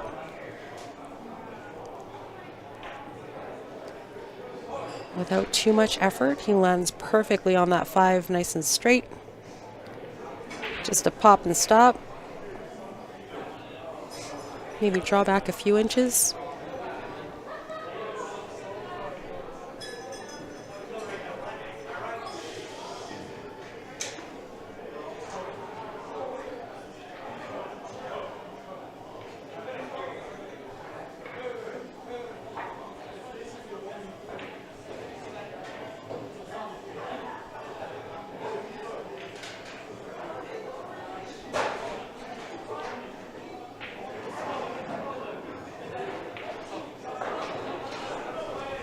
And there we have it.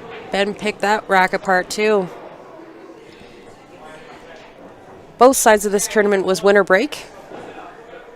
So wouldn't be surprised if we saw a couple of packs going on.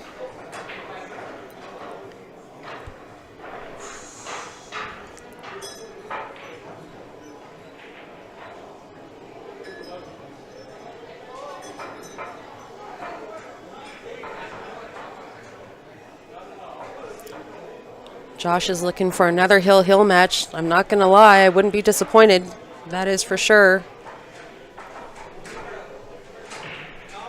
As spectators, we couldn't ask for better finals.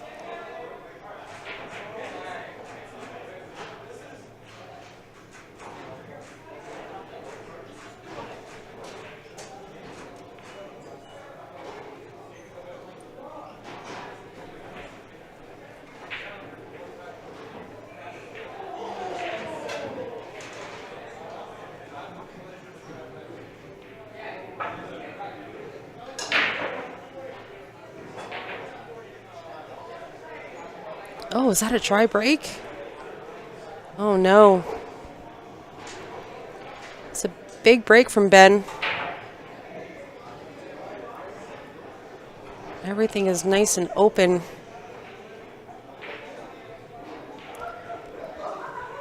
The only tricky ball would maybe be that 2 ball.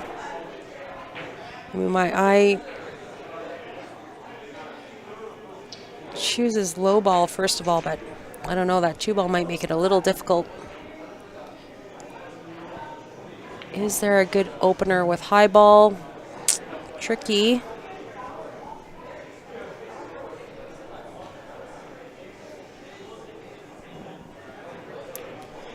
Yeah, you got it, Josh. You're seeing the same thing as me. I think the 12 ball is easier to pick out.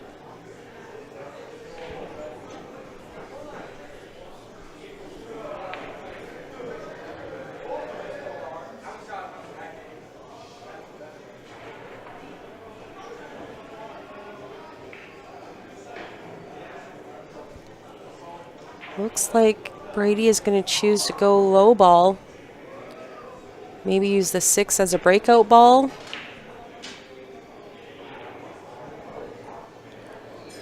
Looks like it's now or now. Didn't leave himself any other options here. But this 6 baller's got a nice angle just to open up that 2 right now. And probably better to deal with it earlier than later. Did he get enough of that 2 ball, or that 12 ball? He did. I'm actually in line of that second diamond and the 2-12 situation. And that 12 ball is probably out, you know, good 4 inches from the rail. So definitely enough room to make that 2 ball into the left corner, or either way.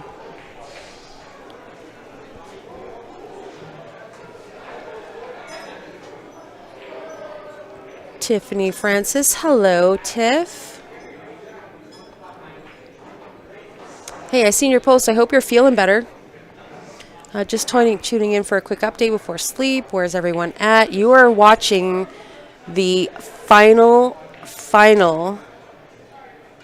of the Len Memorial. Ben had the hot seat. Brady is forcing a second set, and this is the beginning of it right here. So you tuned in just in time. This is for the belt. the championship belt.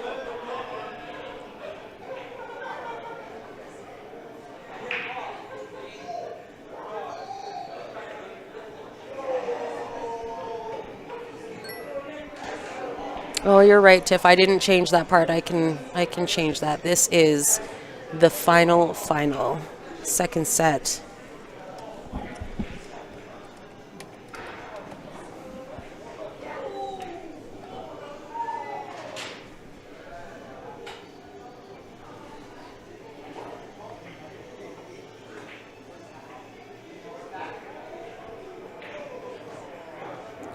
Oh, spearing the one ball in.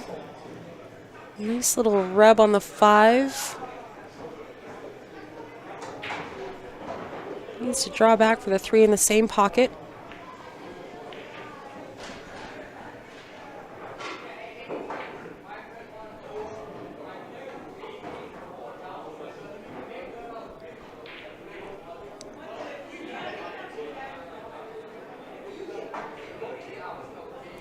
Oh no, you left a hanger.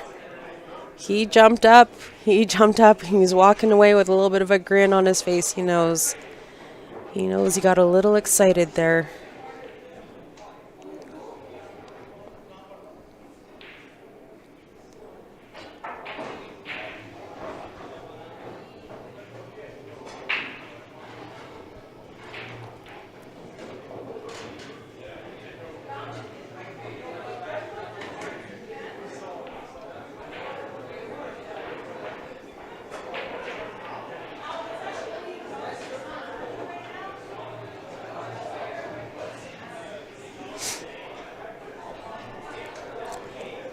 This match here, if you're just tuning in, is for all the marbles. First place is $1,000. Second place is $650.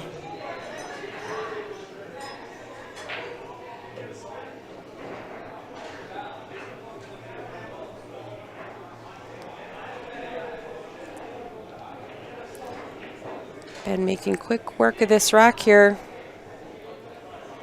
10 to the 12, 11 in the side, natural shape for the 8.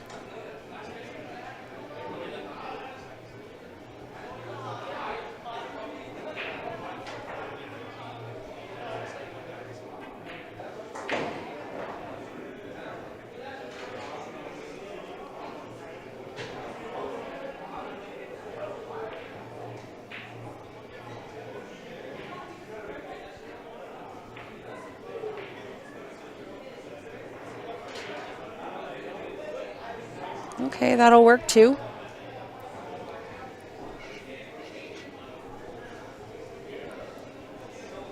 Run the 11 down into the same pocket.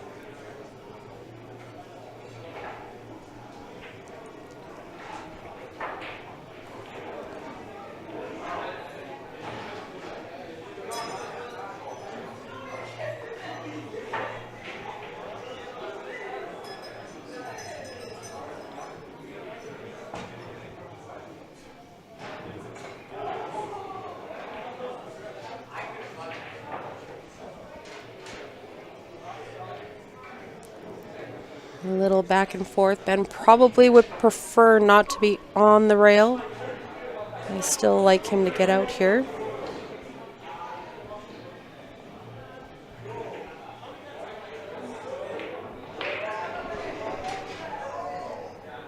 And he does.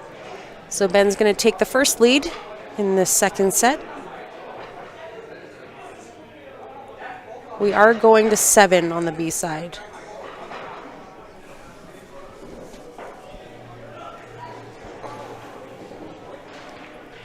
Ben missing a ball, so see if we can, must be some chalk in that track or something like that.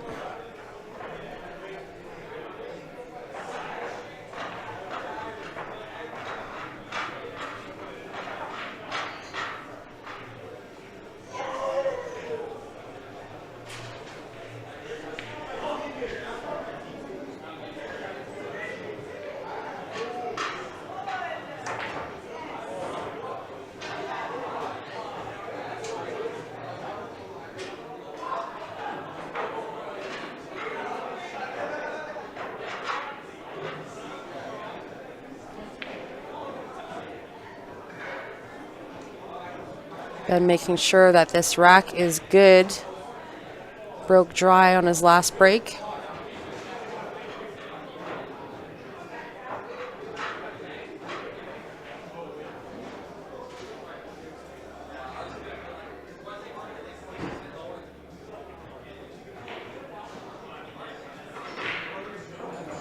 Looks like we got it now. 7 for the double dip, 2. Or this is the double dip. So we just came off the 9-foot tiff. Brady forced the second set. So this is it. This is for the belt.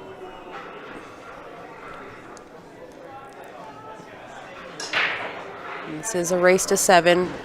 Ben gets the 6 ball in the side. Did he get a couple? Looks like he got a couple. 1, 2, 3, 4, 5. 2 low balls, it looks like.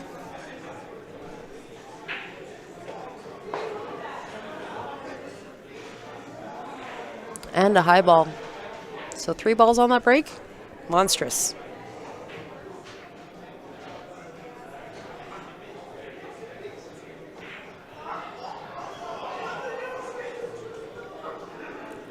So Ben's just looking at this 9-2 situation. There's the 2 ball locked up on the backside of that 9. Look to open it up now. Just a little bump, a little bump. Perfect.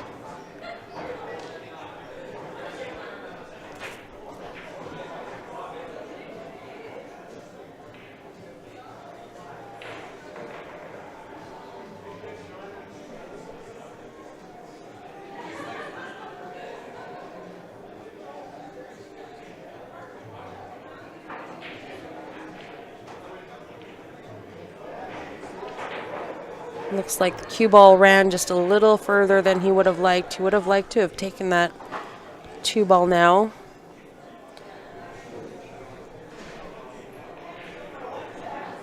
Problem with making too many balls on the break, it takes away some of your options.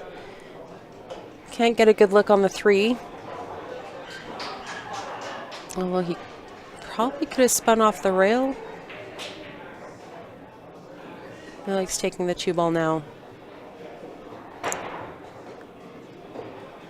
Nice jump shot.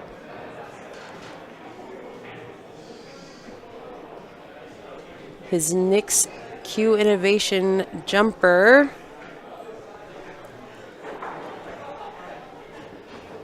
Making things happen.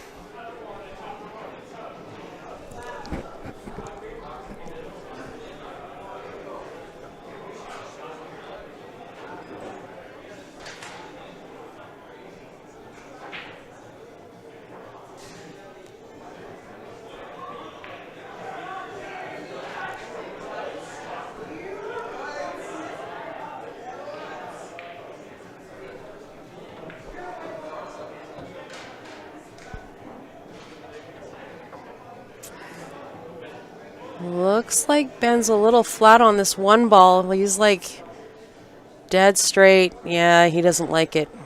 Does not like it. He wanted a little bit of angle.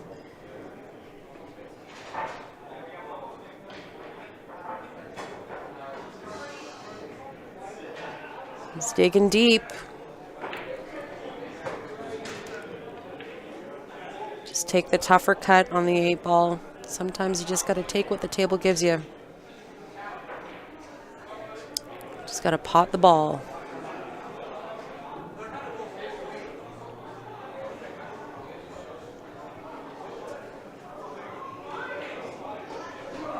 Making it happen. It's going to give Ben a 2-game lead over Brady. The trick to defeating Brady is don't let him see the table.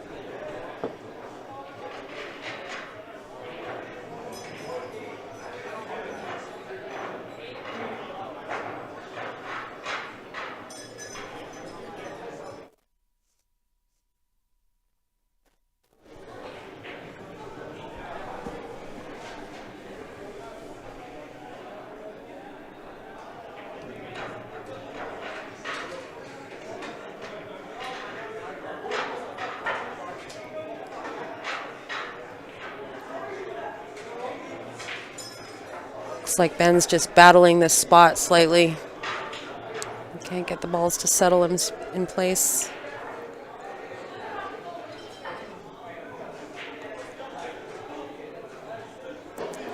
Got it.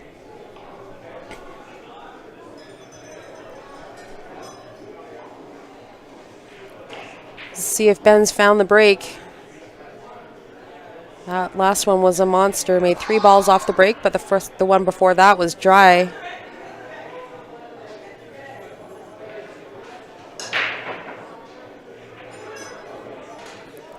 A ball inside looks like a high ball.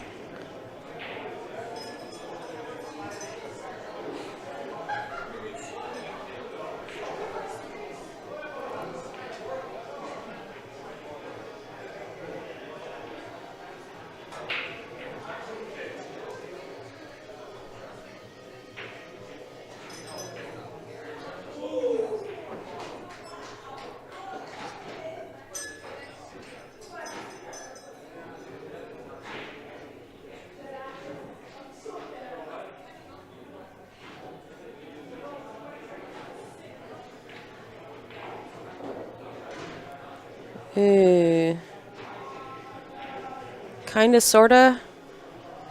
Ben didn't want to be up over that 5 ball. Let's see if he changes his out here. Kind of wanted that 12 ball he was looking at. Deal with it later, he says.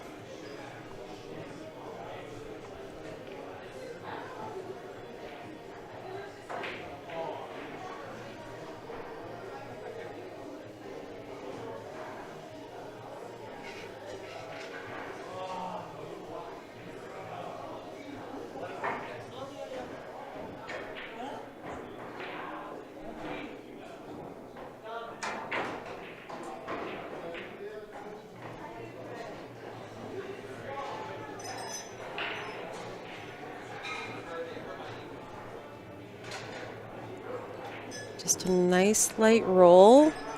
Does he like taking this 11 into the side? Looks like a bit of a steeper cut on the screen.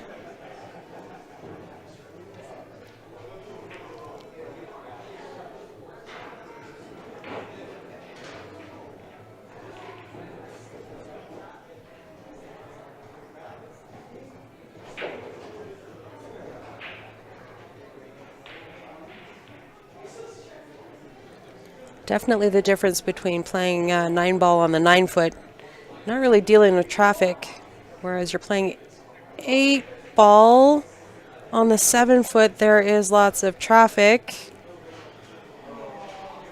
However, you still have to pot the ball. Ben's going to let Brady see the table, which is always dangerous.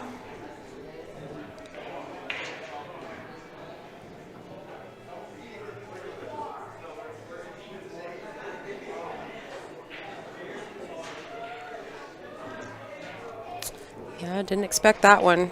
However, like I said, fatigue. We played over 40 hours this weekend. And to be fair, we are not spring chickens anymore. Not a whole lot of bounce back in these bones these days. These guys are true athletes, though. Making sure that you're hydrated all day, that your feet aren't killing you, you're eating properly, you're well rested. Not always easy.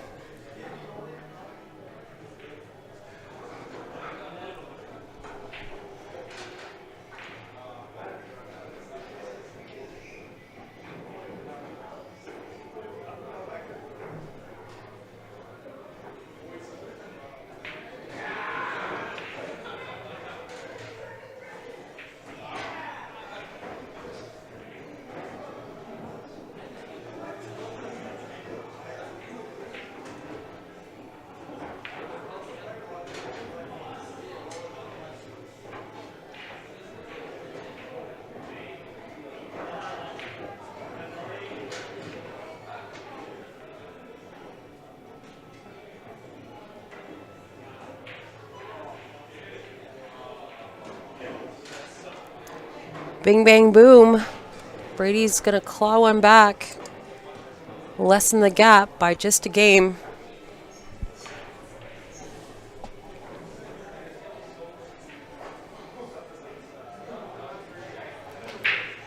Not a whole lot of give up in these guys.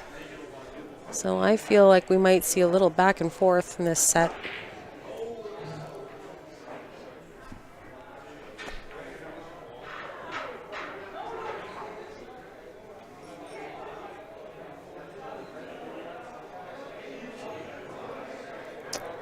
Tiff Ryder is not here. I think he went home a few hours ago.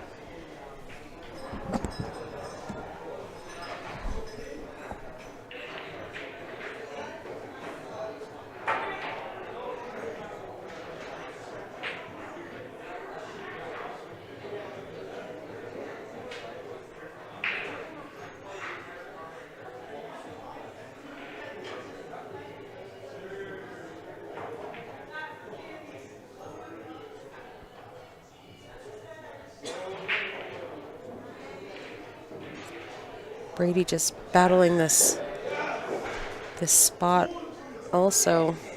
Get it? Not quite.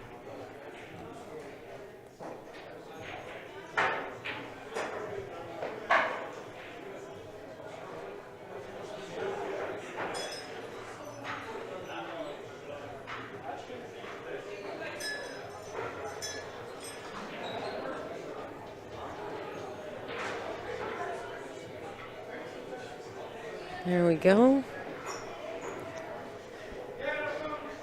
Brady likes it.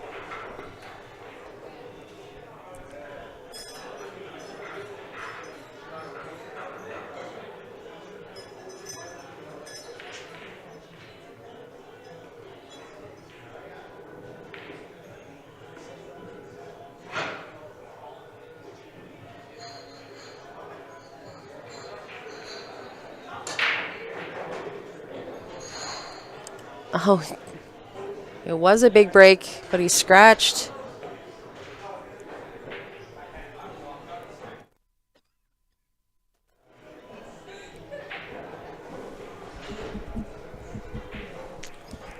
A scratch, and Ben's going to get a ball in hand to start this rack. Can he pick this apart and get out?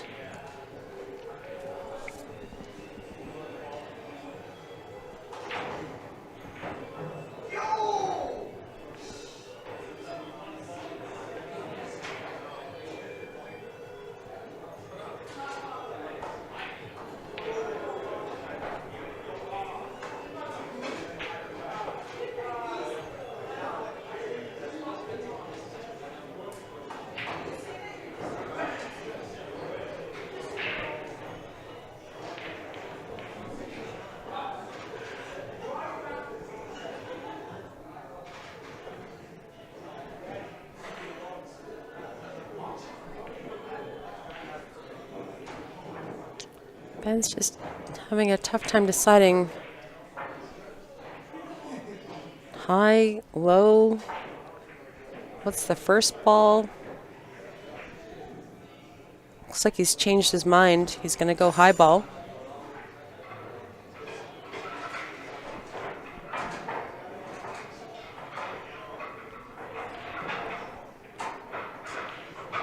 I think I prefer the high ball route, to be honest.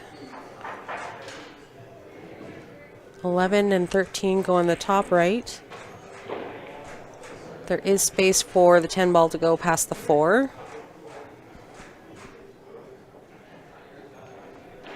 Don't have to worry so much about, getting on that 3 ball. I think that was kind of like one of the deciding factors.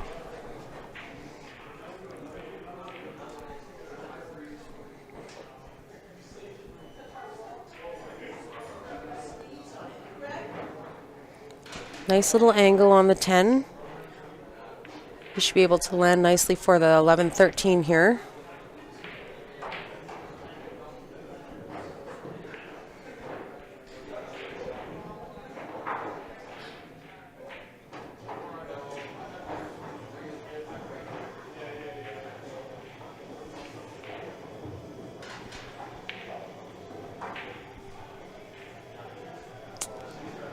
Straight on the 13. If he draws back, the 11 does... you can either draw back for the 11 in the same pocket, or the 11 actually does go by the 4 ball. With that little rub, that 4 ball is moved a little bit more out of the way.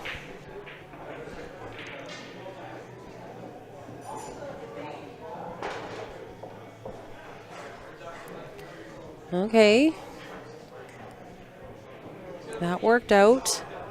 9 ball on the left side. Just want to make sure that you've got the right angle for the 8 ball on the other side.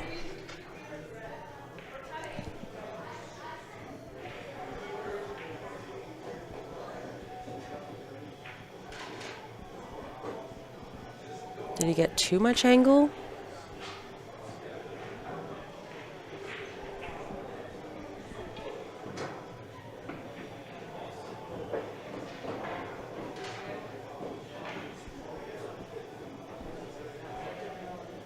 He's got a little grin on his face. A little bit of an adrenaline rush, maybe. Would like to take that 9 ball to the or the 8 ball to the corner, but the 9 or the 1 ball's in the way. Sorry. No problem. Still cuttable to the side.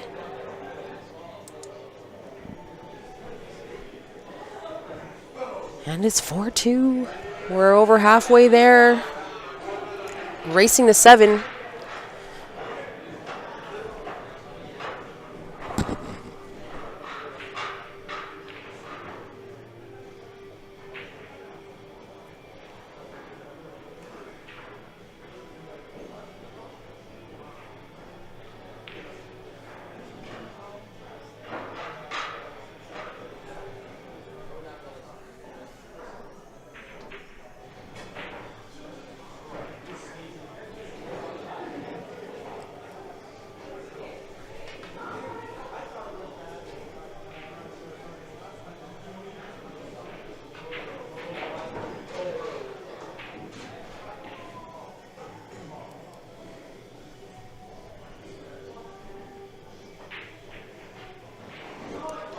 So Ben steals the rack from Brady.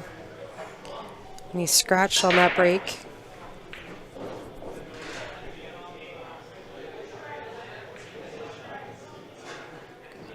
Another big one.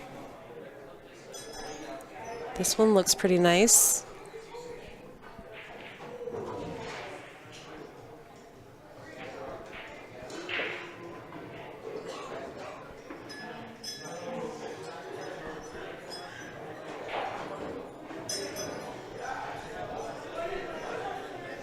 I kind of like high ball here too.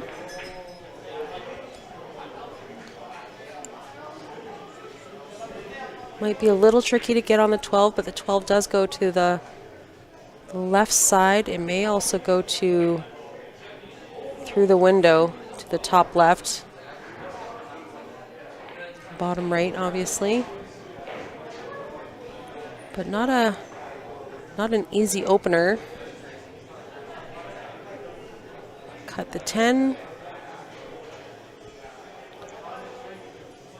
Ben might be looking at the 7-4 combination.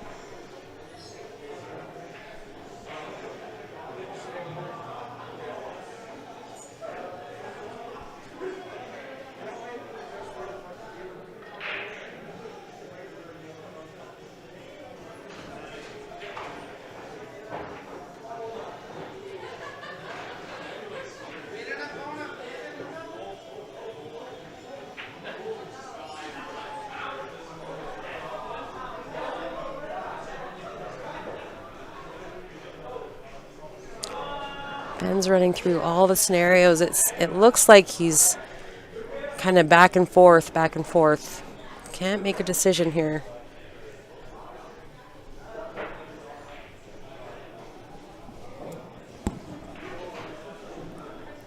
Went for it. Took the combo.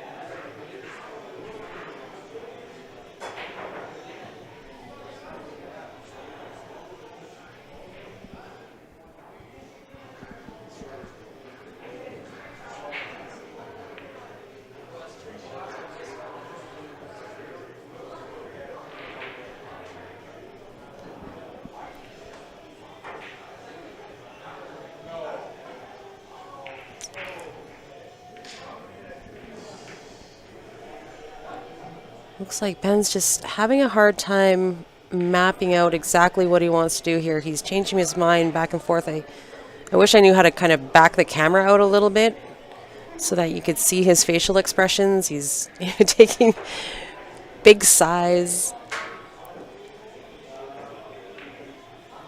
pursing his lips a little, getting down on the ball, back up, taking another breather.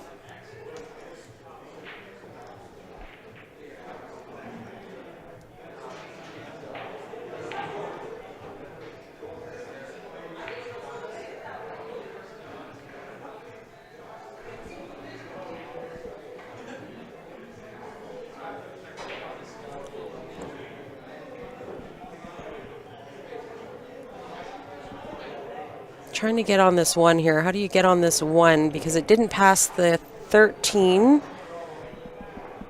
But Ben comes up on the short side. Shoot it up table. That will work.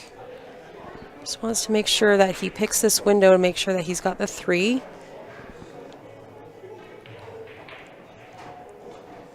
Little stun. Gets the window for the 3. That worked out perfect. Feel like a stop shot here should get him the 8 ball in the bottom left.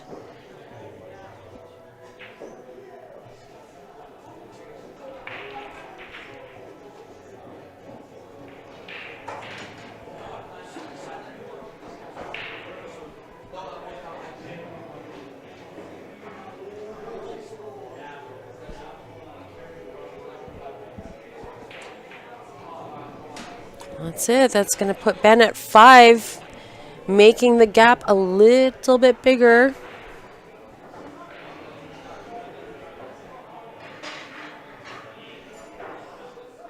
Like I said, a surefire way to defeat Brady is to make sure that he stays in his chair.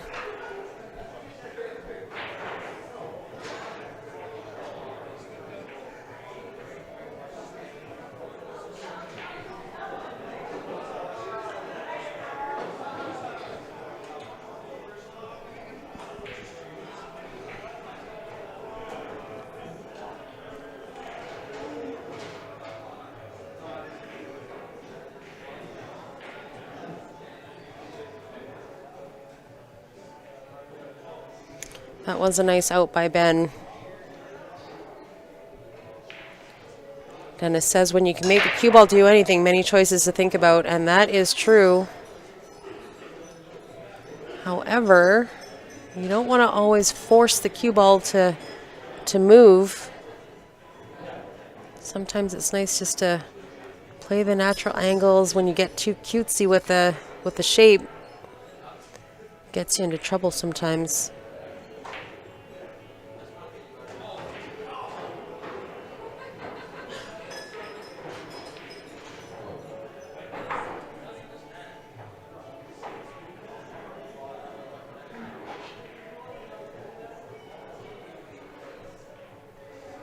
Ben just taking a look at that 15 ball. 15 looks like it might be sitting, like one of those shots where it's sitting on the point. Yeah, he's taking a closer look at it. I'm going to take this shot for granted here.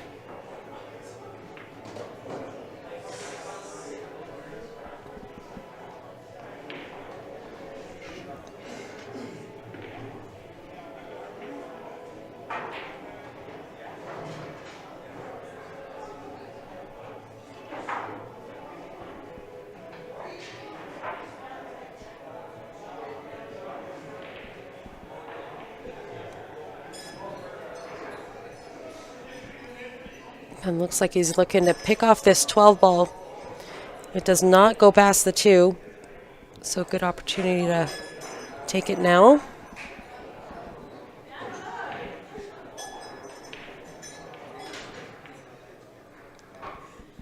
In good position to take off this 11 and 14.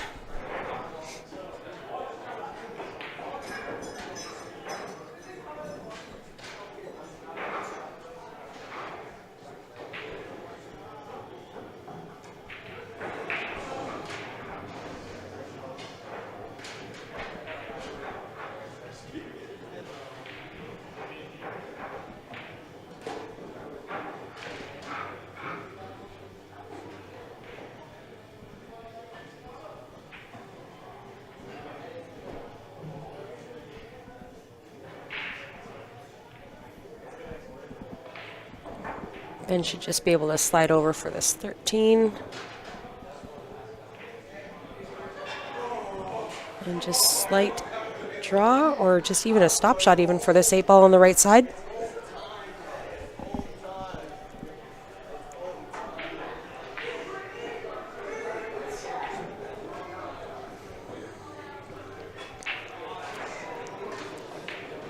This is going to put Ben on the hill, making quick work of this set.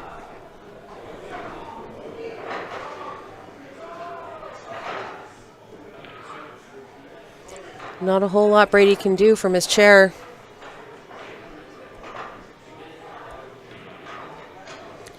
Winner breaks format. Speeds things up a little bit.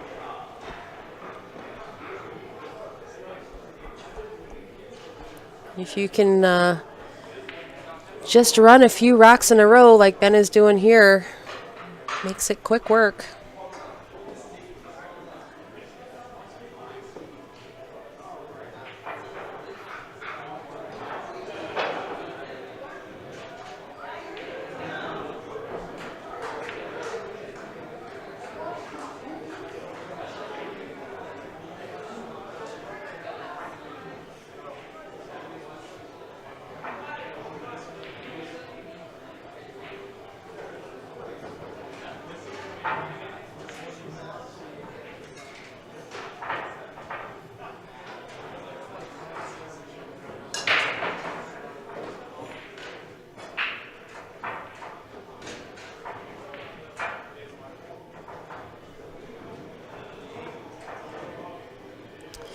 Another big break. This one looks to be a little bit trickier, though. Just the position of the balls, the 9-4 situation.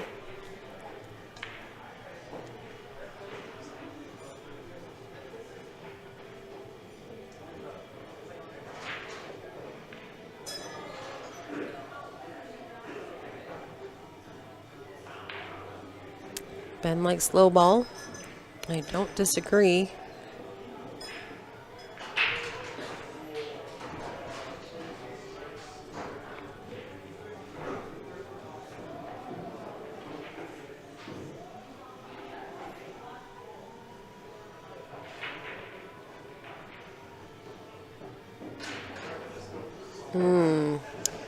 Crashed into something. He wasn't planning on that. So it's going to make it a little bit more difficult. That might be the first misstep that we see Ben make here.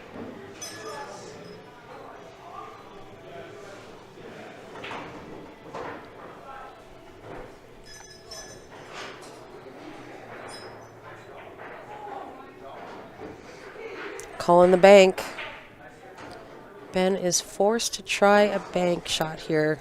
Get himself out of trouble.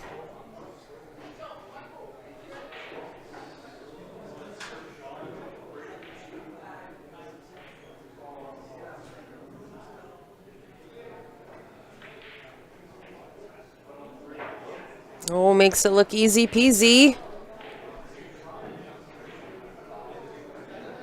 Does he have the 2 ball? Maybe. He might have just caught the edge of that 15.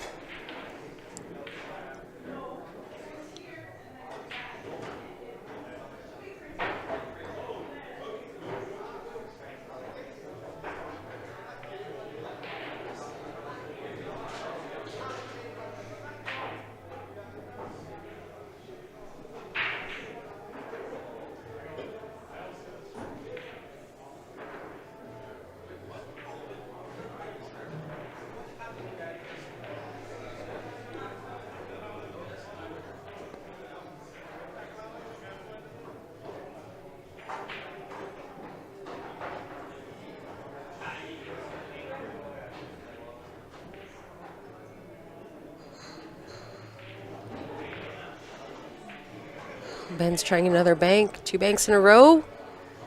Yes. He made it. All right. Well, we're putting Ben in a bank game. A banks game. Make 2 banks in a row. I feel like you're qualified.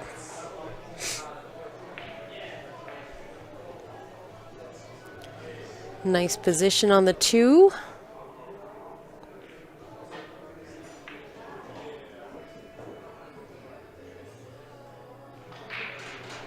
Oh.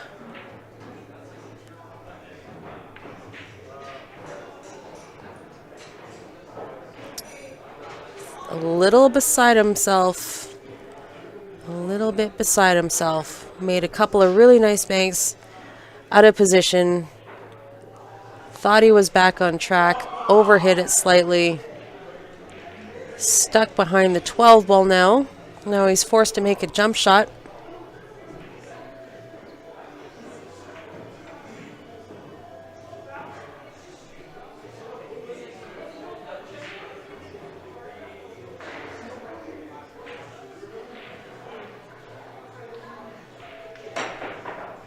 Oh no. Oh, Ben is just struggling through this rack. Makes a great jump shot. Scratches in the other corner.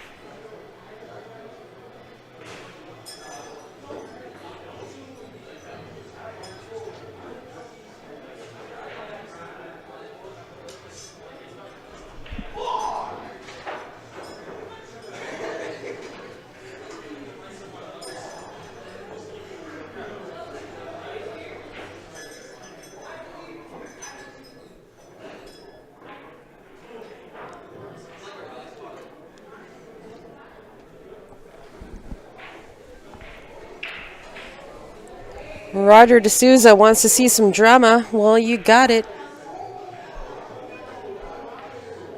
Ben just gave you a little bit of drama there.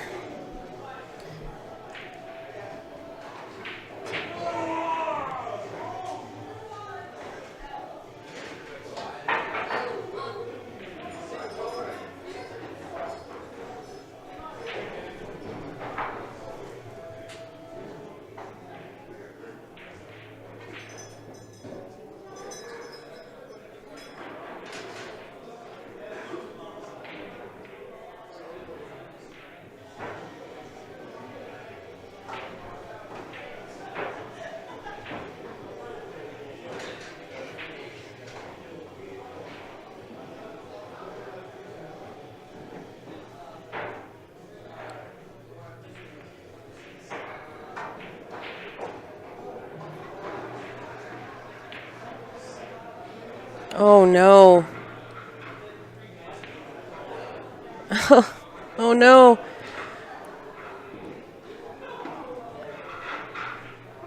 Brady just kind of underhit that last shot. Didn't want to have to cut that 13 ball so much. Probably more disappointed than he was concentrating on the shot. Missed it. A little bit of a consolation, I suppose, would be the 13 sat in front of the 8-ball pocket, but I believe Ben's got room to play off the rail, off the 13.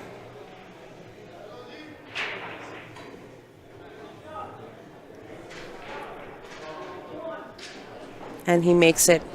That's going to be it. That is going to be the pipes. All the marbles. Ben and Brady just kind of having a few words about those last few shots.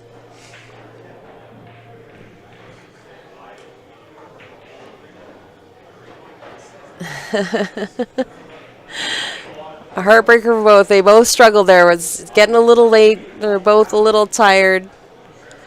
I don't know if I've seen either one of them have like a real meal this weekend, so tough one. Like I said, the way to defeat Brady is just to not let him at the table, although he did make a mistake that last match. Anyways, let me see if I can get Ben in the booth here just to close this out. A little farewell to everybody. We enjoyed having you. Thanks for tuning in. Let me just see if I can grab his attention here 1 second.